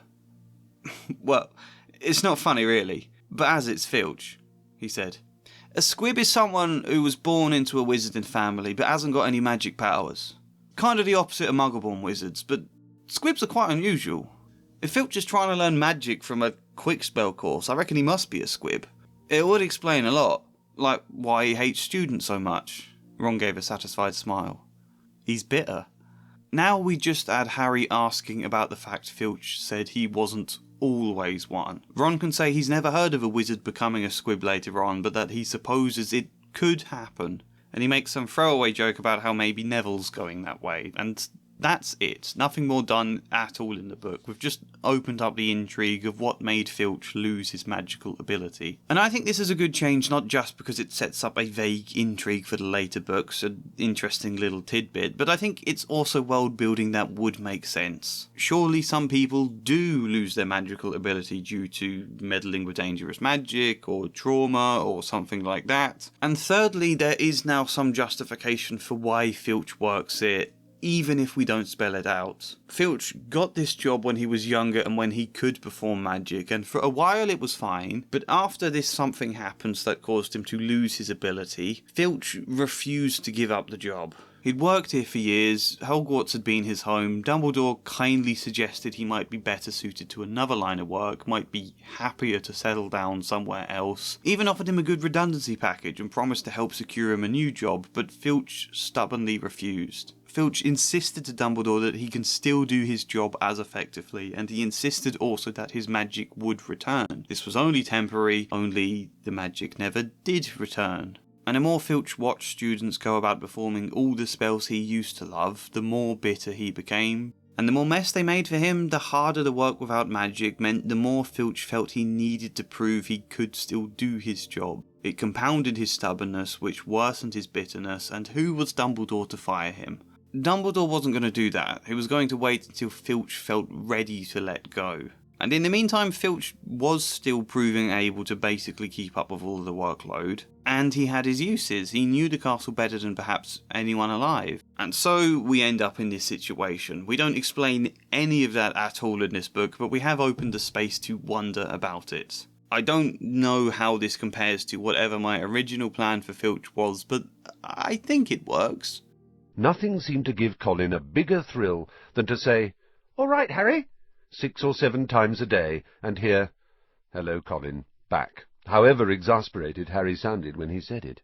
I'm just going to say this now because I'll never get another opportunity to mention this. 4 years ago when I first met my girlfriend Kirsty, for my first birthday with her she bought me a signed photograph of Hugh Mitchell who plays Colin Creevey in the films. Because at the time all either of us owned was a PS3 and we'd been playing the first Lego Harry Potter game for some reason. It was one of the games one of us happens to own from growing up, and it came up weirdly often in our conversations that when I was a kid I thought he was called Colin Creevey. Just a pointless, unfunny anecdote I told her at some point, and because my memory can be terrible for a lot of things, I didn't realise I'd told her this before. I kept saying it every time Colin Creevey popped up in the game, and when she finally called me out on repeating that, I then decided to turn it into something I deliberately kept saying to wind her up. And so she bought me a signed photo of Hugh Mitchell. Anyway, I want to do 2 things with Colin. First, make him Welsh. There are still currently no Welsh characters in the series. I'd like to make other characters Welsh too, but we're starting with Colin. Secondly, Colin is a muggle-born wizard who, when he learns about the magic world, quickly becomes obsessed with Harry Potter.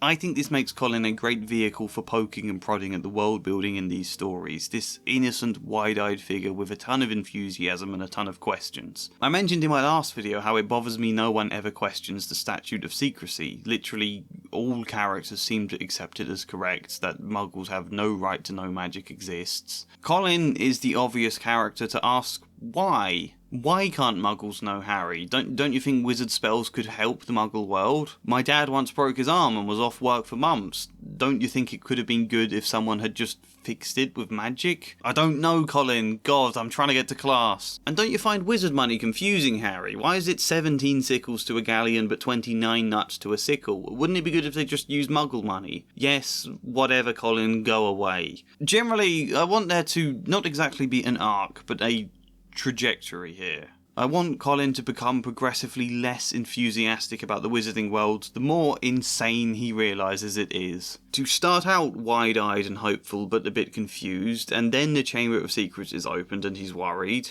School safety just isn't something he ever had to worry about in the Muggle world. In the UK. Then his mum wants him to come home because of the dangers at Hogwarts, and Colin is a bit torn, and then he gets petrified. The book needs to prod at the world more in order for it to feel more real. This isn't just like some fourth wall type joke I'm going, ha, look how dumb the world building is. Colin is serving as a vehicle to get us, but primarily Harry, thinking about some of the problems with wizarding society. Problems that surely he and Ron and Hermione should start fighting against towards the end of the series. Hermione canonically becomes Minister for Magic, let's remember, and she does basically nothing to change the world because Rowling decided she liked things the way they were. But that's not a good ending. These are supposed to be children who question the world they've inherited. This is a children's book that should encourage that kind of free thinking and curiosity, because that's what children are supposed to do. That's what helps new generations thrive. To look at what's wrong with the current world and think and seek to try and improve it, even if we don't always hit our ideals. Often we don't. Often there are unforeseen problems. But to be trying to do that, Colin is then a great device to raise some of the questions that we might tackle later down the line. They went to bed at the usual time, waited until Neville, Dean and Seamus had stopped discussing the Chamber of Secrets and finally fallen asleep. So if you watched my last video, you'll know I did something kinda odd but interesting with Dean Thomas. One of the few things we know about his character from the books is that he's a big football fan who supports West Ham, and I thought, isn't it weird no one in the wizarding world has any interest in any sport besides Quidditch? Isn't it also weird with all the Muggle-born students who do end up at Hogwarts that none of them really bring any of their own culture with them, that there's barely any blending of cultures? And to an extent, this doesn't happen because we lose the fun aesthetic and escapism if everyone starts writing with pens in classes because quills and ink are just so inefficient, or people start getting mobile phones or whatever. The idea of mobile phones in the Harry Potter world just feels wrong, you know? Even if it would make sense, it feels wrong. That kind of thing could be interesting, but as I say, I think there's a risk we'd be damaging the aesthetic of Hogwarts. Nonetheless, the blending or the clashing of cultures should be a big theme in this story. A story all about pureblood wizards seeking superiority over Muggle-born wizards and the Muggle world. All about a character who grew up in the Muggle world adjusting to a wizarding world. A story about meeting and befriending different types of people and magical creatures. We should utilise this theme a lot more, so whilst there are limits to what we can do, I had Dean Thomas in book 1 trying to teach some of his friends football. It's very easy to find the moments in the books where J.K. Rowling just quickly describes what people are doing in the common room. Instead of stating that Dean and Seamus were playing Exploding Snap, you just describe Dean trying to explain football to Neville and him being confused. And then my version of that book ended with the characters coming together for a nice game of football on the field. Well, that was a little part of what happened anyway. That was some of the setting. On top of that, I had Dean Thomas campaigning all year for Hogwarts to build a football pitch, and it's something the Board of Governors wasn't interested in, but it was something the character, Mr. Diggory, helped fight for on Dean's behalf. And eventually they agreed that's something that would be built over the summer. Which leads us into book 2. Again, this all means relatively little. It's just a nice point to flesh out the world and give us some light examples of cultures merging before we get to any of the serious stuff in the later books. The pitch has been built now and Dean Thomas wants to start a football club. He had the lofty ambition of a Wizarding World football league with other schools, or at least house football teams, but there's just no way that's happening right now. There's barely enough people interested at Hogwarts to make one team, let alone 4. And his biggest obstacle is that he can't really get anyone to follow the traditional rules. You know, he's managed to get Seamus and Neville playing a little bit. A few others such as Ernie Macmillan, Padma Patil, a couple more. Justin Finch-Fletchley is Muggle-born. He can play. He was supposed to go to Eton. He can be the slightly stuffy Muggle-born ally in pushing for the traditional Muggle rules, but no one else really cares enough to understand the offside rule. All of the Wizard-born students think it's dumb. It also annoys them how much of an advantage the Muggle-born students have without magic because they're used to the sport. Plus, they just enjoy using their wands. It was fun at the end of last year when they all started using Wingardium Leviosa. They want to chuck in more spells and hexes and add flavour to the sport, shrinking the ball, making it massive, making it super light when they go to kick it. Dean spends a lot of this book getting annoyed at everyone else for wanting to do this stuff because no, that's just not how you play football. Worst of all, nobody seems to call it football. When it starts getting spoken about in a community as a thing students just know Dean Thomas is trying to do, people start calling it Muggle Ball. Again, all of this is just told through those tiny descriptive moments where the book is setting a scene by telling us what other students are doing. By the end, an annoyed Dean Thomas gives in on all of this. He accepts football isn't going to be a thing. They all get together and form their own new set of rules for a new game. However, in light of the Chamber of Secrets events, he doesn't want it to be called Muggle Ball. They just about agree on the name Jinx Ball, and they just about have enough players for 2 5-a-side teams. Dean is optimistic that with some promotion next year, they may be able to get 4 house teams at Hogwarts. I think it's quite nice. It doesn't require much word count, so why not? "Morning all," said Percy briskly. "Lovely day." This one's super simple. I consistently feel sorry for how flat Percy is always characterised. Just always super pompous and super wrong about everything, which is fun, but he can still be a person as well, you know? I think he needs to feel like a person prior to him kind of turning against his family in Book 5 when he works under Cornelius Fudge. So on the one hand, we can have more fun with his pomposity around Amos Diggory, this ministry official at Hogwarts. Percy wants to join the ministry, therefore he is very keen to get on well with and admire Amos. And when Amos starts getting bombarded with owls from parents about the Chamber of Secrets and students wanting reassurance about the attacks or just wanting to talk, Amos in Book 1 and probably Book 2 will give a speech at the start of the year feast about how student well-being is the most important thing in the world to him and that his door is always open. Not that we see the start of year feast in this book, but he will make that speech, and that promise will then fall flat as he starts hiding away in his office. Starts avoiding all of these people that want to talk to him, but I think Percy would opt to take on those meetings, at least for some of the Gryffindor students. Carry out the well-being meetings on Amos's behalf. We know in Book 4 how proud he is to be doing things on Mr. Crouch's behalf. I think the same kind of thing here, but obviously Percy is useless at any kind of well-being meeting. And Fred and George can tease him about how bad he is at that. On the one hand, he's just doing it to feel important and to suck up to Amos, but on the other hand, he is genuinely trying to help calm first-year students who feel scared at Hogwarts. Percy is the one character early on in this book who does talk to Ginny and does offer her an arm, which is something I do quite like in the original story. He does tell Fred and George off for scaring her and does comment on how sad she's been. He can be a pompous arse who is terrible at knowing how to comfort someone, but he can also care, you know? Crabbe and Goyle were sniggering stupidly. "Eat slugs, Malfoy," said Ron angrily.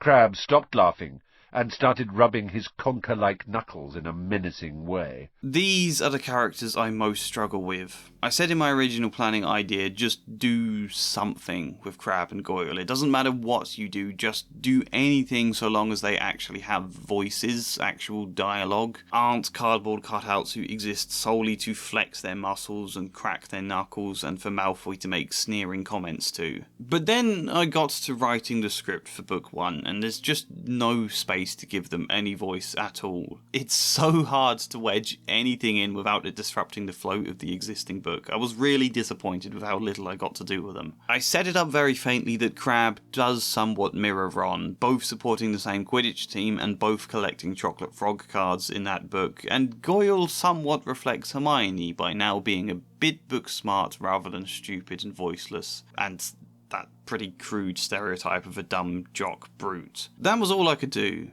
But I got to this book thinking, okay, we do kind of get a scene with them this book. Harry and Ron take Polyjuice to turn into Crabbe and Goyle, and then we have a long conversation with Malfoy. So there is something Crabbe and Goyle can do here. Only, of course, it's very difficult still because this isn't actually Crabbe and Goyle, it's Ron and Harry again. So it's not really the space I was hoping for at all. We can edit Harry and Ron's dialogue a little to be mimicking a Goyle that speaks more eloquently. Like there's a moment in the existing book, I think, where Ron corrects Malfoy on his speech. He and Ron hurried after Malfoy, who said, as they turned into the next passage, "That Peter Weasley." "Percy," Ron corrected him automatically.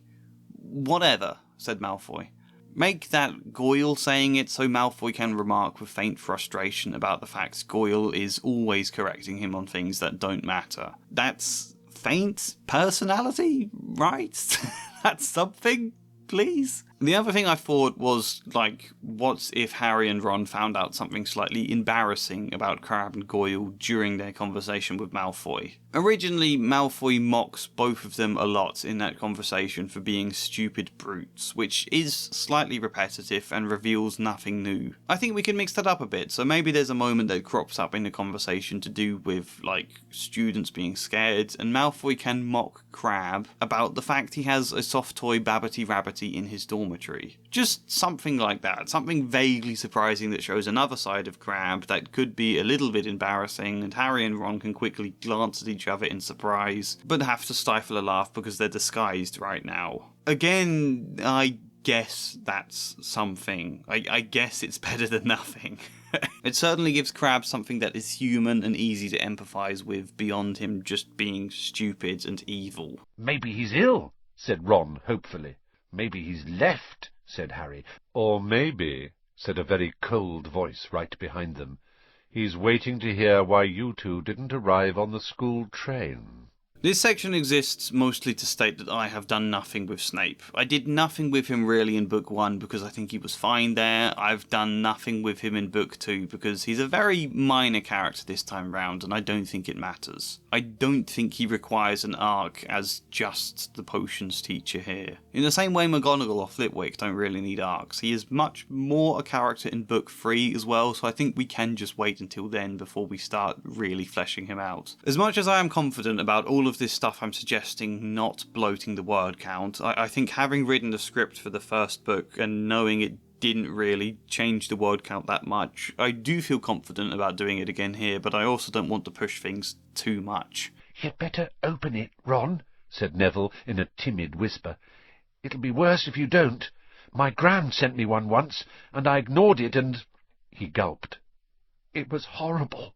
Similar to Snape, it's hard to do anything with Neville in this book. He's barely in it, and whilst it would be nice to give him an arc again, so long as enough of the other minor characters have things going on, such as Parvati and Lavender and Dean and Colin Creevey, then I don't think it matters. If enough other people are doing stuff, the community already feels alive, and too many different arcs could get in the way. Which is something nice about all the stuff I've done with Harry, Ron, Hermione, Ginny. You can see how all their arcs blend and complement with the same flow of the story. Ron's arc is to do with his relationship to Ginny. To an extent, so is Harry's in terms of how seeking out Ginny to apologise and then to save her becomes a huge beat in his own story. And Hermione's whole crush on Lockhart factors into our understanding of Ginny's crush on Harry. Because they then all mesh together well, it feels quite streamlined and flows nicely. Whereas I think if each of their arcs had nothing to do with each other, too many different ones would become confusing.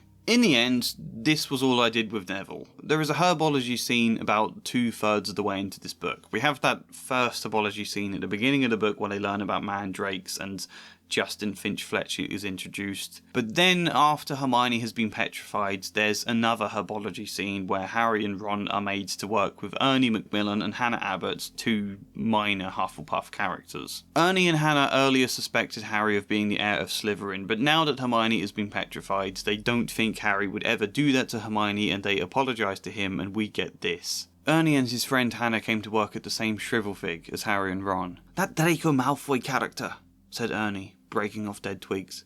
"He seems very pleased about all this, doesn't he? Do you know, I think he might be Slytherin's heir."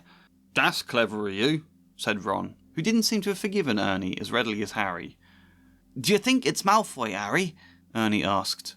"No," said Harry, so firmly that Ernie and Hannah stared.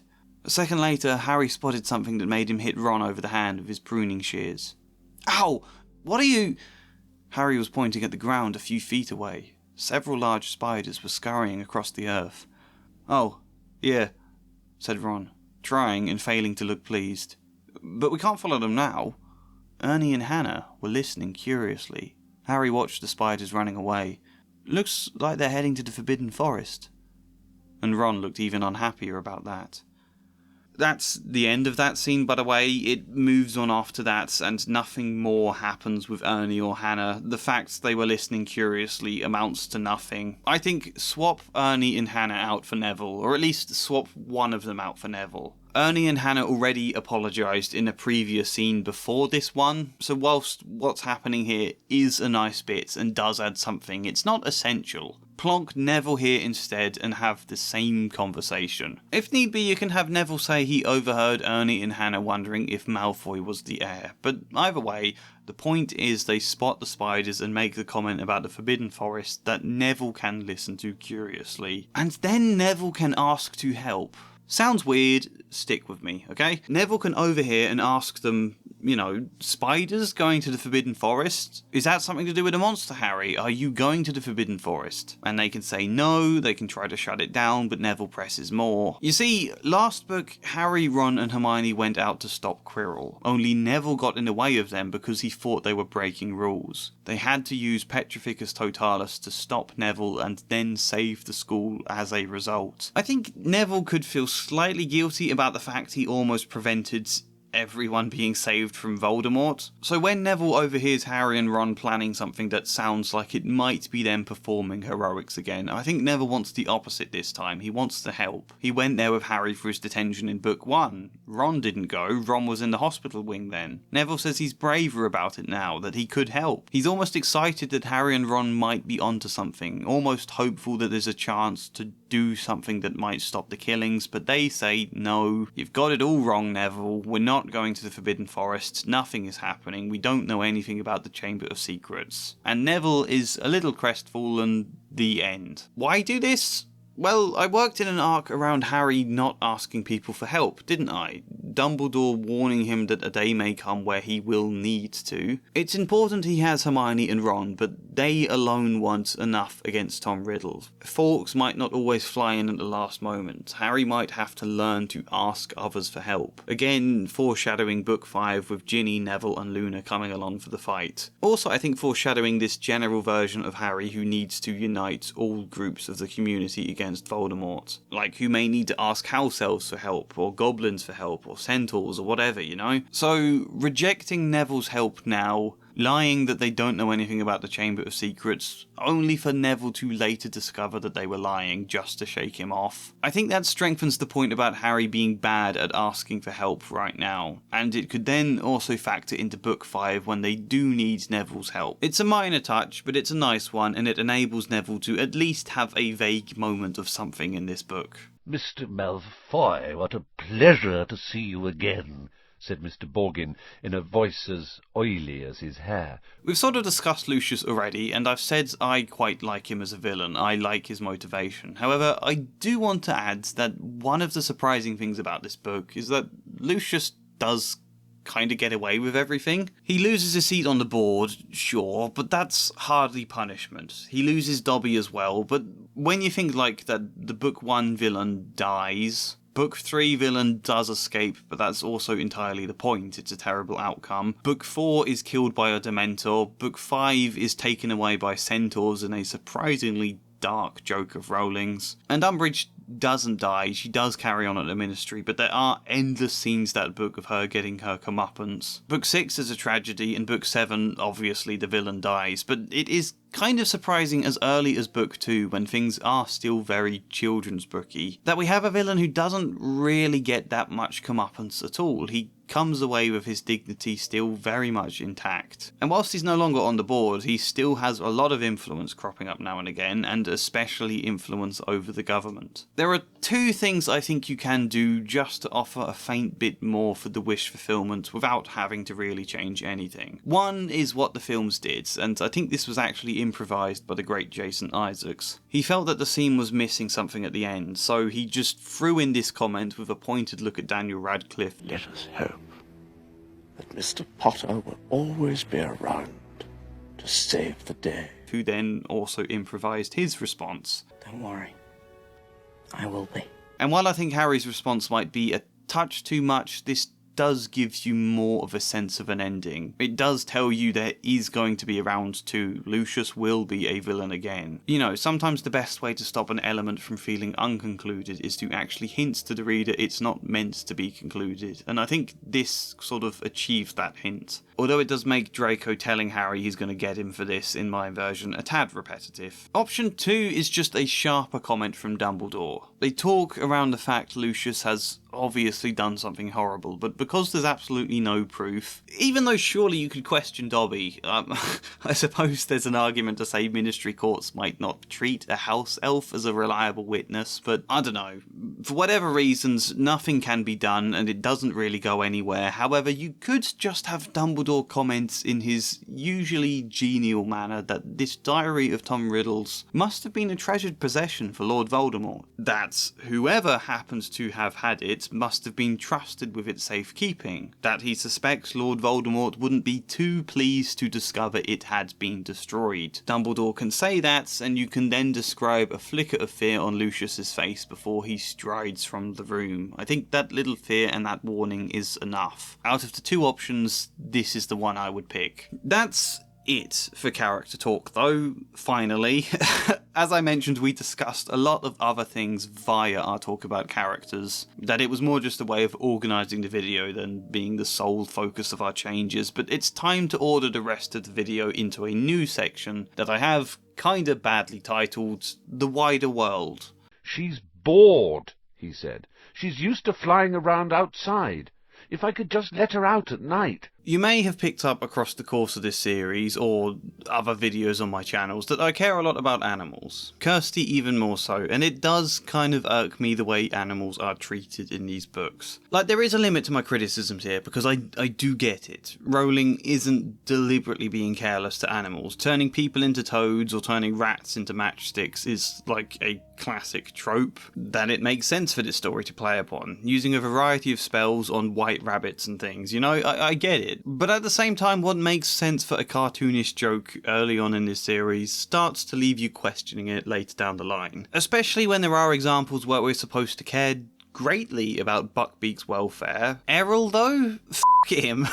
Fling Errol out the window. Let him fly into windows and collapse unconscious from delivering post. Just roll your eyes at Errol whenever he collapses. Call him pathetic. Screw you, Errol. Look, I've kind of discussed this example already. Just have Lavender be really critical of Ron about the whole Errol thing, and then in the next book we're going to let Errol gracefully retire, because things get worse for him in the original books, and I feel really sorry for him. Secondly, I don't like in any of the books where transfiguration always consists of turning a variety of animals into a variety of household objects. It doesn't sit right with me from an animal cruelty point of view. It raises questions about what the hell the point of learning this stuff even is. And thirdly, I don't even think the students should be good enough to do that kind of thing until like year 6 or 7 or something. I think turning living beings into different things should be super advanced magic. Like, these are objects with organs that can breathe and pump blood and think. Surely students should be starting with non-living organisms. Things that don't move or change, you know? Turning a brick into a matchstick, or a plate into a frying pan, or less boring examples. In my perfect world, transfiguration would actually have a purpose that might benefit people in some kind of way. There's no situation where anyone needs to turn a mouse into a needle, so why do they do this in the books? Learn things that matter. Turning like a little stamp into a giant poster. Turning small twigs into firewood. A pebble you happen to see on the floor, turning that into a bench so you can sit down. Transfiguring the colour and the size and shape of different outfits. Stuff that, whilst minor, you could envision actually having some use in the world. Transfiguring outfits would be so cool, and to add flavour, I think what's most difficult about transfiguration is making the changes permanent. That transfiguration at a low level tends to be more the illusion of change rather than actually altering the object's entire being. That requires more of the meditative spell work we talked about in potion making. And so, with transfiguration, things normally wear off after a while. You can have students transfigure some kind of contraband item to look like something innocent, but unless you're very good, it will wear off at some point. Which is then a plot point we can make use of in the story. For example, do you find it at all weird that when Harry and Ron need to disguise themselves as Crabbe and Goyle, they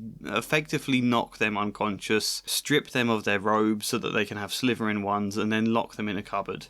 Instead of stripping them, Hermione just transfigures their Gryffindor robes to look like Slytherin ones. That would be easier. Only she's not yet advanced enough to make the spell last, so it only really lasts as long as the Polyjuice potion lasts. But say by book 4 she is more accomplished, so when Ron has to wear horrible dress robes to for the Yule Ball, Hermione can magic them into something a little nicer. She now has some ability to permanently alter clothing, but not strong enough that you can get the dress robes perfect for Ron's liking, just make them slightly less embarrassing. Or maybe she could get it perfect by that stage, but they're fallen out, so she doesn't. I can't remember. We'll have to come to that when we get to the 4th book. But yeah, take out the needless animal cruelty, replace it with things of substance, and similarly, make it clear in all the books that Hedwig's tiny cage is not a cage for living. It is a travel cage solely for transporting an owl, but that otherwise they need both time to fly and more space to roost in general. And to be fair, book 2 is kind of good about this, because the Dursleys force Hedwig to spend all summer in that tiny cage. And she is clearly bothered by it. The book does describe her as bored,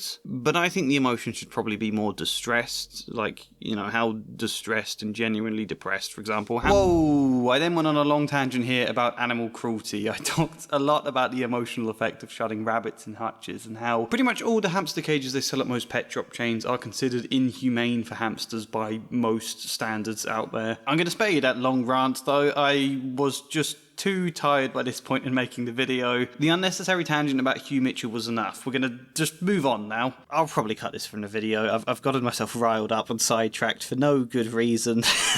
Let's talk about something more fun. Get to that snitch before Malfoy or die trying, Harry, because we've got to win today. We've got to. I may have mentioned in the last video that I'm a bit of a nerd for the tactical side of football, and it does personally bother me how tactically and just generally paper-thin Quidditch feels as a sport. To an extent, this one is an example of me just changing the book to what I personally prefer, but equally it's definitely improving something and it doesn't require much, so why the hell not? Everybody knows Quidditch makes zero sense. I spent a good while last video discussing the rules, fixing them so it does make sense, and also building an arc for Harry in that book to do with Quidditch. In that book, Harry was exceptional at seeking the snitch, just like in the original, but his game has a weakness in my version, blocking. In my rules, catching the snitch only gives you 35 points, meaning there is more difficulty involved when a seeker catches it. They have to make sure they're not trailing by more than 35 points.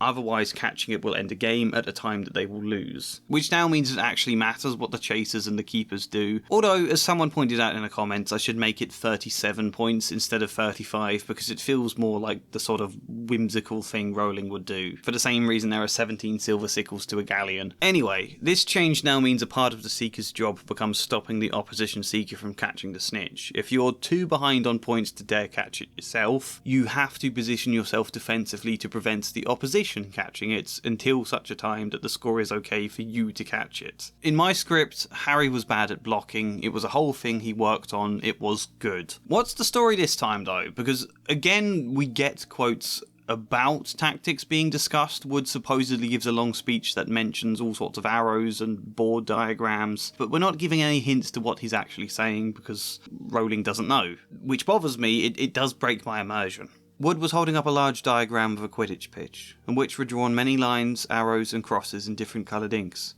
He took out his wand, tapped the board, and the arrows began to wiggle over the diagram like caterpillars, as Wood launched into a speech about his new tactics. The first board took nearly 20 minutes to explain, and there was another board under that, and a third under that one. Harry sank into a stupor, as Wood droned on and on. "So," Wood said, at long last, jerking Harry from a wistful fantasy about what he could be eating for breakfast at this very moment up in the castle. "Is that clear? Any questions?" No, it isn't clear. Give us more depth. Give us something. You can still make this joke about his speech being boring and Harry slipping away from it, but also some illusion of depth could be presented. As such, in my version, Wood does have an actual strategy of sorts. Counter-attacking football. Counter-attacking Quidditch. Wood theorises that Harry, whilst still a bit weak at blocking, is exceptionally good at seeking. Therefore, if the whole team can play a bit more defensively and minimise the likelihood of them going behind in points, then Harry won't be forced into blocking the opposition seeker. Play to their strengths. Secondly, in the script I wrote for book 1, there was a moment where Angelina Johnson in the game against Slytherin, I think it was, scores an incredibly good goal from a very long distance throw. I've decided to factor that idea in now and say Angelina is known for long throws. She has a very long throw that is again a strength they can play to. Wood wants to position the team more defensively, not leave space open behind them for the opposition to attack, sit back more, prevent the opposition scoring, and when they do get the quaffle, don't commit all sorts of numbers to push forwards with lots of quick 1-2 passing. Just utilise Angelina's ability for a long throw to send one person long. Just have Alicia Spinett streak forwards, look to catch this long throw deep in the opposition half, and then take a shot on goal herself. I mean,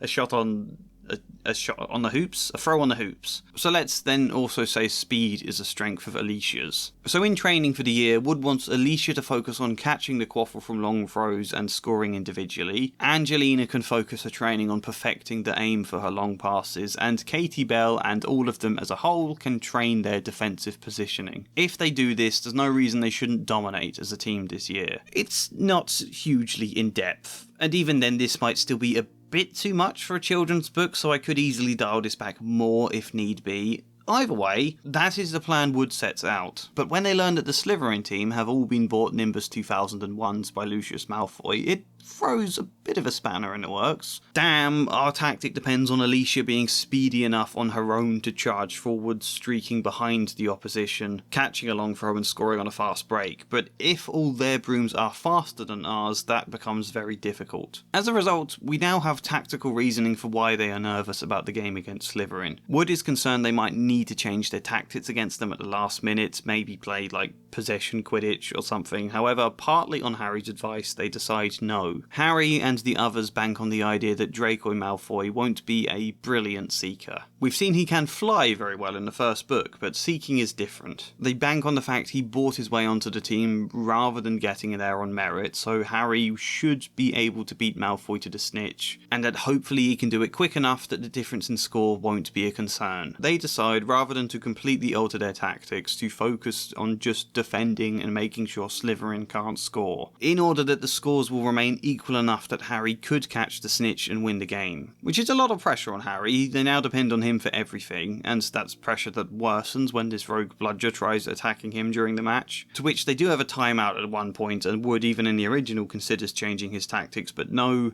Harry wants to persist. He does then heroically catch the snitch in spite of the bludger chasing him, just like in the original Gryffindor triumph. And I'm hoping this would feel doubly satisfying, because now it's not just Harry randomly being brilliant. There is a plan here. It's a plan that has a risk but makes sense. The bludger threatens to ruin that plan, but they have faith and persevere and then triumph. I think that would feel really nice. But it's also not the whole picture. Remember I mentioned other wizard schools? That Hogwarts is the only private school in the UK, but there are various badly funded state ones. 20 of them to be precise, and in book 1 I pointed out the Quidditch Cup now has a national Quidditch league for wizard schools. Yeah, people were torn on this point and I don't blame you, but either way, each school now has a team, and they all play each other in a league table to see who comes out on top. However, due to the archaic traditions based on Hogwarts being the first ever British school, all 4 Hogwarts houses get to compete in this league, which is super unfair, as is the fact Hogwarts wins pretty much every single year. It's near impossible for any of these state schools with bad brooms and less facilities to even crack the top 4. Every year, Slytherin, Gryffindor, Ravenclaw and Hufflepuff take the top 4 positions and qualify for the Champions League. That last bit was a joke. I like, again, creating friction in the world, cultural difference and systemic problems that characters may one day take issue with, but not yet. All I did in book 1 was basically mention this was a thing, that's enough, let's not go too far too early, and in this book, again, it's a thing. The unfairness of this setup isn't really something Hogwarts students consider. However, as mentioned ages ago in the video, I have the idea for a scene in which Gryffindor played a state school Yorkshire Hollow in a Quidditch match. Like, we don't need to depict and explain every match they take part in a year, but we can show one early-ish in the season, kind of in order to showcase how Gryffindor's new counter-attacking plan works and absolutely dominates. Against state teams with terribly old and slow brooms, the ability for Alicia to just speed past all of the opposition is absolutely deadly. Yorkshire Hollow are completely battered to the point of embarrassment, and everybody celebrates about this. It's satisfying to see Wood's tactics come so good, it's hopeful hope for the rest of their season. Everybody's having a bit of a joke at Yorkshire Hollow's expense until Ron takes offence and seems really grumpy for some reason, as we then later learnt he almost went to Yorkshire Hollow and is seeing himself from their perspective. So that's just an extra match we describe in the book that isn't described already. This one goes fairly early on, obviously before the Slytherin match. Again, we're not doing too much with other schools, but that world building is now serving to enhance Ron's own arc and his own struggles. However, there is also an ending here. You see, in the original book here, Quidditch gets cancelled. After Hermione is petrified, McGonagall announces the end of Quidditch for the year. There will be no more games and no winner, which is a bit odd when, like, outside on the Quidditch pitch is a place students are safe. It's the castle that's in danger. Cancel classes first, surely? Never mind that, though. If McGonagall were again to cancel Quidditch in my version 2, that now wouldn't apply to these other 20 schools, would it? They would still compete against each other, they just wouldn't come to Hogwarts to play them in the away matches, so a lot of Hogwarts students can be annoyed at this. They think, can't we at least go to the other schools to play away matches, but nope. It's cancelled. If need be, we can say Amos Diggory pushed for this. What it means is Hogwarts, for the first time in however many years, do not win the Quidditch Cup. Their house teams have dominated for enough of the year that their points tallies do still put them pretty close, however, a different team wins. Who? The only other team I've mentioned, the team Ron somewhat related to, Yorkshire Hollow. I think just mentioning that they win could actually be quite nice for Ron. This point he felt embarrassed and insecure about has sort of a triumph now at the end. We don't need to do anything with it at all, just to mention that Yorkshire Hollow is the first non-Hogwarts team to win it in, like, let's say 39 years. We don't even need to show a reaction from Ron, we just know he would be pleased for them. He raised Ron's speller-taped wand high over his head and yelled, "Obliviate!" So Locked Wands was a world-building element I added into the first book. It comes out of the awareness, how weird is it that 11-year-old kids are given magic wands with a capability to completely destroy people's lives? In this book, we see Lockhart use Ron's wands to perform a spell that permanently wipes his memory beyond any repair. It is just a little bit like giving assault rifles to a bunch of children, and then even training them on how to use them effectively. Oh, which does now actually make a lot of sense for why Fudge thinks in Book 5 that Dumbledore is building a private army. That does make a lot of sense, actually. Nonetheless, it's very weird, and I felt solving this plot hole is a good way to actually add some more story. What we're doing is we suggest that the wands are locked. When they go to Ollivander's or whoever other ministry-approved wand maker, they buy their wand, but it comes with various magical locks in place to prevent it casting any spells considered too dangerous. You just get your Lumos and your Wingardium Leviosa and stuff like that. However, no child would realistically put up with this at school. In the same way that when I was at school, no child put up with the teachers blocking all the best Flash game sites. You found creative workarounds on the school computers. As such, there are various ways to unlock your wand if you know what you're doing. It's a bit like picking a magical lock. Only there are various different locks to denote different categories of spells. It might be fairly easy for students to unlock grade 2 spells, for example, or some basic curses like Locomotor Mortis or Tarantulagra. But unlocking, say, the unforgivable curses? No, that's super difficult, almost impossible unless you know exactly what you're doing. And it's a testament to the skill of a young Tom Riddle if he could unlock these. If we really wanted, and I don't think we do, but if we did really want, we could make unlocking dark magic a little bit like a metaphor for the dark web. It's possible to do that, but I don't think it's a good idea.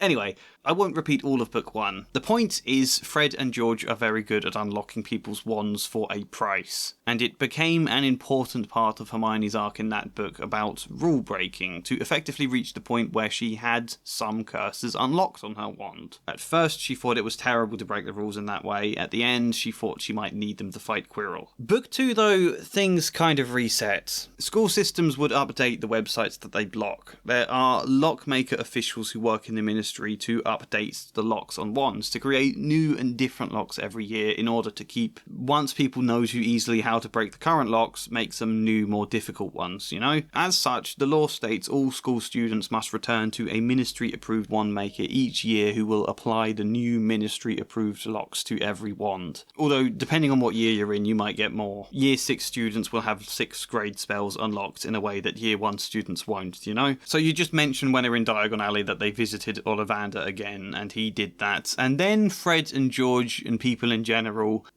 have to start again finding workarounds to the new locks. I think this is a fun thing to chuck into the story, but there's not as much need for this world-building element in Book 2. It had a lot of purpose in Book 1, and it's easy to see how this could be important with Umbridge in Book 5 going, like, mad with wand locks. But in Book 2, it's an aspect of the world that takes a bit of a backseat. What do we do with it apart from a couple of fun little skits going through the motions of breaking some locks? Well, Ron. We hinted it ages ago. Ron's wand gets broken, so now he has to borrow one of the school wands, and he can't unlock this wand at all, because he has to return it and take out one from reception at the end of every day. No, not reception. There's never been mention of a reception at Hogwarts. Let's say you take them out from the library and sign with Madam Pince, you know, and if a wand returns unlocked, then she will know and Ron will be put in detention. This now really bothers Ron. He doesn't have any locks removed on his wands. His brothers tease him with all the unlocked spells they can perform that he can't anymore. Well, he can. He does still have his broken wand, and he still carries it around for this reason, but that wand is now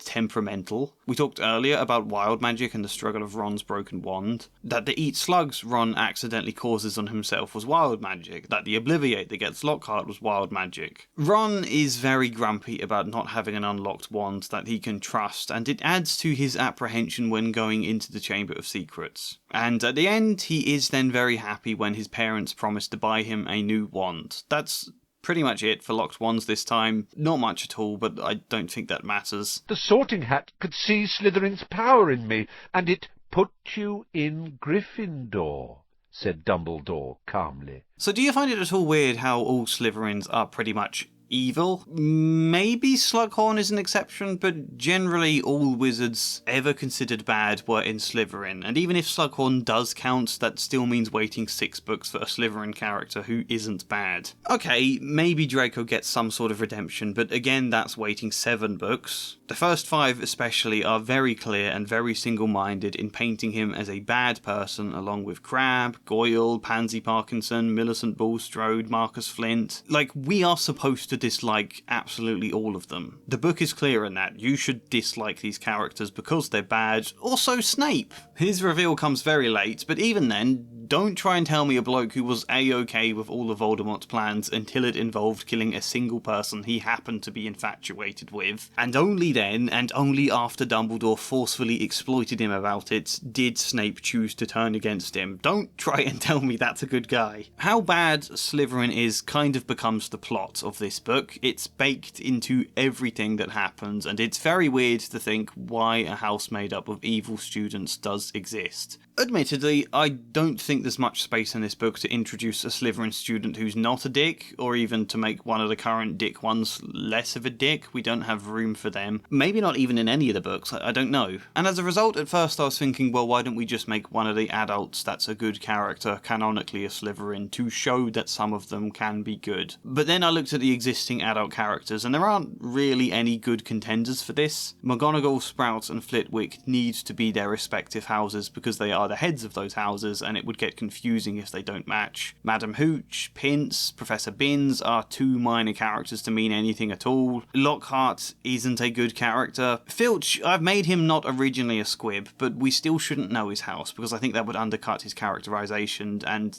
he's not a good example anyway. Arthur and Molly work best when they subscribe to the all Weasleys are Gryffindor idea. Percy could kind of make sense, but we need scenes with him in the Gryffindor common room. Changing his house changes far too many things. All we're left with as of book 2 is Dumbledore, which I don't think we should, and Hagrid. And I just can't envision how Hagrid's personality would ever reflect a Slytherin. Also, I think he is constantly prejudiced against Slytherins anyway. Canonically, Hagrid is Gryffindor. If anything, I think he should be a Hufflepuff, but that's beside the point. I gave up on this idea, and so I settled for these small tweaks. 1.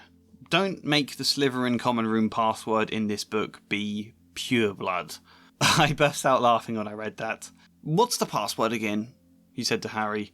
Said Harry. "Oh yeah, pure blood," said Malfoy, not listening, and a stone door concealed in the wall slid open. "Like, it's just a little bit insensitive at a time when Muggle-born students are at the threats of murder from the heir of Slytherin to make the password pure blood. Really? So I think change that, and then Dumbledore also can make a comment at the end of this book. In that scene where Harry mentions feeling troubled that he was almost put in Slytherin, I think have Dumbledore not just reassure Harry why he's a Gryffindor, but I think he should probably point out being in Slytherin doesn't instantly make a person bad. I would have Dumbledore admit something like he once hoped to abolish the traditional houses at Hogwarts. That because the fact Voldemort and the person Salazar Slytherin himself were, and a handful of other bad people, all kids that were once in the Slytherin house, that he thinks because of that it's become too easy for people to misjudge and characterise all Slytherins as bad. Dumbledore confides that he wanted more mixed houses so that different personalities can interact and learn to get along much better, only he realised very early on into the job that the Board of Governors would never allow such a big change from tradition. That the best he was able to do was mix some classes so that, Gryffindor can have a potions lesson with the Slytherins or can have herbology with the Hufflepuffs. But then Dumbledore can add that besides, all 4 of the founders were just as flawed as Slytherin. Godric Gryffindor was a great and brave person, but he treated goblins terribly in his time. That Hufflepuff did this, and Ravenclaw did that. He can conclude that all 4 of them were products of their time. It isn't those 4 people that are encapsulated in the 4 houses today, it's just the core ideals they represented. That all of their core principles could be used for both good or ill, but that is our choices. How they define us more than our characteristics and our traits. Not the abilities we hold, but what we do with them. I think it's possible to at least get Dumbledore to say some of this without it being too wedged in. To at least hint bits of it. Perhaps for book 2 that's enough. "Proud?" said Harry. "Are you mad? All those times I could have died and I didn't manage it? They'll be furious." And together they walked back through the gateway to the Muggle world. Here we are again. Another conclusion at the end of a very long video, and I don't quite know what the conclusion is. I mean, I do feel the question spring to mind of why do I keep doing this to myself? I should have had all the time in the world to make this video at a leisurely pace, but instead I ended up rushing it again to hit a deadline and release it in June. It started out at a leisurely pace. I mean, I reread the script and made my notes over the course of 2 days, which isn't too leisurely, but I didn't feel stressed or pushed or anything at that point. Even when I then started hashing out a loose script. If you are unaware, all my videos do have a script, but I rarely go back and edit them into something well refined. Normally I just write it in one long stream and then only read it back when I am recording. Half because it saves me time, but also half because I like my videos to feel more human, like if the script is unrefined, it means I am inevitably going to veer off all over the place when recording because there are bits that I think are wrong, or things I don't think I've explained properly in the script, or things that I just think of on the spot. That happens a lot. But yeah, I felt perfectly fine hashing out the 50,000-60,000 words doing all of that, but by that time it was mid-June. I realised I hadn't posted anything in June. It's quite important I earn well at the moment because I'm trying to prove to mortgage lenders that I can be trusted, that my income is fairly stable. So when there was then suddenly sponsorship opportunities for June with brands that I like, I jumped at the chance. Which I do like to be transparent about. Sponsorship. I know a lot of people get funny when you do sponsorships, but I am not a big enough channel to survive on ad revenue alone. And I do like all of the brands I've worked with. I'll turn down every email I get from Temu or BetterHelp. There's no chance I'm working with them, but companies like AkiFlow I do genuinely like. But the point is anyway, suddenly I had half of June left to make 3 sponsored videos. So I pivoted from this one to make 2 shorter Toy Story ones that I think you should watch. I'm really happy with them ones actually. They're the kind of videos I always wish did better on my channel because they're always really fun to make. And then I was left with several days to record and edit the entirety of this one. All of which I'm simply saying because if there's less visuals edited for this video, there's places where text falls off, or if my narration is actually a lot worse this time, which it definitely is. Like I took one shot at each of the extracts I read out, and For half the characters, I forgot what voice I'd even been doing in the last videos for them, so like Hermione and Harry and a load of others all end up sounding the same. Also, we're not commenting on my McGonagall voice, or Oliver Wood's, or Dobby for that matter. If there are any general mistakes or problems with the editing of this video, that's why. But I think the reason I've done this again, given myself another obscene amount of work in a short amount of time, given myself a week of being stressed and grumpy, is because I do actually quite enjoy the challenge. This is stress, but over something I'm passionate about, you know? And something about the challenge does appeal to me. It makes it feel more like an experience of itself. I've loved the hell out of getting to make all these videos for a living. Every single video I have made, I have been passionate to make and had something passionate to talk about. And it's great getting to share that online and connect with all of you in the comments or Patreon and things, but always, my favourite thing about getting to do this is how much I get to learn in the process. Like watching Toy Story 2 the other week and then sitting down and thinking, damn, what the hell can I say about this movie for a video? And then in the process of me figuring that out, I'm kind of discovering the ideas for myself, you know? What the hell can be improved about the Chamber of Secrets? Like, I obviously had some level of ideas and opinions, but it's only when I give myself time to really zero in on that question and really think about it for a video that I suddenly realise how undervalued Dobby feels, or just how incredibly ignored GINNY is. Or even the obvious parallel between GINNY and Myrtle that could be drawn out so much better. I hadn't really considered that before. Like, there's the obvious link about them both being victims. I think I'd probably thought of that, but the fact nobody listens to either of them, the fact they're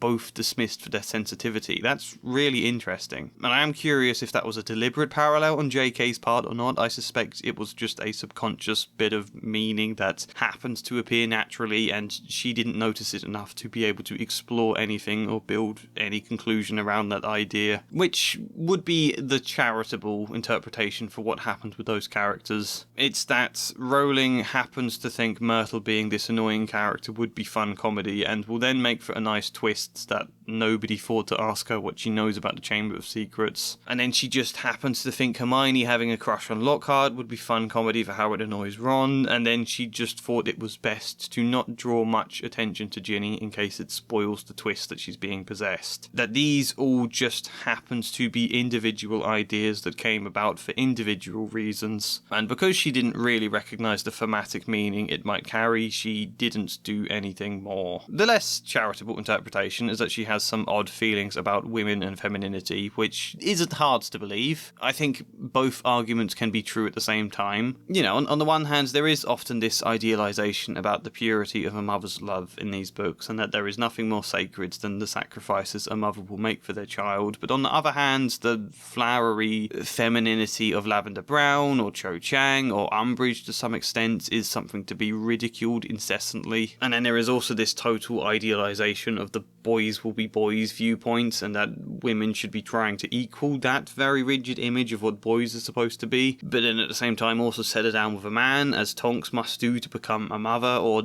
to an extent Book 7 GINNY staying behind so Harry can go off adventuring. It's hard to know where to draw the line with these things. Do these patterns reflect something about the author's viewpoint, a perhaps rigid idea of what men and women are supposed to be, even independent from discussions around gender identity? Or is it just a coincidence of story beats that came about for a multitude of other reasons? Sometimes I think it is the second option, and I think that's why it is so important in our own writing to really reflect on what we've written and what it might mean. Beyond what we think it means, what kind of just patterns and links and themes emerge that you can then either rework because you don't like what they're suggesting, or draw out even more and emphasise them even more and build in a conclusion. I enjoy the highly pressurised experience of making these kind of videos because it's a good experience for me to learn something. I think how pressurised it is, and how this kind of just absorbs my whole life for a week or so, that makes it easier to take more away from it. Both about writing and about myself. I'm starting to recognise my own pattern of wanting everybody to have meaningful heart-to-heart talks and apologies and to resolve their conflicts. And on the one hand, I think the places where I've done that in these stories have been meaningful and good, and I fully back those ideas. But at the same time, is it a coincidence I would want that when I work as a children's therapist?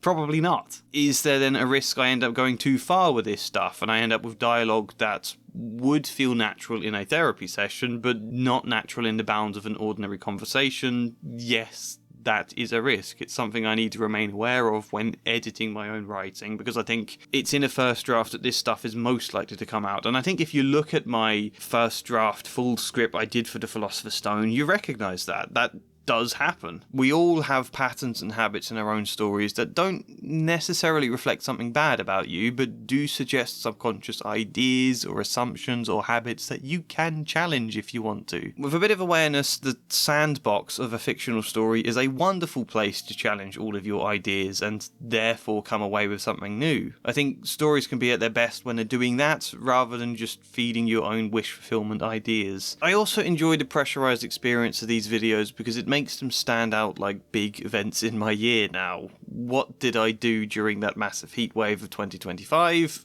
Oh yeah, I made that big Chamber of Secrets video. I closed all the windows and turned the fan off so there wouldn't be any background noise and boiled while I sat here recording. That's what I did. It's like marking a milestone in my life, you know? Not a big one, but it's so easy for life to feel monotonous. There are 282 videos on my channel now, I think. All of them different, but it's natural to want to try new things, to go bigger, push harder, do something wild every now and again to shake things up. And whilst that does result in a video that I think is kind of rushed in some places, all things considered, I am really happy with this video. Maybe that opinion will change when I have more scope to reflect, but it feels like a good one to me. I've realised things about the Chamber of Secrets I'd never considered before, suggested things I don't think anyone else has considered before, and all of it does help me put a lid on this weird story I grew up with in childhood. I do genuinely feel like when this series is done, I'll never have to talk about or reread Harry Potter again, and that's kind of nice. That's like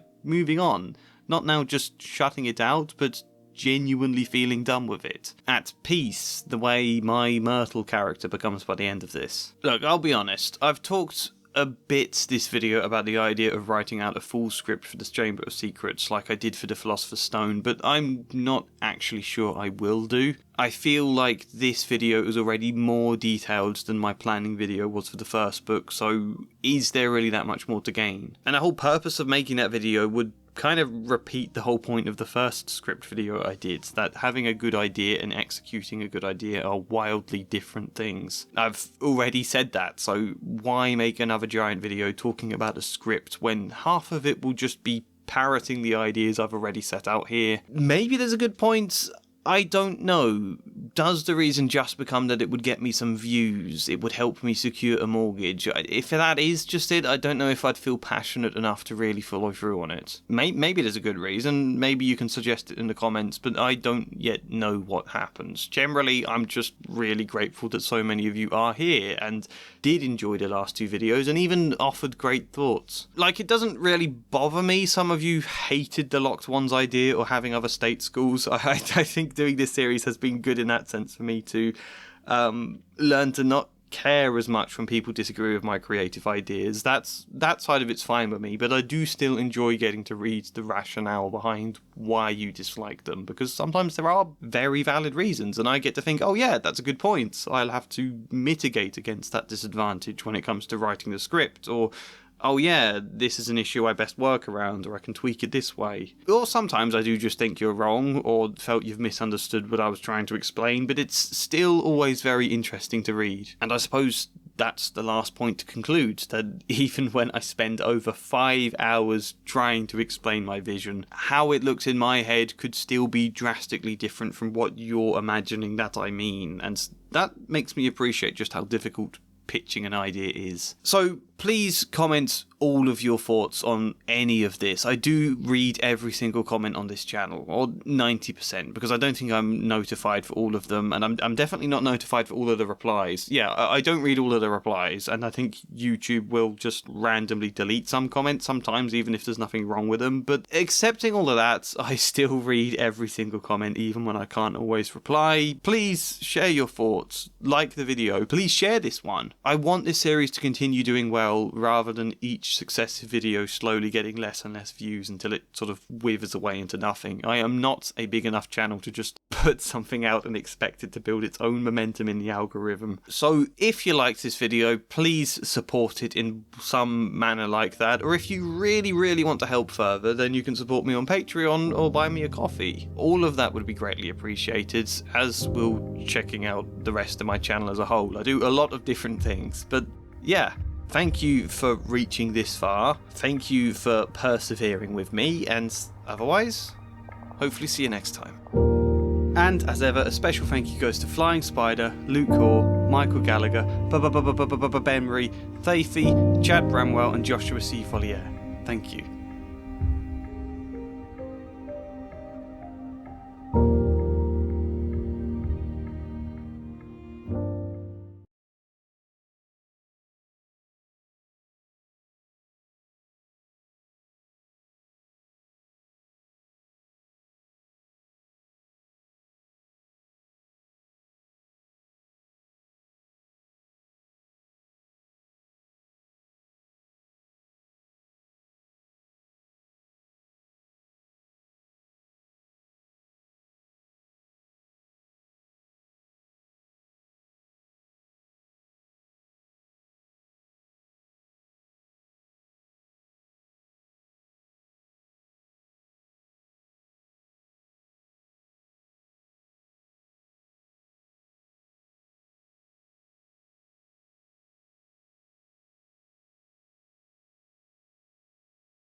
Nope, we're not doing this. No, we're not doing some secret post-credits bit at the end of each of these videos. I did it the first time for the novelty because I'd never made a video that long.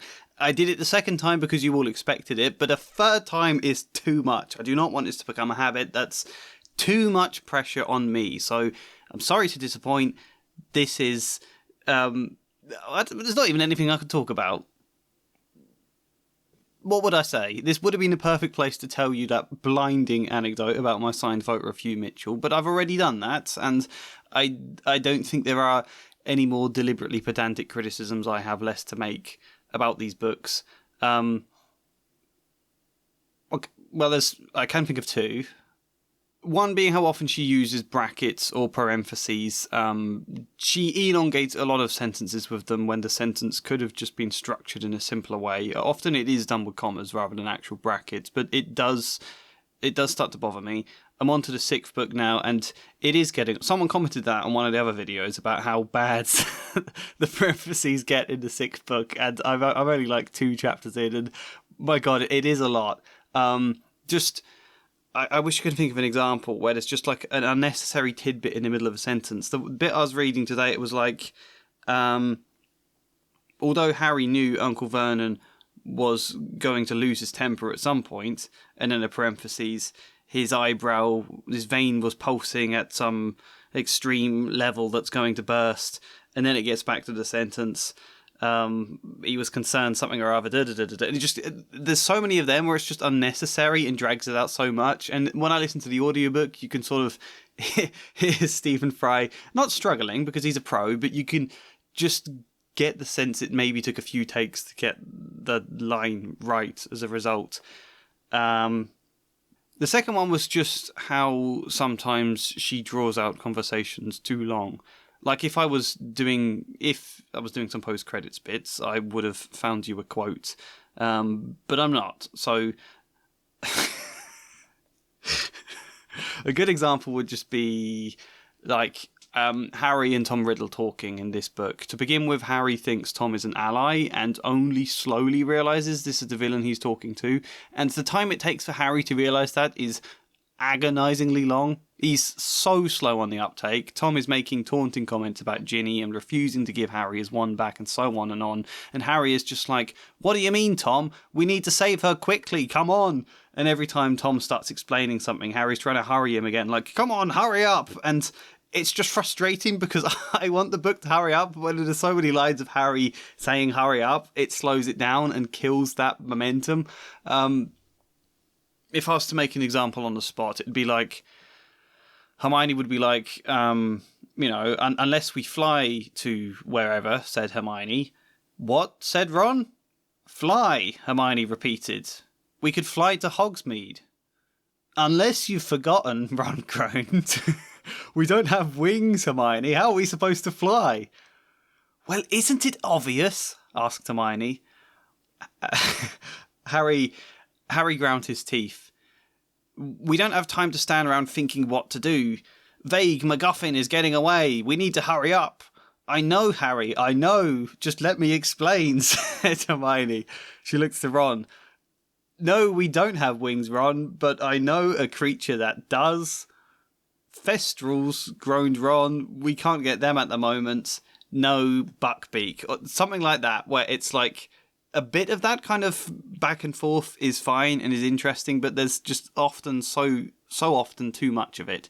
And I just feel like it could have been trimmed with a better editor, or at least an editor. I don't think she used an editor for the later books.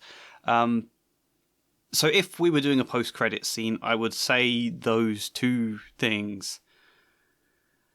And I would suggest something else to comment to prove that you've made it to the end of this video, because I did that on the first one. I said, if you've made it to the end, right, get back to work, Roger, in the comments to confuse everyone about who Roger is.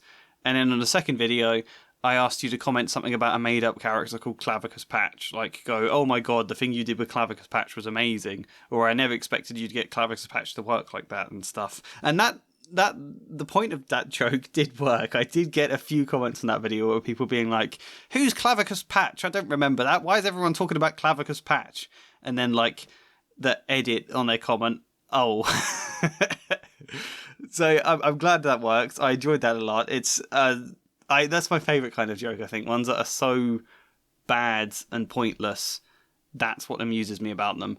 And if I was to do something like that on this video, it would be... well, I put this in. There was a place somewhere in the video where I just, like in the recording I was doing, I coughed. And I decided I was just going to leave that in with a bit of black screen, a random cough. And I wanted everyone to timestamp, just write the timestamp for wherever that was. But I can't find it again. And I don't have time now to look. I tried looking and I couldn't find it. I have no idea where that bit in the video is, where I just randomly cough. So if you can find that, please leave me a timestamp. If not... Okay, I do kind of have an idea, but I think this one might be a bit too far. I don't know if I should say this. I was going to say leave it comments congratulating me on being hired by HBO to help with the TV reboot, but maybe not. Like, I think that's a funny joke, but it does make me look arrogant to suggest that.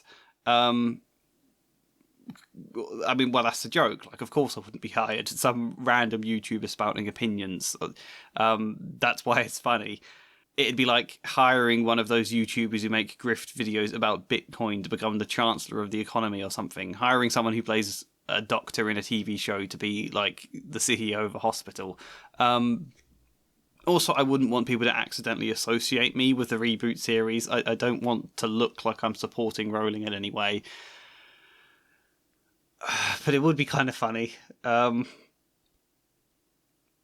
if you were commenting something on the lines of, as if you turned down HBO, that's mad. Or, I can't believe you turned down HBO. I wouldn't have turned down HBO. I don't know. I might really regret this joke. I might cut all of this as a result. I suppose it might drive engagement. People might stick around on a video if they briefly thought that was actually true, and then probably dislike the hell out of this video when they got to the end and realised that was a lie. Maybe I'll just make people hate the video by doing that. But I don't have any other ideas. I don't know what else we could do at the end of this video. I like doing a joke thing for people to comment on a video as big as... I really should have put more thought into this. Alright,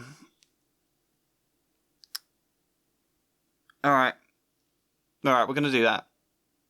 Yeah,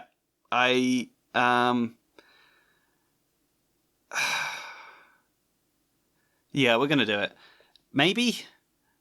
I don't know. I don't know. I don't know where we go from here.